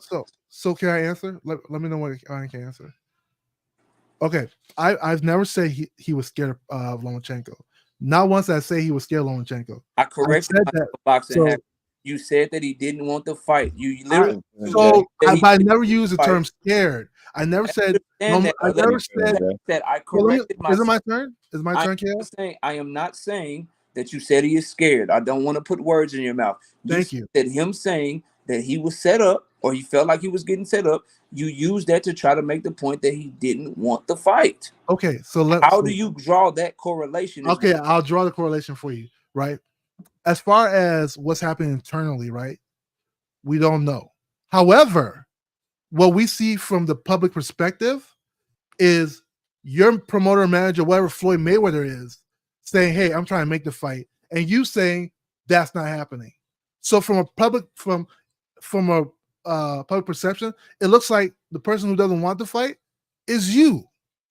Just logically speaking, if your promoter is saying he wants to make the fight, he's already talking about making the fight, and you're saying it's not happening, even though your promoter said, "Hey, we're in talks with another promotion company." The pushback is coming from you. I mean, from my standpoint, as a fan, I can only say that the pushback is coming from Tank. I can't just I can't just look for somewhere else to find it from. That's your opinion, Boxing Hacker. It's logical though, right?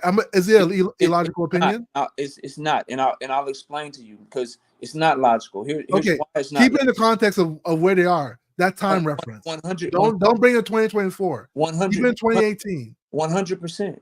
Okay, go ahead. It's not logical. Here's why it's not logical. Okay. Because you can't draw a logical conclusion based off of him simply saying the fight is not happening because he didn't give you a reason why. You don't know why he said that. He could have said that for everything that you just said he said it for. Mm. Or he also could have said that because Floyd let him know that Loma and them wasn't on shit. I called him back after your fight in April. You did too good. They don't want it no more. He could have also said that shit because Lomachenko decided that he want to stay at 135. We don't know why he said that, but here's what we do know is that when asked about Tank Davis in 2018, Lomachenko said, "Why would I fight him? For money, to be on pay-per-view? He's never been a main event before." Basically saying Tank ain't worth his time. And he also he also talked about 130. Hold on, bro. He also has multiple other quotes from himself, from his promoter Bob Arum, where they let it be known Lomachenko wants undisputed at 135. So logically, if we listen to what the fighter said he wanted, if we listen to what the promoter said he wanted, and we know that the fighter made the move to 135 in 2018, and then the two fights that he took at 135, his first two fights were both title fights, and that's exactly what he did, is everything they said he would do, then we can, you want to use the word logic, we could logically say, bro, he said he didn't want to fight him because it only be on pay-per-view and Tank Davis ain't got no goddamn main events. He said he wanted undisputed at 135, and then he actually went for undisputed at 135. He moved up to that division with that goal in mind. Every move that they made from 2018 to 2019, 2020, 2021, and even 2023, from 2018 to 2023, every single move that Top Rank made at the 135-pound division was with the sole purpose of getting Lomachenko undisputed, even to the deal that they made your favorite fighter Devin Haney sign. Yeah.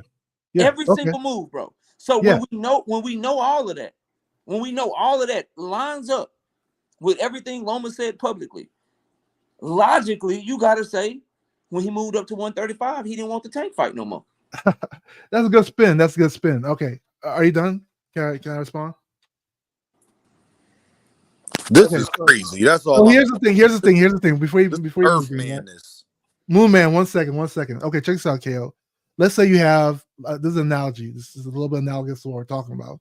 Let's say you have a parent, like a dad and a son, right?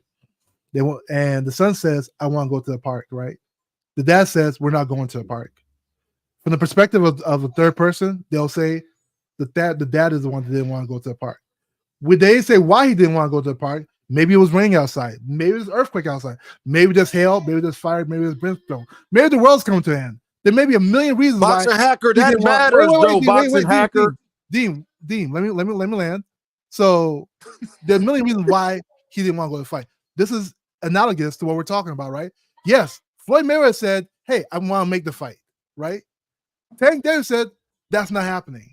From a third person's perspective, it looks like Tank Davis doesn't want the fight. It's not to say that he's scared of him.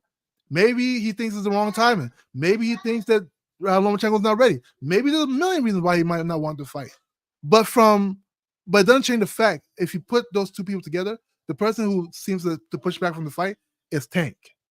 And So, that's why I'm saying. And this is the only people that will regardless of what happens in the future. Will come to that conclusion based off the analogy that you gave, Boxing Hacker, will be people that are number one, nosy, right?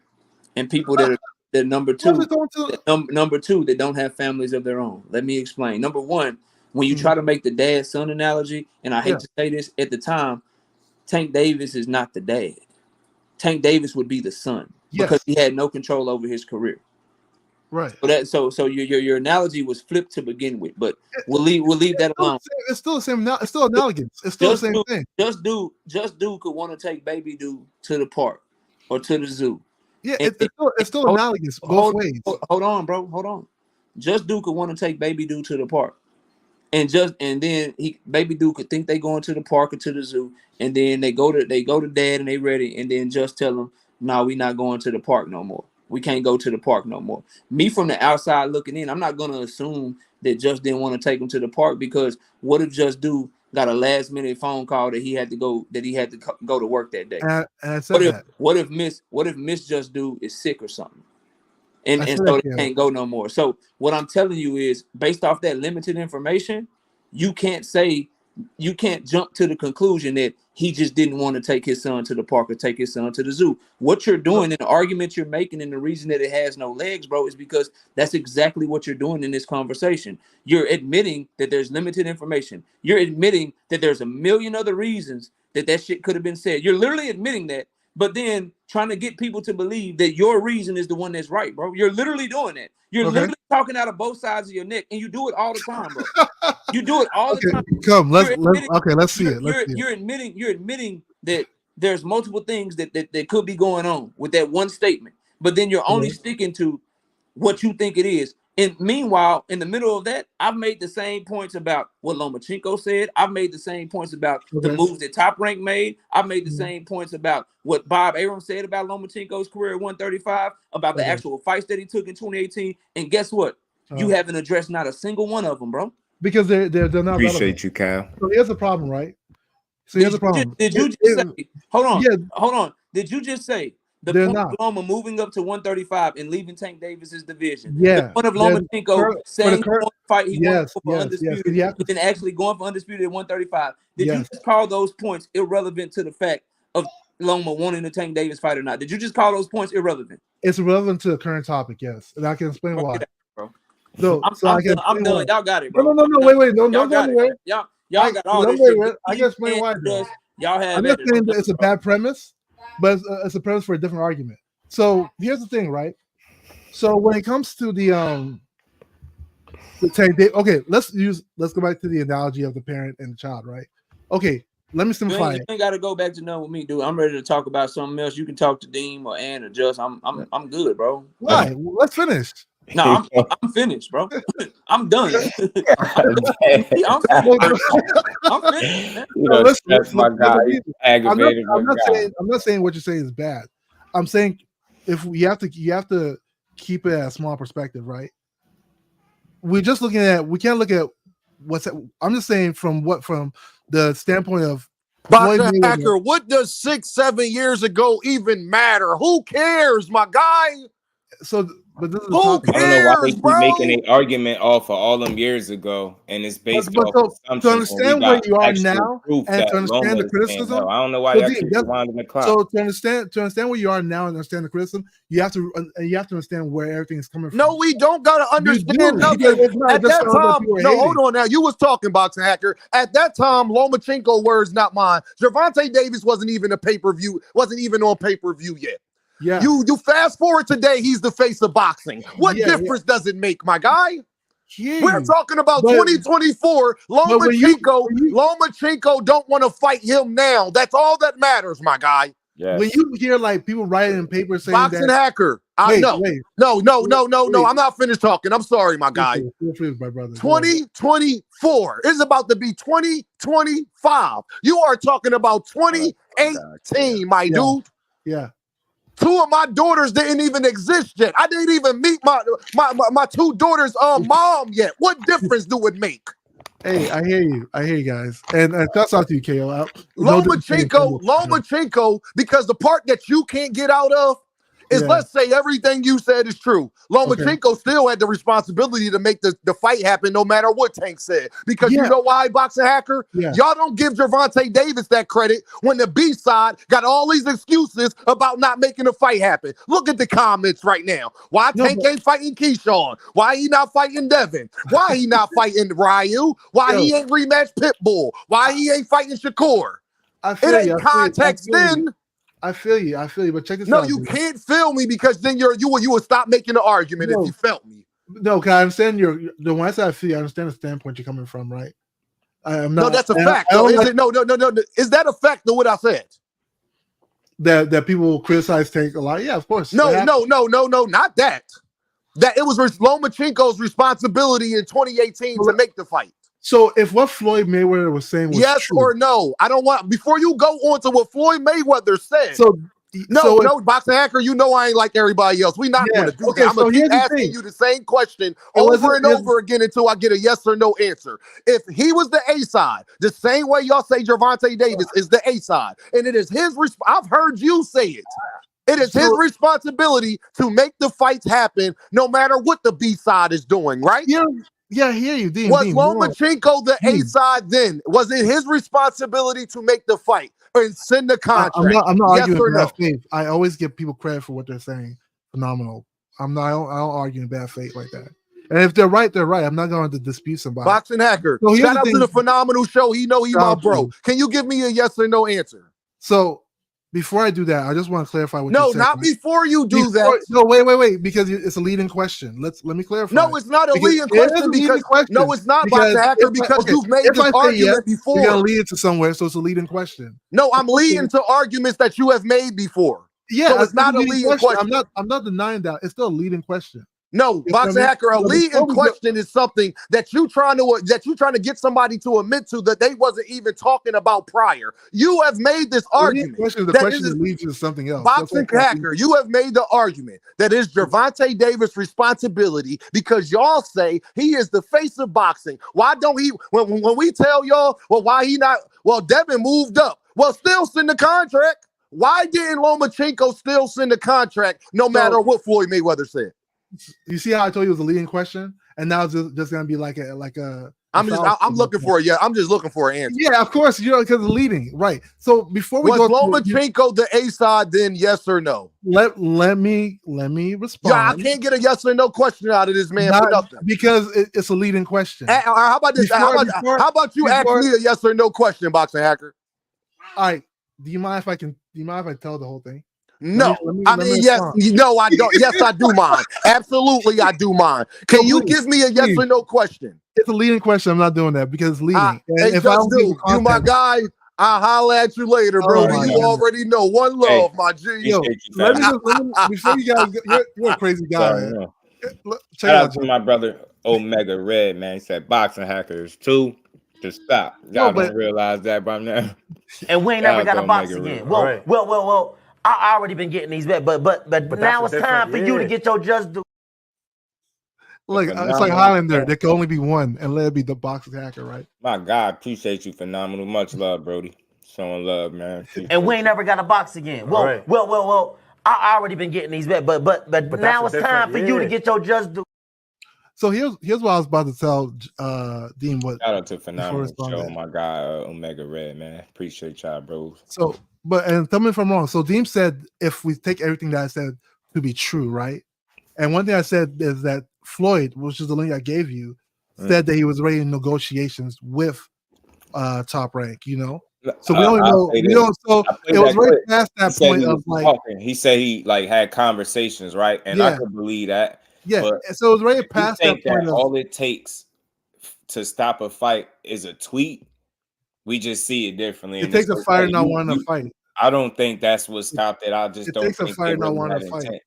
You know, because they would have at least negotiated. It would have been something. It would have been a real opportunity. You would have heard, you know, Bob Arum would have put that out there. He would have said, yo, this fight didn't happen because of X, Y, and Z. That's what you're not mentioning too. So I hear the case that you've been making over and over, but got to keep in mind, listen to Bob Arum, that the truth is in what he said too. So he know that's not the case. That fight Look, didn't Bob happen. Arum, that's when Bob Arum started saying that Floyd was using it as punishment. Remember that? And also, one thing Devin Haney said, who you gonna put in the fucking ring with Tank Davis and it's gonna be punishment for him? Seriously. Yo, Bob Arum said it. I'm saying, yo, to get people don't shoot the messenger. You know what I'm saying? I hear you, but that shit, I look at that as exactly what it's supposed to be. Entertainment. That's bullshit. Yeah. I don't just. It could be for shock value. But one thing that I remember Devin Haney said. Exactly. Get me that, yo, man. It's gonna be punishment. Come on, man. The only one would have been getting punished in that damn ring is Loma. But he was saying off that situation. Like that came from that particular situation. I get because I'm a very level-headed guy. I get what you're saying, but it's just that I just don't feel like that's the reality of why that fight didn't happen. And like I said, you got proof now. Think about it. If it was so much of him not wanting to fight now, he's just gonna change his mind now. Loma not looking like no fool. He ain't looking like somebody that's just ready to get his ass beat. That's why we all shocked at the fact he's sitting here talking about not in the mood and retiring. We like, bro, coming off that performance, this is when you decide. So he said but he said at his press conference, remember? At the post-fight press conference that he didn't know what he was going to do, and he was upset that people didn't ask him what was next for him. Oh, yeah, that's that entitlement. That's that top I think, but to be fair, I think Loma's always had like one foot out the door, you know. And plus, look, I always said this. To be fair to him, I felt like for me, when he really started contemplating the retirement stuff, it seemed like after Devin Haney. After that fight, looked like he was questioning some stuff. He even was saying it to his pops. His pops convinced him to come back and take another fight. That was after he already said no to Shakur, went chill for a little while. Next thing you know, he had the Campbell's thing. I think that was always lined up because I was hearing about it. So I just, if you just look at things, Tank don't have no point in his career where you could say the reason the fight didn't happen is because he turned him down, or stopped the fight, or objected, or said no. You know he don't pick his shit. He even said this to you, so it's not a matter of the fight's not happening because he's stopping them, right? I just don't think God and you got evidence right now. Loma said no to 2 people, so to me, he would be the guy stopping this shit from happening. Now it's better than before. You get what I'm saying? It's better than you still look like you at the top of your game. You got a whole title. Loma got a title. It would have been a perfect opportunity. So he could try I would hope that they don't try to live off some imaginary situation that never took place back in the day. That shit didn't happen. We knew it. I'm telling you, Bob Arum will tell you exactly what it was. He would have told you if Tank Davis was the guy stopping that fight. He would have said it. Trust me. That old guy ain't biting his tongue about that. He ain't doing Tank no favors. It's the reason that fight. You get what I'm saying? Just think about that for a second. I feel you. But he'd be like, bro. And that's the same thing. I'll switch the fighters. The same thing I said to the people that's saying Shakur duck. I was like, you got guys like Leonard Ellerby, right? That speak often for Tank. He would come out and let it be known these dudes don't really want to fight him, or Shakur specifically don't want to fight him. That's why the fight ain't happening. It's not that. He'll tell you, yo, the fight gonna happen. You get what I'm saying? So in this case, I swear, I promise you, I understand where you're coming from. Like you just feel like that was enough for you to say, yo, there's some resistance. It wasn't even that. But him saying it's not happening could be telling you what it is. Yo, that shit ain't happening. Not saying because I don't want to fight him, but yo, that shit ain't happening next. And like I said, you never seen them facilitate no fights together anyway. You get what I'm saying? It wasn't even that. So like, it's not even just that point. When, for instance, like the whole Devin Haney like really came to the spotlight for me. I mean, it was actually when like T.O. had released that thing saying that he beat Devin in sparring, and stuff like that. And Devin was like this like YouTuber who was like sparring everybody, And so like Devin Haney was calling out people like crazy. He was calling out Robert Eastern, who was like killing people at 135. He was at one point everybody thought Robert Eastern was the man, not even Adrian Broner. Yeah. And once upon a time, Devin Easter would have been a hell of a fight. Would have been crazy work. Hell yeah, that would have been a fun. Lomachenko was ranked number 1. I mean, Devin. I don't know why he was ranked number 1. I never agree with it, but he was ranked number 1. Devin was big. You know why? They love Lomachenko. That's I don't want to use the card. I'm not trying to use that card. That dude, that's the only guy that could lose, and they'll still have him pound for pound list. I forgot crazy work they did with him and Shakur and Tank. They put him over Shakur, move Shakur lower. They had did something once upon a time, But that's how it goes. They love him. That's sort of why I always respected Devin, because Big Supreme was how he moved a little bit, But I just want the same thing from Tank. Like, Tank is a great fighter. I'm never going to look at this, bro. Think about this. Yeah, I get it. But timing, we know timing is of the essence in boxing. Opportunities present themselves when they do. Devin Haney facilitated his own. He gave Loma an opportunity, right? Loma was like, hell yeah, I'll fight you. But why not the same energy with Tank? Think about it. If that was any other fighter, we'd be pissed off. Well, Loma, the guy that gave Devin Haney his toughest fight to date, we're going to just throw that Ryan Garcia shit to the side because we get there. We're going to just toss that to the side right now. The guy that completed a healthy and clean fight, gave his toughest fight, didn't want to fight Shakur or Tank. He didn't want to fight Devin. He didn't want to fight Devin either. He didn't want to fight Devin for years. Remember that, Just. He didn't want to fight Devin for years. When they used to ask Lomachenko, I'm pretty sure you remember this. Hey, do you want to fight Devin? Hey, he'd be like, who is Devin? I don't know this guy. Who is Devin? But that's what I'm saying. So it's like, but he had an opportunity. He would be a fool to say no to that opportunity that Devin was giving him. That's undisputed. You would be he craves so much incentive. So again, he left him with a situation where you would be a fool to say no to that. Now, when you're looking at Tank got one belt. Shakur would have been for a vacant belt. Exactly. I don't think the same, I don't feel like the same energy is there to want to fight. If one of them were undisputed, I think so. Because that was no better with Shakur. I think ever since they sparred, that kind of ruined chances of them ever fighting. I think maybe if they never sparred before, maybe he could have got the fight. I don't think so. I think the thing is Lomachenko always wanted to be undisputed. That was his dream from 126 on up. I think Devin Haney just gave him the opportunity. That's because before. You're right. He didn't want it. To say, you would be a fool to say, nah, I don't want that. And Shakur is being a vacant title, maybe not enough worth it for him, maybe. Same thing with Tank. I don't know, but that's a unification fight, and that's money that otherwise you're probably not going to get nowhere else. So I can't knock him. I ain't big on calling people ducks.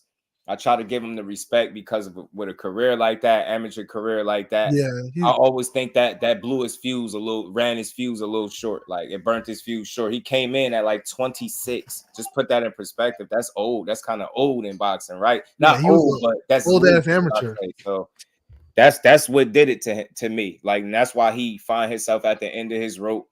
And I think he contemplating. I think there's a small chance that we could still see that fight.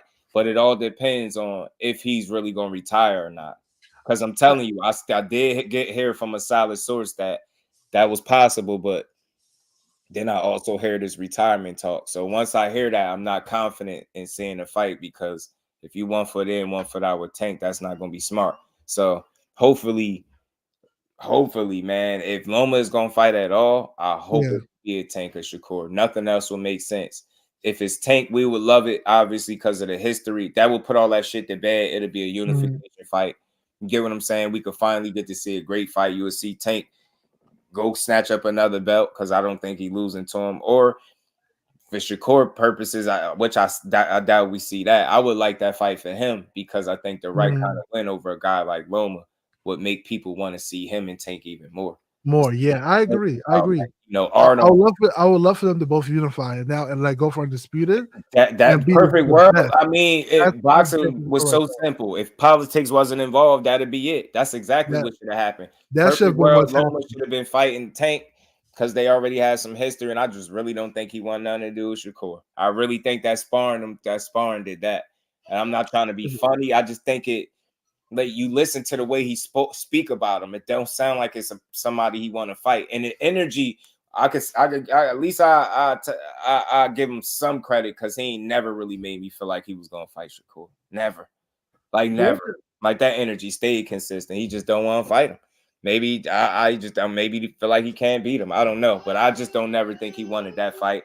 And it's unfortunate that he had a point where when you finally get a Tank situation, you talking about you not in the mood. I'm never letting that go. Should have never let your people put that statement out, man. Not in the mood. Son, man, not in the mood. Man, you know how many people would kill for your position? But yeah, so you know how bad I was wishing instead of it being Loma getting offered the opportunity with Shakur instead. And here you are choosing to walk away from it. That's crazy to me. That's crazy. to Lomachenko's defense, like I said, like he did say it prior, like it wasn't just then. He did say it during the press conference. And when you think about everything that Lomachenko went through, you know, I mean, don't forget Ukrainians at war for their identity against Russia, you know. So when all these things are already happening, it's only, you know, like if he fights him next year, I can't be mad. Even you remember he pushed back the Devin fight too. No, but that's what I'm saying. Fight, you know, so if they I'm push, not if there's a pushback, I'm cool with it. Fighters like choosing to do something, but I would seriously hate because this would be a double duck situation, and I don't even like using the word. You can't say no to one quality guy, fight a lesser guy, then you get another quality guy, arguably the most dangerous fight for you, but the most lucrative too. And it's the opportunity is huge in and of itself because you never seen Loma in a fight that he wasn't trying to win or wasn't in position to win. So that shit would have been a great fight. That's why I hate this. I really wish I knew exactly what was up with him. Like I don't want to be in the man business, but I want to know like what's like. Are you just thinking about retiring or like what is it, bro? I did hear your house was getting nuked from Russia. Yeah, for what? The money? When your house will get blasted from Russia, bro. That's how he was. Yeah, like perspective wise, I can't say what that guy is going through. You know. You know, there were talks that he was a Russian sympathizer at one point. Been through some stuff. He a little long in the tooth, man. But still, I think young and fresh enough to perform at world level. That's the most, as a fight fan, frustrating part about it because you know he's still fully capable of going in there and competing. But I just think it's harder for him to get up, like to want to go through another training camp, put his body. Yeah, you listen to the fighters, man. They say that shit. Listen to what Regis saying. He said, man, I think 12 rounds might be too much. But then you turn around and say you're not retiring. You said you had just time in the sun. You're going to let the young guys do it. But then you're not retiring. You're going to be world champion again. You're already putting yourself in a position to lose because with that mentality, you're halfway retired. You set it all. You set the table. You legit said 12 rounds is too much. For you to be a champion, that's going to be a 12-round fight, buddy. You just like, I could never see you being champion again. I'll support whatever you do. But I think he killed any I think so comeback trail with that train of thought. Like I just think it's too dangerous and he's too late in the game. If you already halfway feel like that, go ahead and but whatever you Boxing's addictive, man. Like sometimes you know your time's up, but you just want to come back just to come back, you know. If you do, especially if these guys been doing it for a long time, it's what you know. You know that, and when jumping in that ring, man, there's no similar urge than jumping into a ring. You know, a fight that would settle the score. Yeah, I mean, I wouldn't say he's in the absolute peak of his prime for sure, right? But I would still say he in it. I don't think he passed it because what fight could you look at and say, yeah, he looked past it? Like where he really should retire. And then you can only go for how you seen him in the last fight, right? I know that was Cambosis, but I don't think he lost a single round. I think that's impressive. Not this dude out. Like Devin had 24 rounds with that guy. Get what I'm saying? No knock to him, but Loma put them things together. He beat him up, yo. So you can't tell me that he still wouldn't give Tank a good fight. Whether or not he'll beat him, we never know. Let's see the fight. But I think he had a really good chance to make I think that would have been one of the best fights we could have got, man. Yeah, it would have been really interesting. Just think about the matchup, y'all. Never mind who you think win or lose. Just think about the styles of both guys and how Loma fight. It's been an entertaining fight for Tank, man. Different style. Been fun to watch, but he robbed us of it, man. But, man, we at that 4-hour mark, man. Shout out to everybody, man. Shout out to Boxing. Shout out to you, Justin. To the OG for 9. My guy, KO. My guy, Dean, man, Thomas Hill, Ant McQueen, the rest of the game, man, for bringing up the property value. Big shout out to my guy, Cal Cooler, too, man. And everybody holding me down in the super chat and cash app, man. Appreciate y'all. But we're going to continue this tomorrow because we still, man, I ain't even get to everything. We had a nice, this was a good build, y'all, for sure. Salute to you, brother. Good brother. Dean right now at 8, followed by the Rise at 9. So we're gonna keep building, man. I will see y'all over there, man. Shout out to everybody, man. Much love, much appreciation, man. Y'all continue to enjoy the rest of this good Wednesday, right? All right, it is Wednesday, right?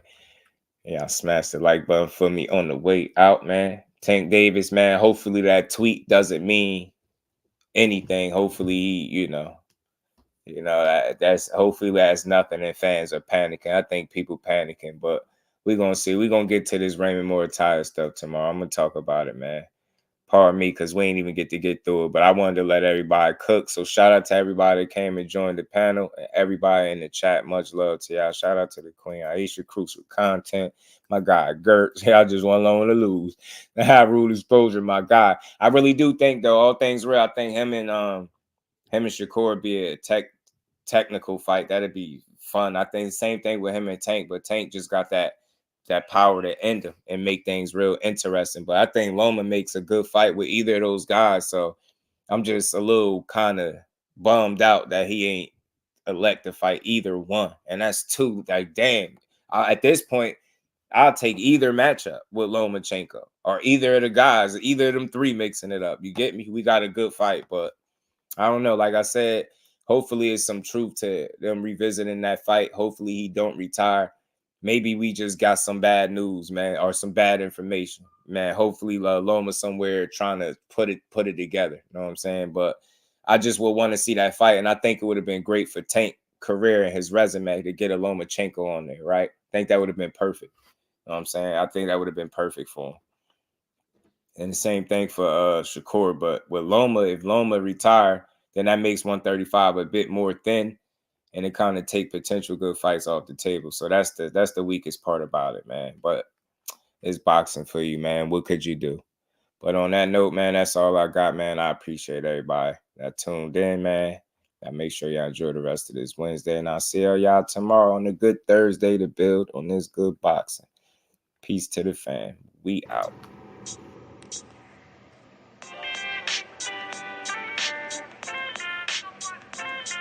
Yo. You know the deal. We back again. We never slacking. Word 'em up. Ladies and guys, whether if you drunk or you high, it's time to pay respects to the illest man alive. If you think you got a point, he'll shrink you down to size. And from there it's downhill like a slinky or a slide. Open your eyes. Got a deep connection with the rise, so you might see them jump in whenever they go live. Peep it. This channel blowing up now, it's not a secret. With tons of exclusive interviews to listen to.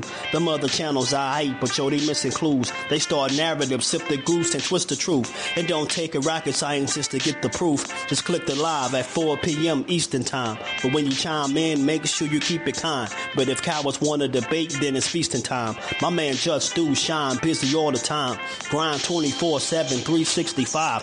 Videos he might have 365. My rhyme sick, they make you do a 365. You get a rich if you think you fit to survive. It's Jusdueboxing, time to click the live. Ain't no beginners, if you soft, you ain't down to ride. I crush you, respect too, it's Jusdu. He got the illest boxing show on the internet. The boy been a threat and he ain't even had dinner yet. Word him up. Yeah. You know what time it is.